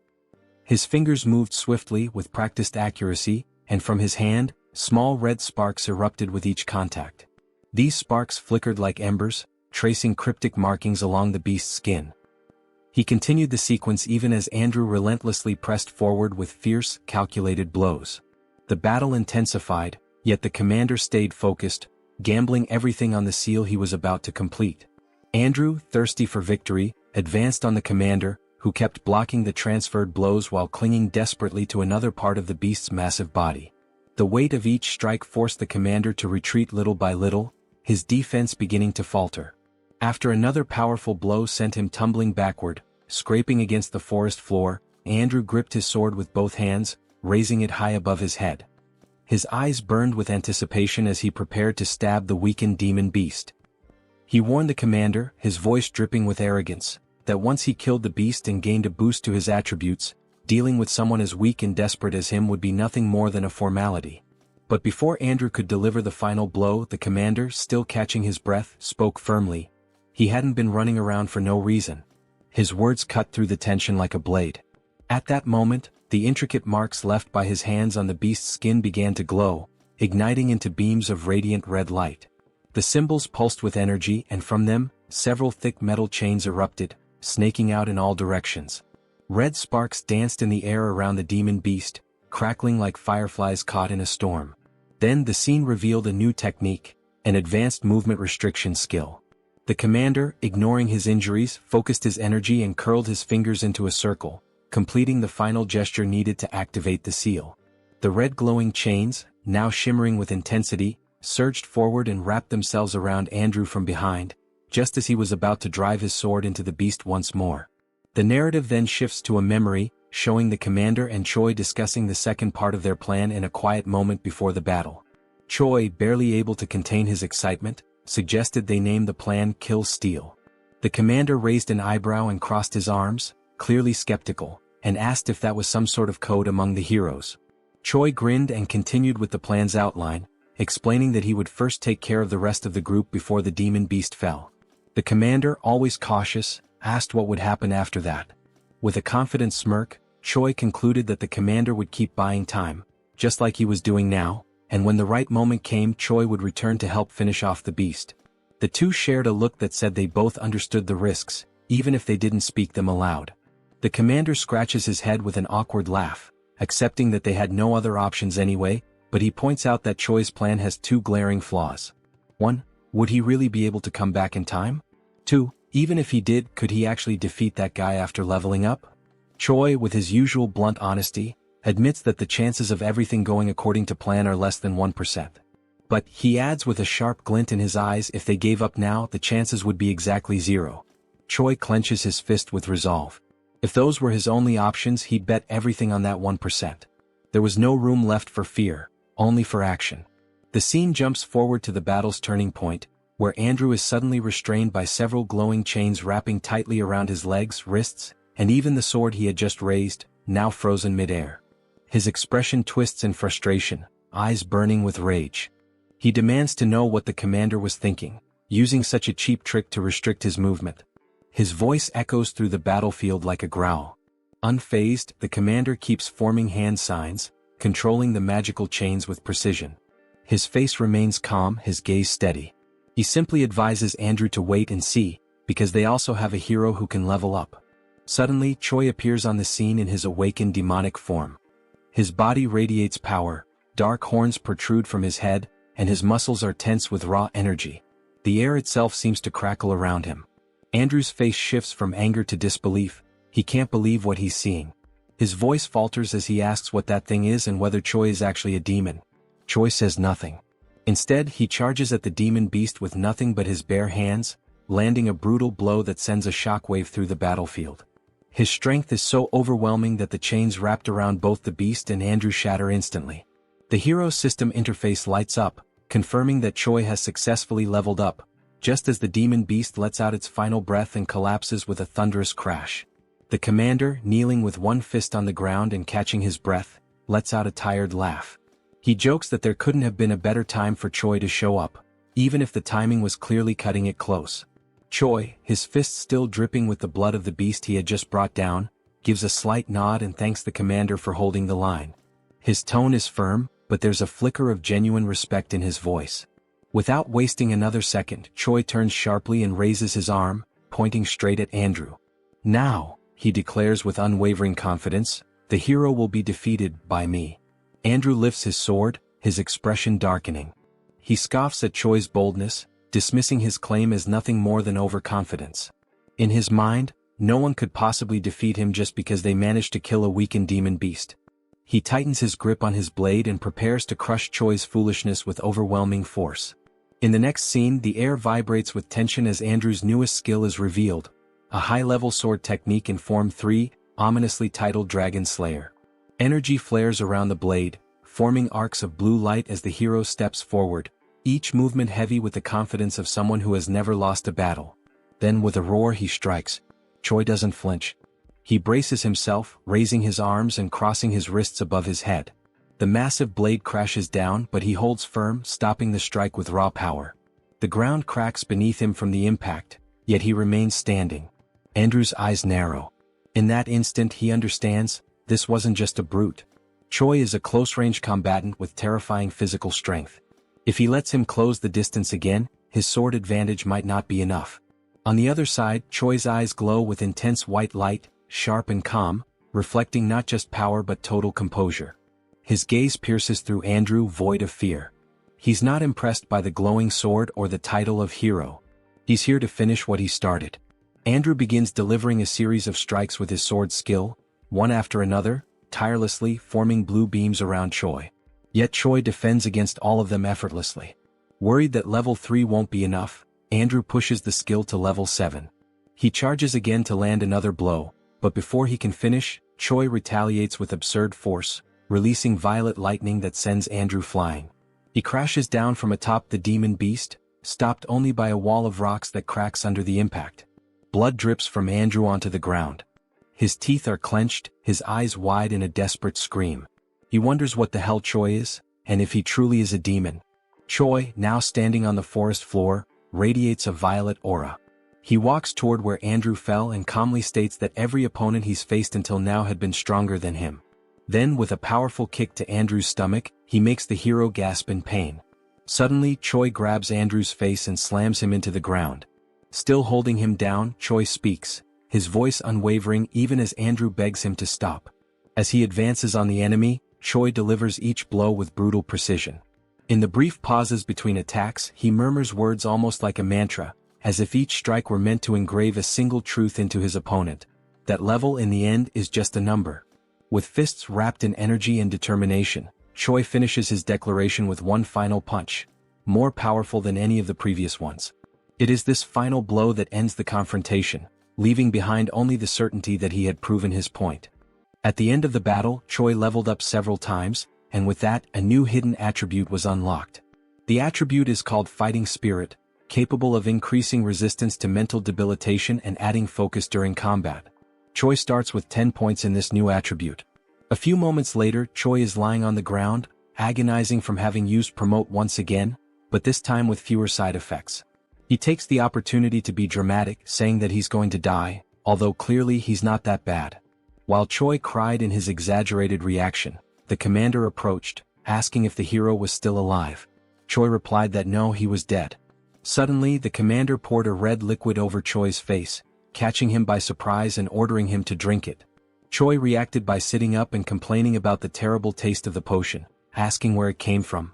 The commander then replied that Rachel was the one who had brought a bunch of those potions.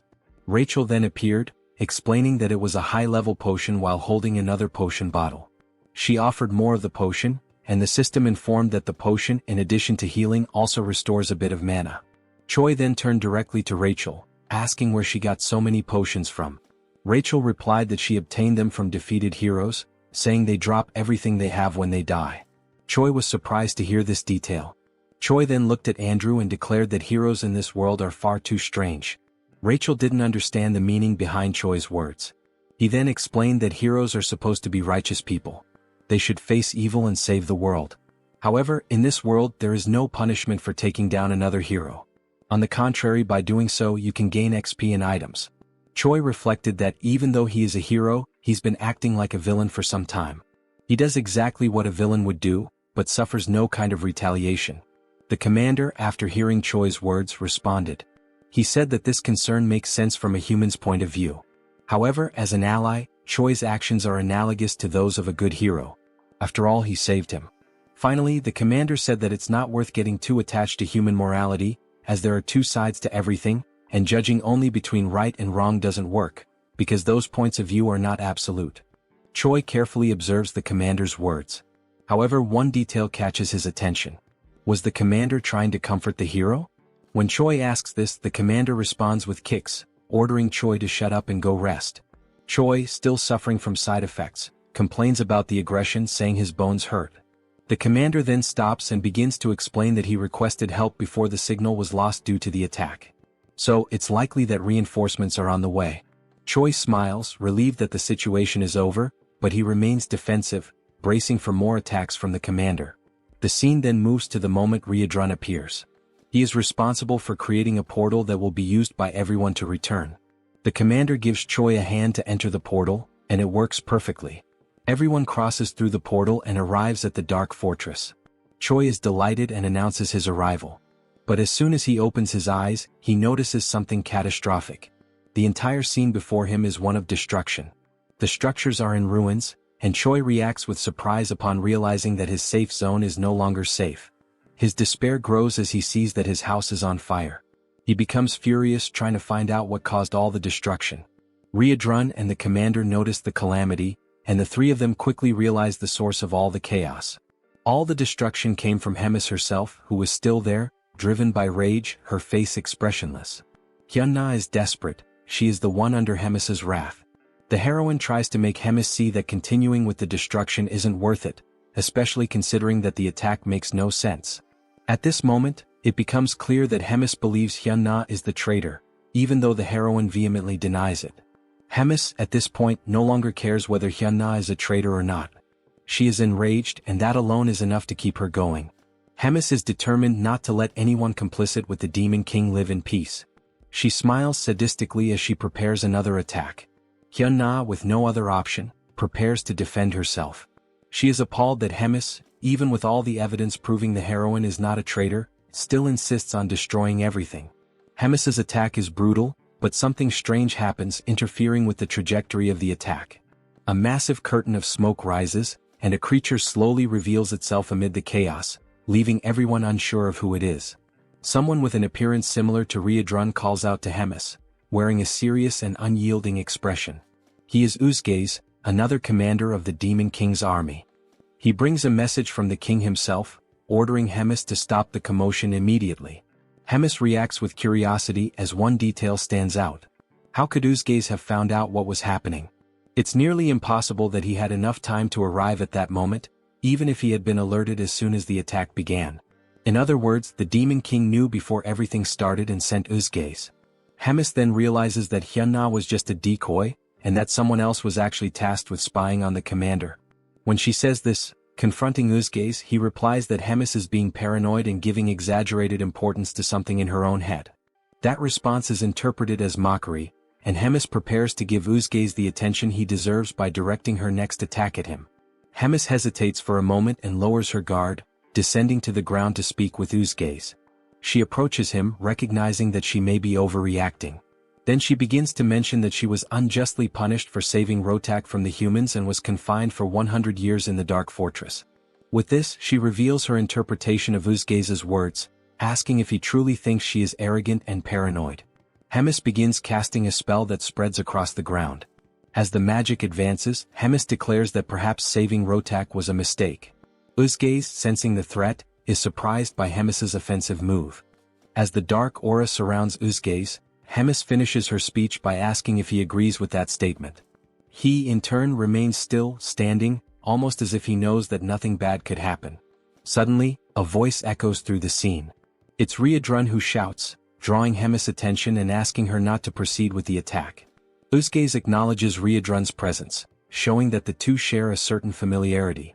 But before any concern can arise, Hemis calmly walks forward and touches Uzgaze's shoulder, telling him that he can relax because there's no more need for confusion. Hemis says she already got everything she wanted. She then tightens her grip on the commander's shoulder, warning him to thank his nephew. It becomes clear that Riadrun is Uzgaze's nephew. Sometime later, Choi is lying in bed, still processing everything that happened. He is surprised that there is so much disorder within the Demon King's army.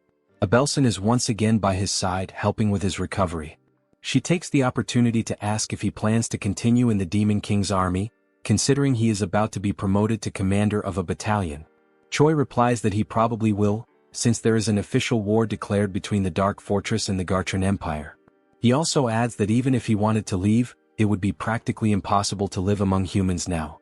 Choi now has horns growing from his head and is a user of demonic chi. Abelson laughs at the hero's situation. Choi soon remembers the events during the trial, especially the appearance of the heroes. Something seemed very strange about the heroes in that group, with the exception of Andrew. They had a strange appearance. All of them looked dazed, and no matter how injured or even killed they were, their expressions never changed. When asked if she knows anything about those heroes, Abelson responds to Choi that she isn't sure. She recalls that she was expelled and therefore doesn't know the internal workings of the kingdom. However, she confirms that the Empire has many strong heroes, and that most of the wars against demons are not fought by heroes of priestly rank. Amid this, it remains a mystery how the divided Empire manages to gather so many strong heroes so quickly. However, there are rumors that inhumane methods are being used to make that possible. As soon as she finishes speaking, their conversation is interrupted by someone arriving. Riadrun apologizes for interrupting and ruining the mood between the two, but he informs them that Hemis wants to see them. The scene shifts to the meeting in Hemis' office. There they are warmly welcomed by the commander.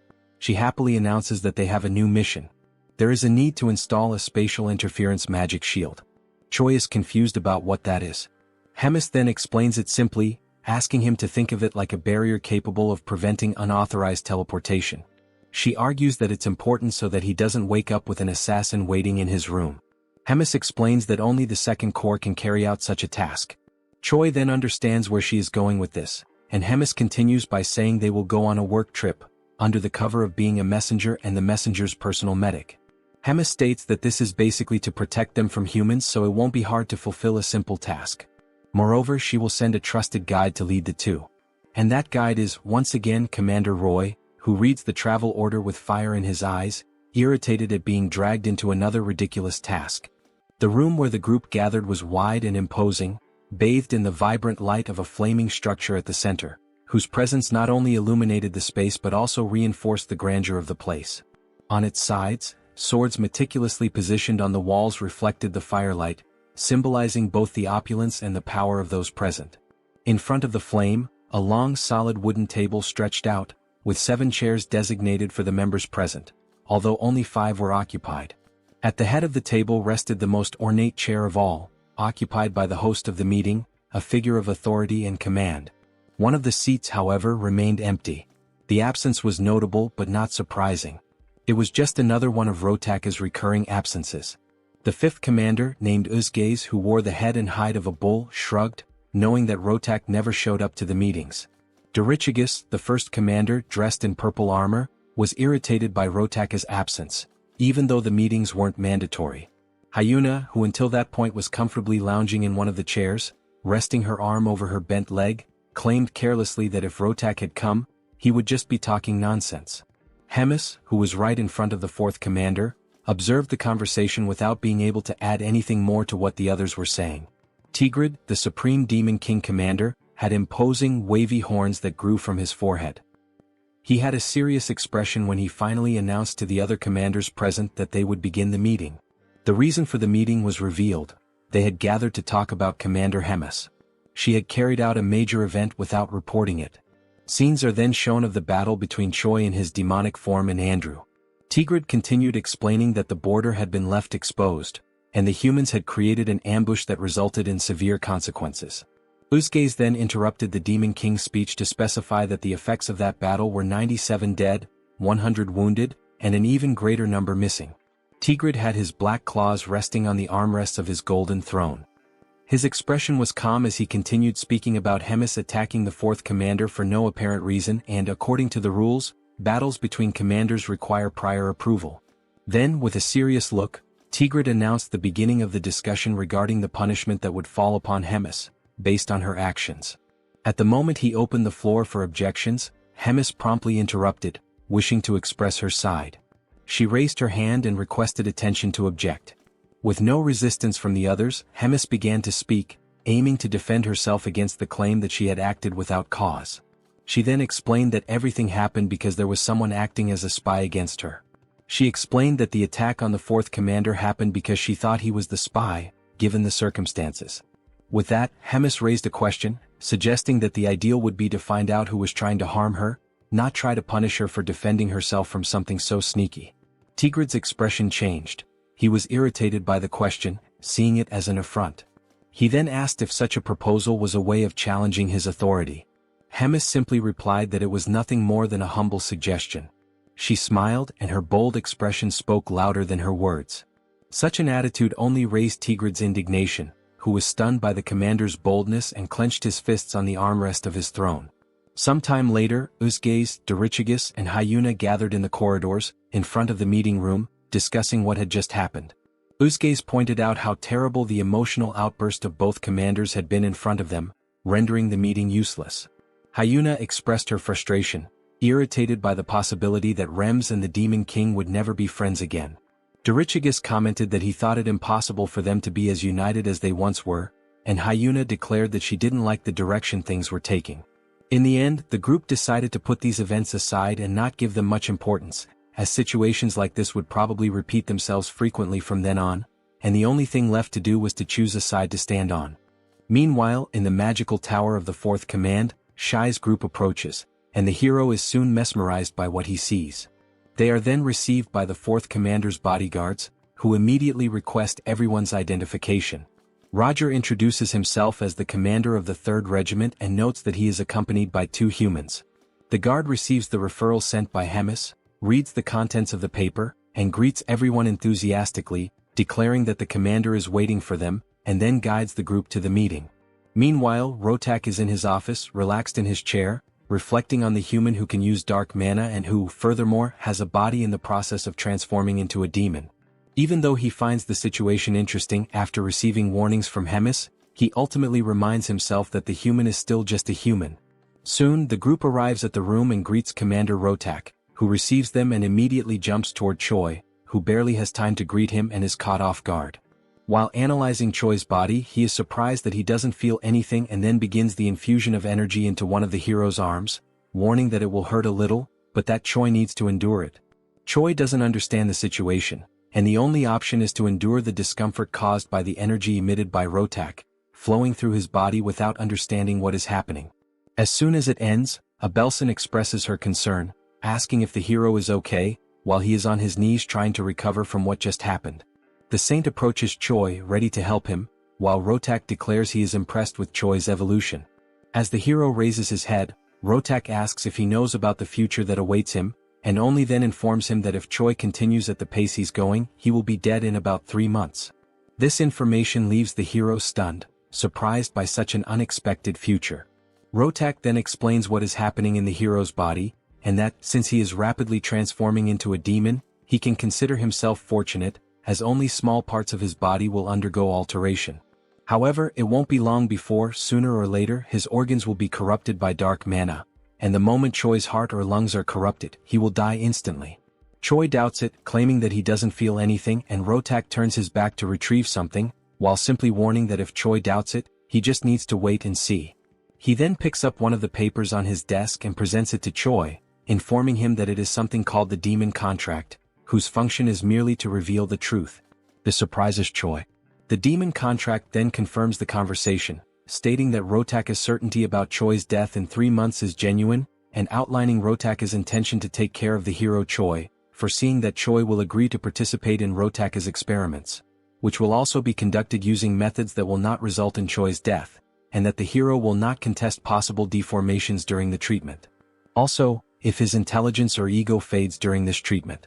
Choi realizes the commander's intentions, and Abelson is surprised by the presentation of the contract, asking Choi not to agree, since she will take responsibility for caring for him. Rotak then intervenes, calling Abelson arrogant, warning that dark mana and divine power are opposites, and that her healing power only worked until now because Choi still has a mostly human side. However, in the future he will become a complete demon, and that will completely nullify the effect of divine powers on him. Abelson and Choi are surprised by Rotaka's statement, and he, aiming for urgency in the contract signing, reminds them that 3 months is an optimistic estimate, urging Choi to decide quickly what he wants to do. The group then takes some time to reflect on the situation, and Rachel worries about what might happen to the hero, who apparently has a terminal illness, whose doctor capable of treating him demands that the hero give up his body to undergo psychopathic experiments. Choi explains that he is trying to buy some time before training the battalion, wondering if there is another way to get treatment without needing to be part of some kind of experiment. Rogers then questions why Choi doesn't try to seek an answer from Hemis.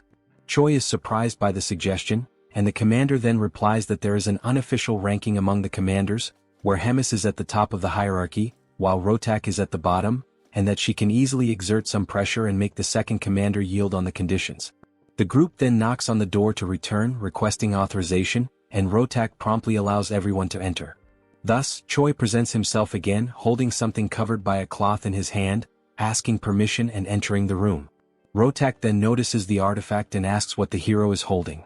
Commander Rogers places the object on the table, revealing it to be a glowing purple orb, already known by everyone there, and then he begins to cast the spell to contact Hemis. Rotak becomes slightly startled and concerned by the presence of the communication orb, and it doesn't take long for Hemis to initiate contact, greeting Rotak and asking how he has been.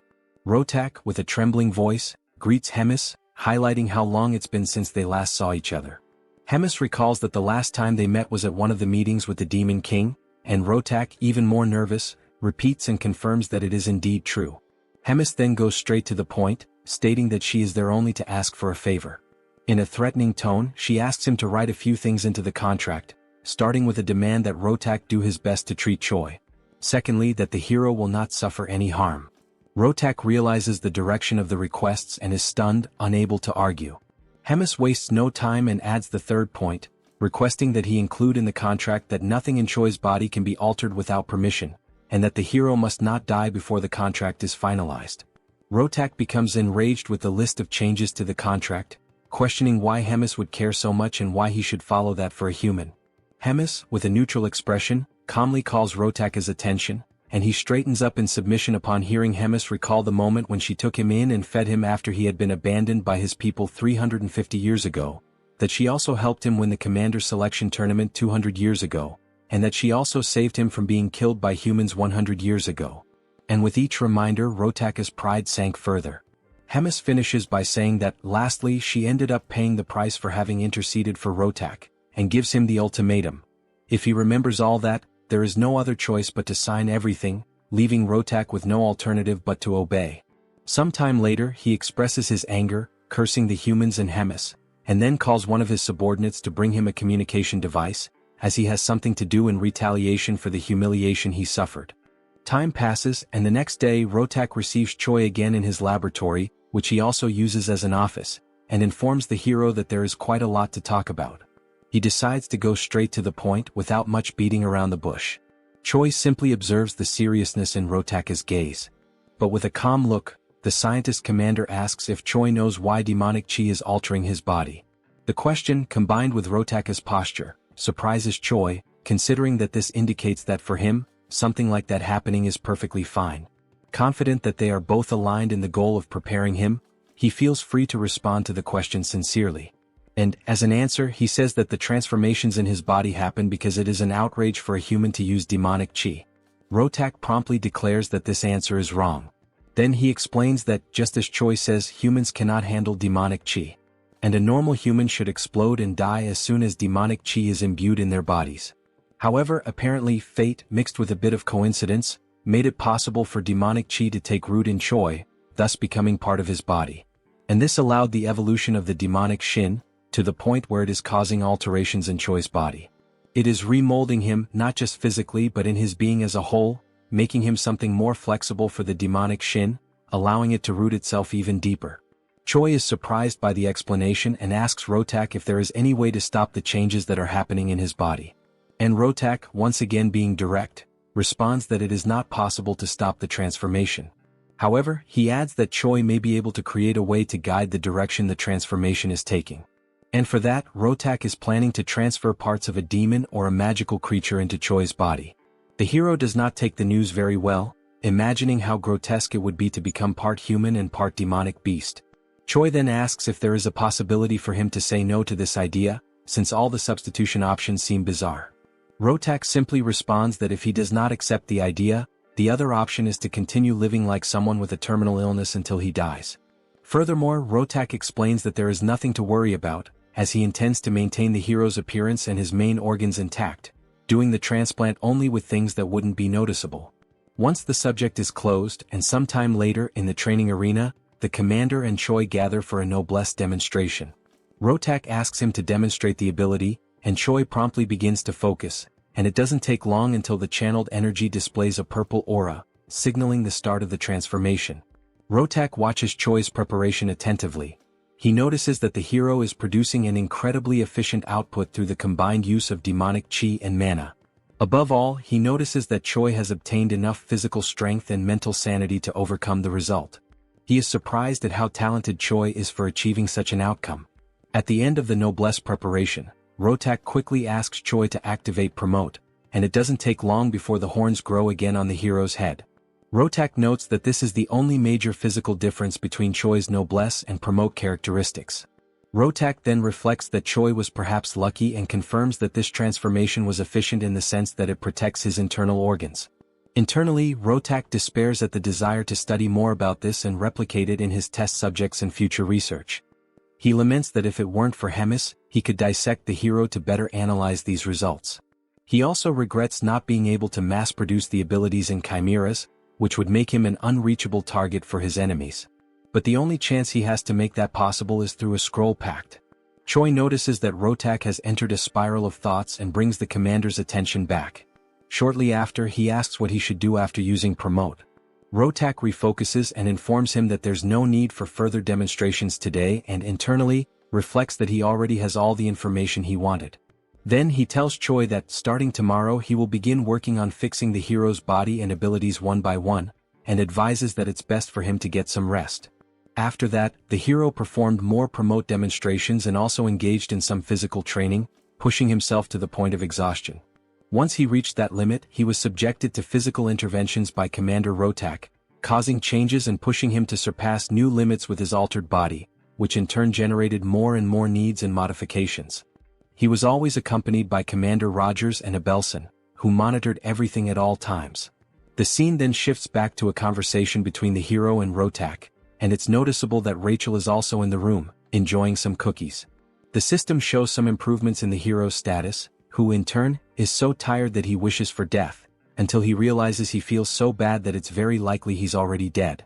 Rotak observes the hero's drama and says that, unlike someone dead, Choi's aura and body are much more stable than before, thus declaring the end of another day. The hero thanks him and leaves, his exhaustion evident. As soon as he leaves, Rotak once again activates his communication orb and starts a conversation with someone, asking that person if they can talk now. On the other end, the person asks what's going on for Rotak to suddenly open a call like that. He then asks, with a sense of urgency, what the answer is to a proposal he made earlier. The person on the other side asks which proposal, but quickly remembers something mentioned earlier. It's then revealed that Reuna is the person on the other end who brings up the proposal made by Rotak, an alliance between the two of them to overthrow the third command of Hemis. Reuna smiles, given the situation, but replies with some doubt, wondering if she really understands what all of that means, since even though she has disagreements with Hemis, she doesn't understand why Rotak would want war against the commander, given that she was the one who raised him from childhood and supported his growth to the point of making him one of King Amon's commanders, carrying him on her back. Rotak apparently responds that that time has passed and that their paths have been separate for a long while now. His tone is sharp, distant. We then see a moment in which Rotak and Hemis talk, where he expresses a desire to proceed with his chimera research, claiming that it is undoubtedly a powerful technique. Hemis scorns Rotak's project, asking how long he intends to keep clinging to cheap tricks. She says that no matter how strong his chimeras become, it's all meaningless if he, their controller, remains weak. Her words cut deep, reinforcing how individually unremarkable Rotak is without his creations. Back in the conversation, Rotak asks Reuna to answer whether or not she will ally with him. The commander pauses, considering whether it might be better for him to just keep ignoring Hemis, just as Hemis ignores him, rather than insist on dragging her down. Rotak says he wouldn't mind continuing that way. However, there's an individual in Hemis's hands who changes everything. Someone too valuable to overlook. If he could replicate that individual's abilities in others, their alliance could become something much greater than revenge. It could reshape their position entirely. Reuna quickly realizes that he's referring to Choi, but asks if it might be someone else, still questioning whether he's really worth the fall of Commander Hemis. Rotak confirms that he is. As an argument, he states that no matter how powerful Hemis is, she won't be able to handle two commanders coming at her at once. If the two of them join forces, her downfall won't just be possible, it will be certain. Reuna reflects for a moment, her expression unreadable. Then, she agrees to the proposal and tells him to contact her as soon as a plan is in place. The call ends with Rotak calmly saying that he'll reach out again in a few days. Rachel, who was still enjoying her cookies, overheard the entire conversation and is shocked by Rotak's plans. It doesn't take long before the team contacts Hemis to talk about the plot forming against her, but to everyone's surprise, Hemis already suspected everything. Choi asks why she isn't surprised. Hemis then asks back why she would be, since everything was already out in the open. She then questions if that was the reason the team used the communication orb. Choi replies that it wasn't, because he has something else to report. He wants to know what he should do in this situation, considering that he is just a small shrimp in the middle of a battle fought by great whales. Hemis reflects for a moment, her gaze turning distant as if measuring the weight of her next words. Then she looks back at them and asks for their opinion on an idea she just came up with. But this idea, while clever, would put Rotak in a very tight spot.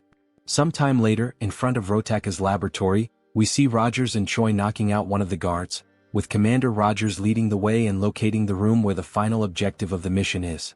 Choi asks if all those vials are the treasure guarded by Commander Rotak, previously mentioned by Hemis.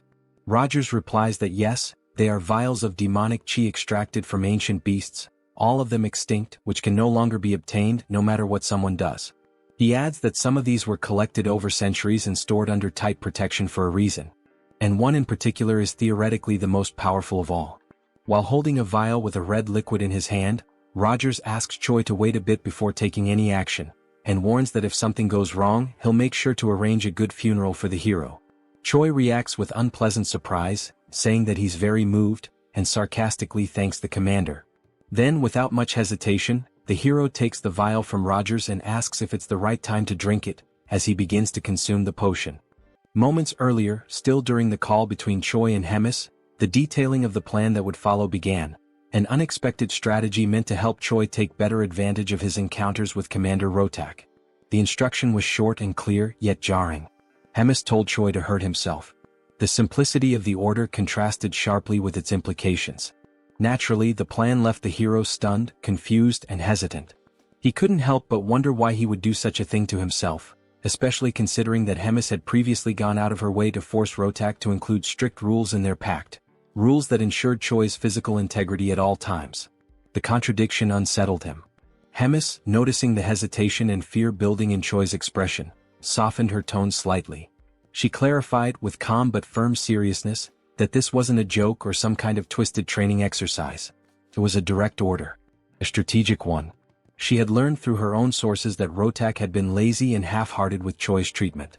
From what she gathered, he was doing nothing more than the bare minimum, just enough to satisfy the conditions of their pact. Once that obligation ended, so would his efforts to keep Choi alive. Still unable to grasp how this related to harming himself, Choi asked what any of that had to do with self-inflicted injury. The very idea clashed with everything that had been set to protect him. Hemis then elaborated, informing the hero about the collection of rare and dangerous demon essences that Rotak had gathered over the years. These weren't mere specimens.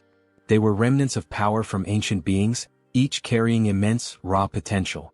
The plan now hinged entirely on those essences. More specifically, Choi would need to absorb the most powerful ex-demonic essence in Rotaka's possession. The mere mention of absorbing such volatile energy made Choi's stomach turn. He voiced his concern, asking whether ingesting something like that wouldn't inevitably lead to death.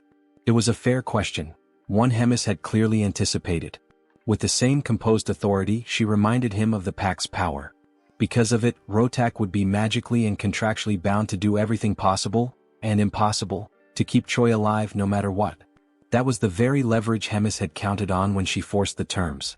It was the safety net. No matter how dangerous the essence was, Rotak would be forced to use every last ounce of his knowledge and skill to save Choi from dying in the process. To calm the growing fear inside him, Hemis reassured Choi again, adding something more personal this time. She knew Rotaka's capabilities intimately. She didn't just know him, she had created him. Every facet of his medical prowess, every ounce of his talent, she was responsible for nurturing. If anyone knew what Rotak could do, it was her. She believed in this plan. The scene returned to the moment when Choi was reluctantly consuming the supposed potion. As the bitter liquid slid down his throat, Commander Reuters watched him closely, arms crossed, his expression unreadable. Rachel stood nearby, concerned, and asked if everything was all right. With a sigh and a grimace, Choi remarked that nothing unusual had happened, except for the awful taste, which he couldn't help but complain about. For a fleeting second, it seemed like things would go smoothly. But then everything changed. A wave of searing pain crashed through Choi's body. It was so sudden and overwhelming that his limbs locked, and the potion vial slipped from his fingers, shattering against the floor. His vision blurred. His breath caught. The agony was unlike anything he had experienced before. Rachel's voice broke through the chaos, calling his name with urgency. Reuters, though less panicked, narrowed his eyes and murmured something about the side effects having begun. The pain intensified. Choi writhed in place, desperately trying not to black out. In a moment of delirious humor, he sarcastically berated Reuters, accusing him of withholding just how brutal the side effects would be, especially since he clearly knew what was in the potion. Reuters responded with dry indifference, saying it was common sense and didn't warrant explanation. Choi glared at him, opened his mouth to say something more, but the pain took over and he lost consciousness. Sometime later, Choi woke up groggily lying in a bed. He immediately realized it wasn't any place he recognized. The air was sterile, the light cold. He sat up slowly, his muscles sore and weak. Just as he began scanning the room for clues, Rachel appeared, smiling softly. She told him that he was in Rotaka's office. The commander had personally tended to him for 4 consecutive days, using all sorts of questionable but effective methods to keep him alive. Rachel's words were comforting, but her expression hinted at unease. Finally, she asked how Choi was feeling, but before he could answer, the door opened. Rems entered the room with theatrical flair, declaring how long it had been since they last saw each other. Behind her, Reuters and Rotak followed quietly. Rems approached Choi with a pleased smile, commenting that his power had grown noticeably. She noted that he was stronger than she'd imagined he'd become. Choi tried to deflect the praise, modestly insisting that he wasn't that strong, but she ignored him completely. Without warning, she placed her hand on his shoulder and chanted a spell. Choi's right arm turned pitch black. Pain surged through him. Whatever magic she had cast was aimed at destroying his limb entirely. And once again Choi was left stunned, unsure of why or what would come next. Rotak then explains that the demonic essence of the beast Choi ingested is slowly but surely establishing itself within his body. The beast in question was once feared throughout the demonic realms, an entity known for its near-complete invulnerability, a creature considered by many to be indestructible.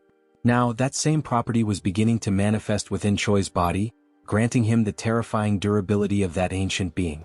His cells, muscles, and internal structure were starting to reflect the changes brought by the ex-demonic infusion. However, even with such a remarkable result, one fact remained unaltered. The testing process had been excruciating. What Choi endured to reach this state was nothing short of brutal. The pain had been relentless. The transformation violent. His body had teetered between survival and collapse, and it had taken all of Rotaka's knowledge, along with the pack's forced intervention, to keep the hero alive through the ordeal. Still, the results were undeniable. Standing nearby, Rems took it all in. With a faint smile and an arched brow, she admitted she felt a hint of jealousy, though her tone was half playful, half serious. She questioned aloud whether this entire plan had been intentionally kept from her. Perhaps as some personal project Rotak didn't want interfered with. Rotak, for his part, didn't dignify the accusation with a real answer. He merely brushed it aside, stating curtly that the hero's treatment was complete. Then, without any visible emotion, he asked whether it was time to destroy the pact. Rems gave no resistance. She calmly began the destruction ritual, acknowledging that the pact's purpose, to ensure the completion of Choi's treatment, had now been fulfilled. As the last glyph of the contract faded into magical dust, the pact dissolved entirely. The invisible leash that had bound Rotak to his obligations was gone. With nothing holding him back, Rotak didn't waste a moment. He turned to Rems and, in a voice laced with bitterness, made it clear he hadn't forgotten her interference.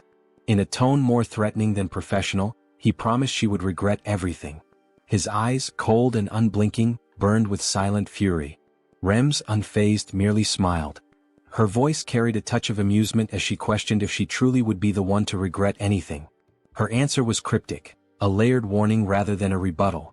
She suggested that regardless of how things unfolded, perhaps regret would fall on someone else entirely, and that in the end she would be waiting eagerly to see how Rotaka's threat unraveled.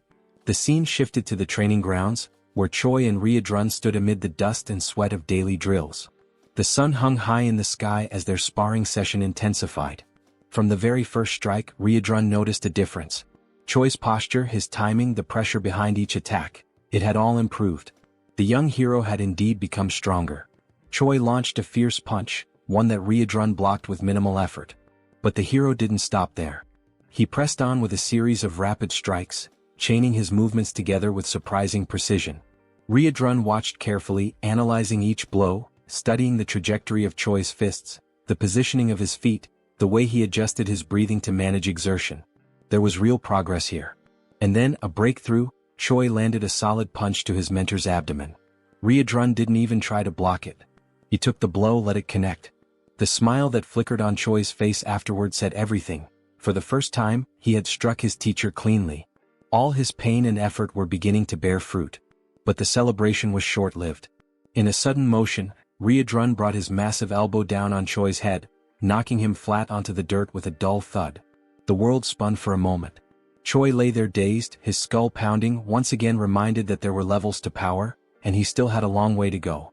Lying on his back, he reflected on what everyone had been saying. That he had grown. That he had improved. And yet, here he was, laid out once again by Ryodrun's sheer strength. He sighed. Maybe progress wasn't enough. Ryodrun, ever the calm and supportive mentor, knelt beside him. He said that there was no need for discouragement. Choi was unlike anyone he'd ever trained. His rate of improvement was staggering. He didn't seem to have any plateaus in his development, just an unrelenting climb. His body hadn't fully adjusted yet, but once it did, the results would be extraordinary. Choi, still skeptical, rose to his feet. He muttered that he didn't believe it. He remembered how he'd barely survived the last real fight, and that was only because others had stepped in to help. Ryodrun said nothing at first, just smiled at his student's humility. At the end of the session, he extended a hand and pulled Choi back up again. With a reassuring nod, he told him not to be so impatient. The real test would come, and when it did, Choi would be ready. Encouraged by that vote of confidence, Choi promised with quiet determination that he would prove his worth. Meanwhile, back in Rotaka's domain, the atmosphere shifted. Soldiers moved with urgency, preparing for something serious. Weapons were handed out, orders were issued. In another room, cages were being locked, each one containing a chimera ready for deployment. The air was tense. In his office, Rotak received confirmation. Everything was prepared. Without hesitation, he rose. His goal was clear. They were going to retrieve the human from the dark fortress, the one Rems had stolen. With fury burning in his voice, Rotak swore that she would pay. That human wasn't hers to take. He was his experiment, and he wanted him back. Back to the moment when Hydrun and Choi finished their training, and Hydrun speaks words of encouragement to Choi, asking him not to be impatient, as the moment to prove himself is yet to come, leaving the hero with renewed confidence. A great explosion occurs, causing massive damage to the wooden structure surrounding the training grounds. The explosion catches the hero by surprise, leaving him and Hydrun alert for what is to come. The Sentinel team quickly sounds the attack alarm, informing that the Skeben tribe is attacking them. Hydrun immediately realizes it is the troops of the second commander, and with that, both are left stunned. The Skeben tribe, commanded by Rotak, are, as previously seen, rat-like beings about 1.5 meters tall, who are physically weak due to their size and physical characteristics, but are extremely cunning beings. Outside the fortress, the commanders of the Skebens order more firepower, and cannon projectiles are launched toward the fortification that protects the fortress. The scene then focuses on Ryan, who praises Rotak's firepower and had not imagined how confident he and his tribe would be, before Rotak could respond to one of his subordinates. He arrives at the location warning that the wall that was being attacked has fallen, and the speed at which they achieved this goal was thanks to the previous attack that caused delays in the repair of those walls, information that had been passed on by Ryan to Rotak's subordinates. The second commander then orders the teams to attack with the chimeras on the front line and informs Galdeo to capture Choi. Rotak, in turn, states that he will go along with Hyuna to deal with Hemis personally and thus carry out his revenge plan. The scene then focuses on Hydrun and Choi again, who are moving as the hero claims he had already imagined Rotak might pull off some scheme like this someday, but with Tom declaring he didn't expect it to happen so soon. Hydrun, noticing Choi's agitation, asks him to calm down and adds that in moments like this, more than ever, he needs to act calmly. In contrast, Choi reacts hysterically, asking what they are supposed to do now in a situation like this and also asking what he himself should do. Hydrun, with a serious expression, declares that he will gather all the troops and assigns Choi a particular mission. Choi attentively observes the instructions, which are, first, to eliminate Commander Galdeo, which leaves Choi completely stunned, as he is being assigned to deal directly with a commander. Hydrun gives more details about this commander, explaining that he is a very close confidant of Rotak and adds that in other situations he himself would take care of fighting Galdeo. However, Hydrun declares he has full confidence in Choi's strength, and this vote of confidence makes the hero even happier, feeling ready to accept the mission. Secondly comes the mission that is quickly brought into the scene, where Choi is carrying Abelson by the arm while they run through the corridors. The Saint questions whether Hydrun sent Choi directly to get her out of there, and Choi confirms that indeed that is what happened. The justification for taking care of Abelson was rooted in a simple but strategic reasoning. If she were allowed to simply wander freely, sharing her divine power without restriction, she would quickly become a significant threat to the demonic forces. Her presence alone, radiating sacred energy, would be enough to destabilize entire squads. And if such power fell into the wrong hands, or even just wandered unchecked through the battlefield, it could shift the tide in unpredictable ways. This explanation, while grave in tone, was met with a soft chuckle from the Saint, who found some amusement in how seriously her power was being regarded. Choi, standing beside her with a focused gaze and unwavering seriousness, declared his intention clearly. He needed to find Galdeo. The air around him seemed to tighten with tension. But even before he could consider which path to take, the very commander he sought emerged from the shadows, appearing without warning and commanding immediate attention. The suddenness of his arrival caught both Choi and Abelson off guard. The imposing figure stepped forward, introducing himself with confidence and a hint of arrogance. This was Galdeo, the one Choi had been preparing to face. As soon as the hero caught a glimpse of Galdeo's stats, an imposing power level of 162,730, he found himself stunned. The sheer magnitude of strength displayed before him far exceeded his expectations. This wasn't just a strong opponent, this was a genuine powerhouse.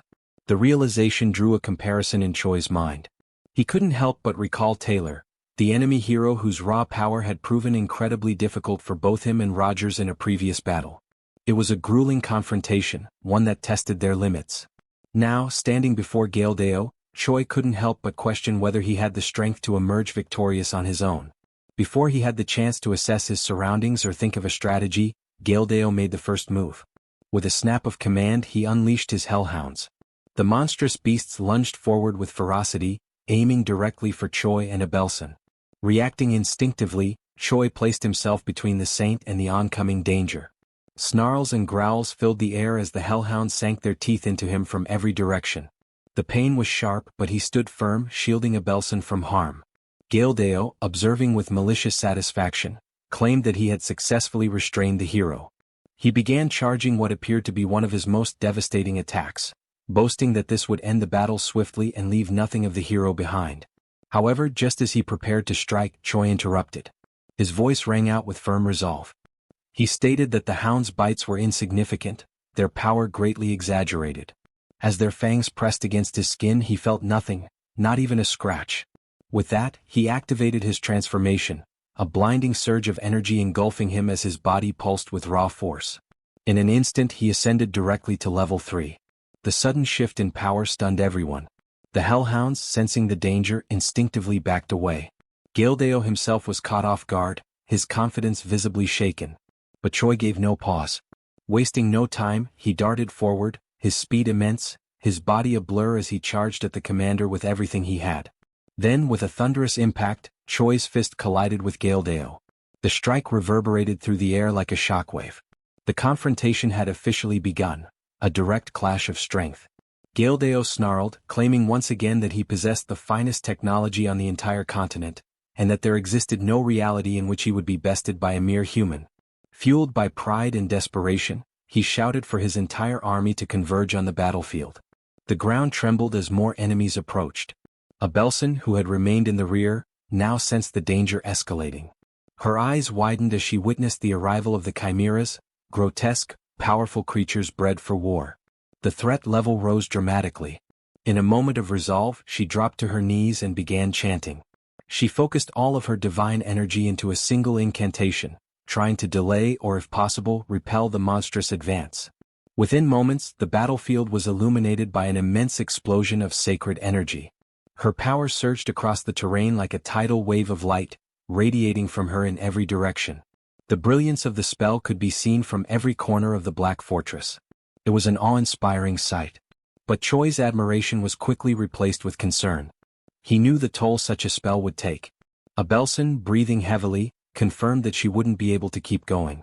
She had used everything she could muster to deliver a single blast. Her energy had now been spent like a sacred cannon shot. That was all she could give. But it was enough. With newfound vigor, Choi turned his attention fully to Gildeo. Channeling his strength and determination, he began to overwhelm his foe. With a fierce cry, he tore one of the mechanical arms from the commander's armored suit, ripping it free with a sound of screeching metal. Gildeo's expression contorted into one of fear. The commander, once so proud and composed, was now frightened. He couldn't understand how a human could possess such overwhelming power. But Choi didn't allow him time to process. Without hesitation, the hero surged forward once more, gathering all his strength into a single devastating blow aimed directly at the buoy that protected Gildeo's head. The punch landed with tremendous force. Metal cracked and shattered. The buoy split apart entirely, and the impact transferred directly into the commander's body, sending a tremor through him. It was a finishing blow, one that left no room for recovery. With that, the enemy is finally defeated, falling to the ground with a dull impact that echoed through the battlefield, and Choi finds himself unexpectedly disappointed with his rival's overall performance. He tilts his head slightly, observing the fallen enemy with a look of contemplation, questioning whether this individual truly carried the weight and responsibility of a commander. His tone inwardly is skeptical, claiming that the man wasn't all that impressive, at least not compared to the challenge he had imagined. However, as the adrenaline begins to settle, he starts to reconsider his initial conclusion. Perhaps Gildeo wasn't necessarily weak. Maybe, just maybe, the reason this fight felt underwhelming was because Choi himself had grown far too powerful. He reflects on his journey up until this point, training alongside warriors of immense strength, facing trials that demanded the absolute peak of his endurance. For so long he had measured himself against titans, against legends. And perhaps, being among such overwhelming figures had created a distorted image of himself in his own mind, making him feel small when in truth, he had evolved beyond what he once imagined possible. This line of thought is broken as Abelson, still visibly shaken from the recent skirmish, speaks up with a tone of concern, her eyes full of worry as she asks whether the hero is all right. Choi then turns his attention toward her, his expression softening. He answers calmly that he feels fine, still cloaked in the glowing aura of his transformation, Just as he begins to relax, the hero catches a subtle shift. Something about Abelson's posture, or perhaps her aura, catches his attention and fills him with unease. His brows furrow slightly, but before he can dwell on it, the scene transitions, cutting away to another battlefield, a different clash entirely. Now we find Hemis standing tall and firm in her own confrontation. Her eyes are locked forward, facing not one but two enemies. Before her stand Rotak and Hyuna, both exuding menace and confidence. The second commander, with a twisted smirk, asks whether Hemis is ready to face her end. His voice is laced with mockery, echoing across the scorched terrain. Hemis responds not with fear but with biting sarcasm. Her words drip with irony as she mocks their excessive preparation, noting with theatrical dread that they even saw fit to bring the fourth commander just to take her down.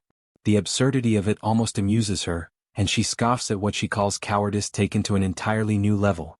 But Rotak remains unfazed, dismissing her words with cold indifference. He makes it clear that he doesn't care what Hemis calls him, coward, weakling, dishonorable, it makes no difference. What matters is the result. And for him there is only one conclusion to this battle: her destruction. Not only that, but surpassing her as a warrior and burying her legacy in the ruins of this battlefield. With unwavering resolve, Rotak steps forward, his presence growing more intense, and prepares himself for the clash that is about to begin. If you enjoyed this video, don't forget to give it a thumbs up, it really helps. And for more content like this, make sure to subscribe and hit the notification bell so you don't miss any updates.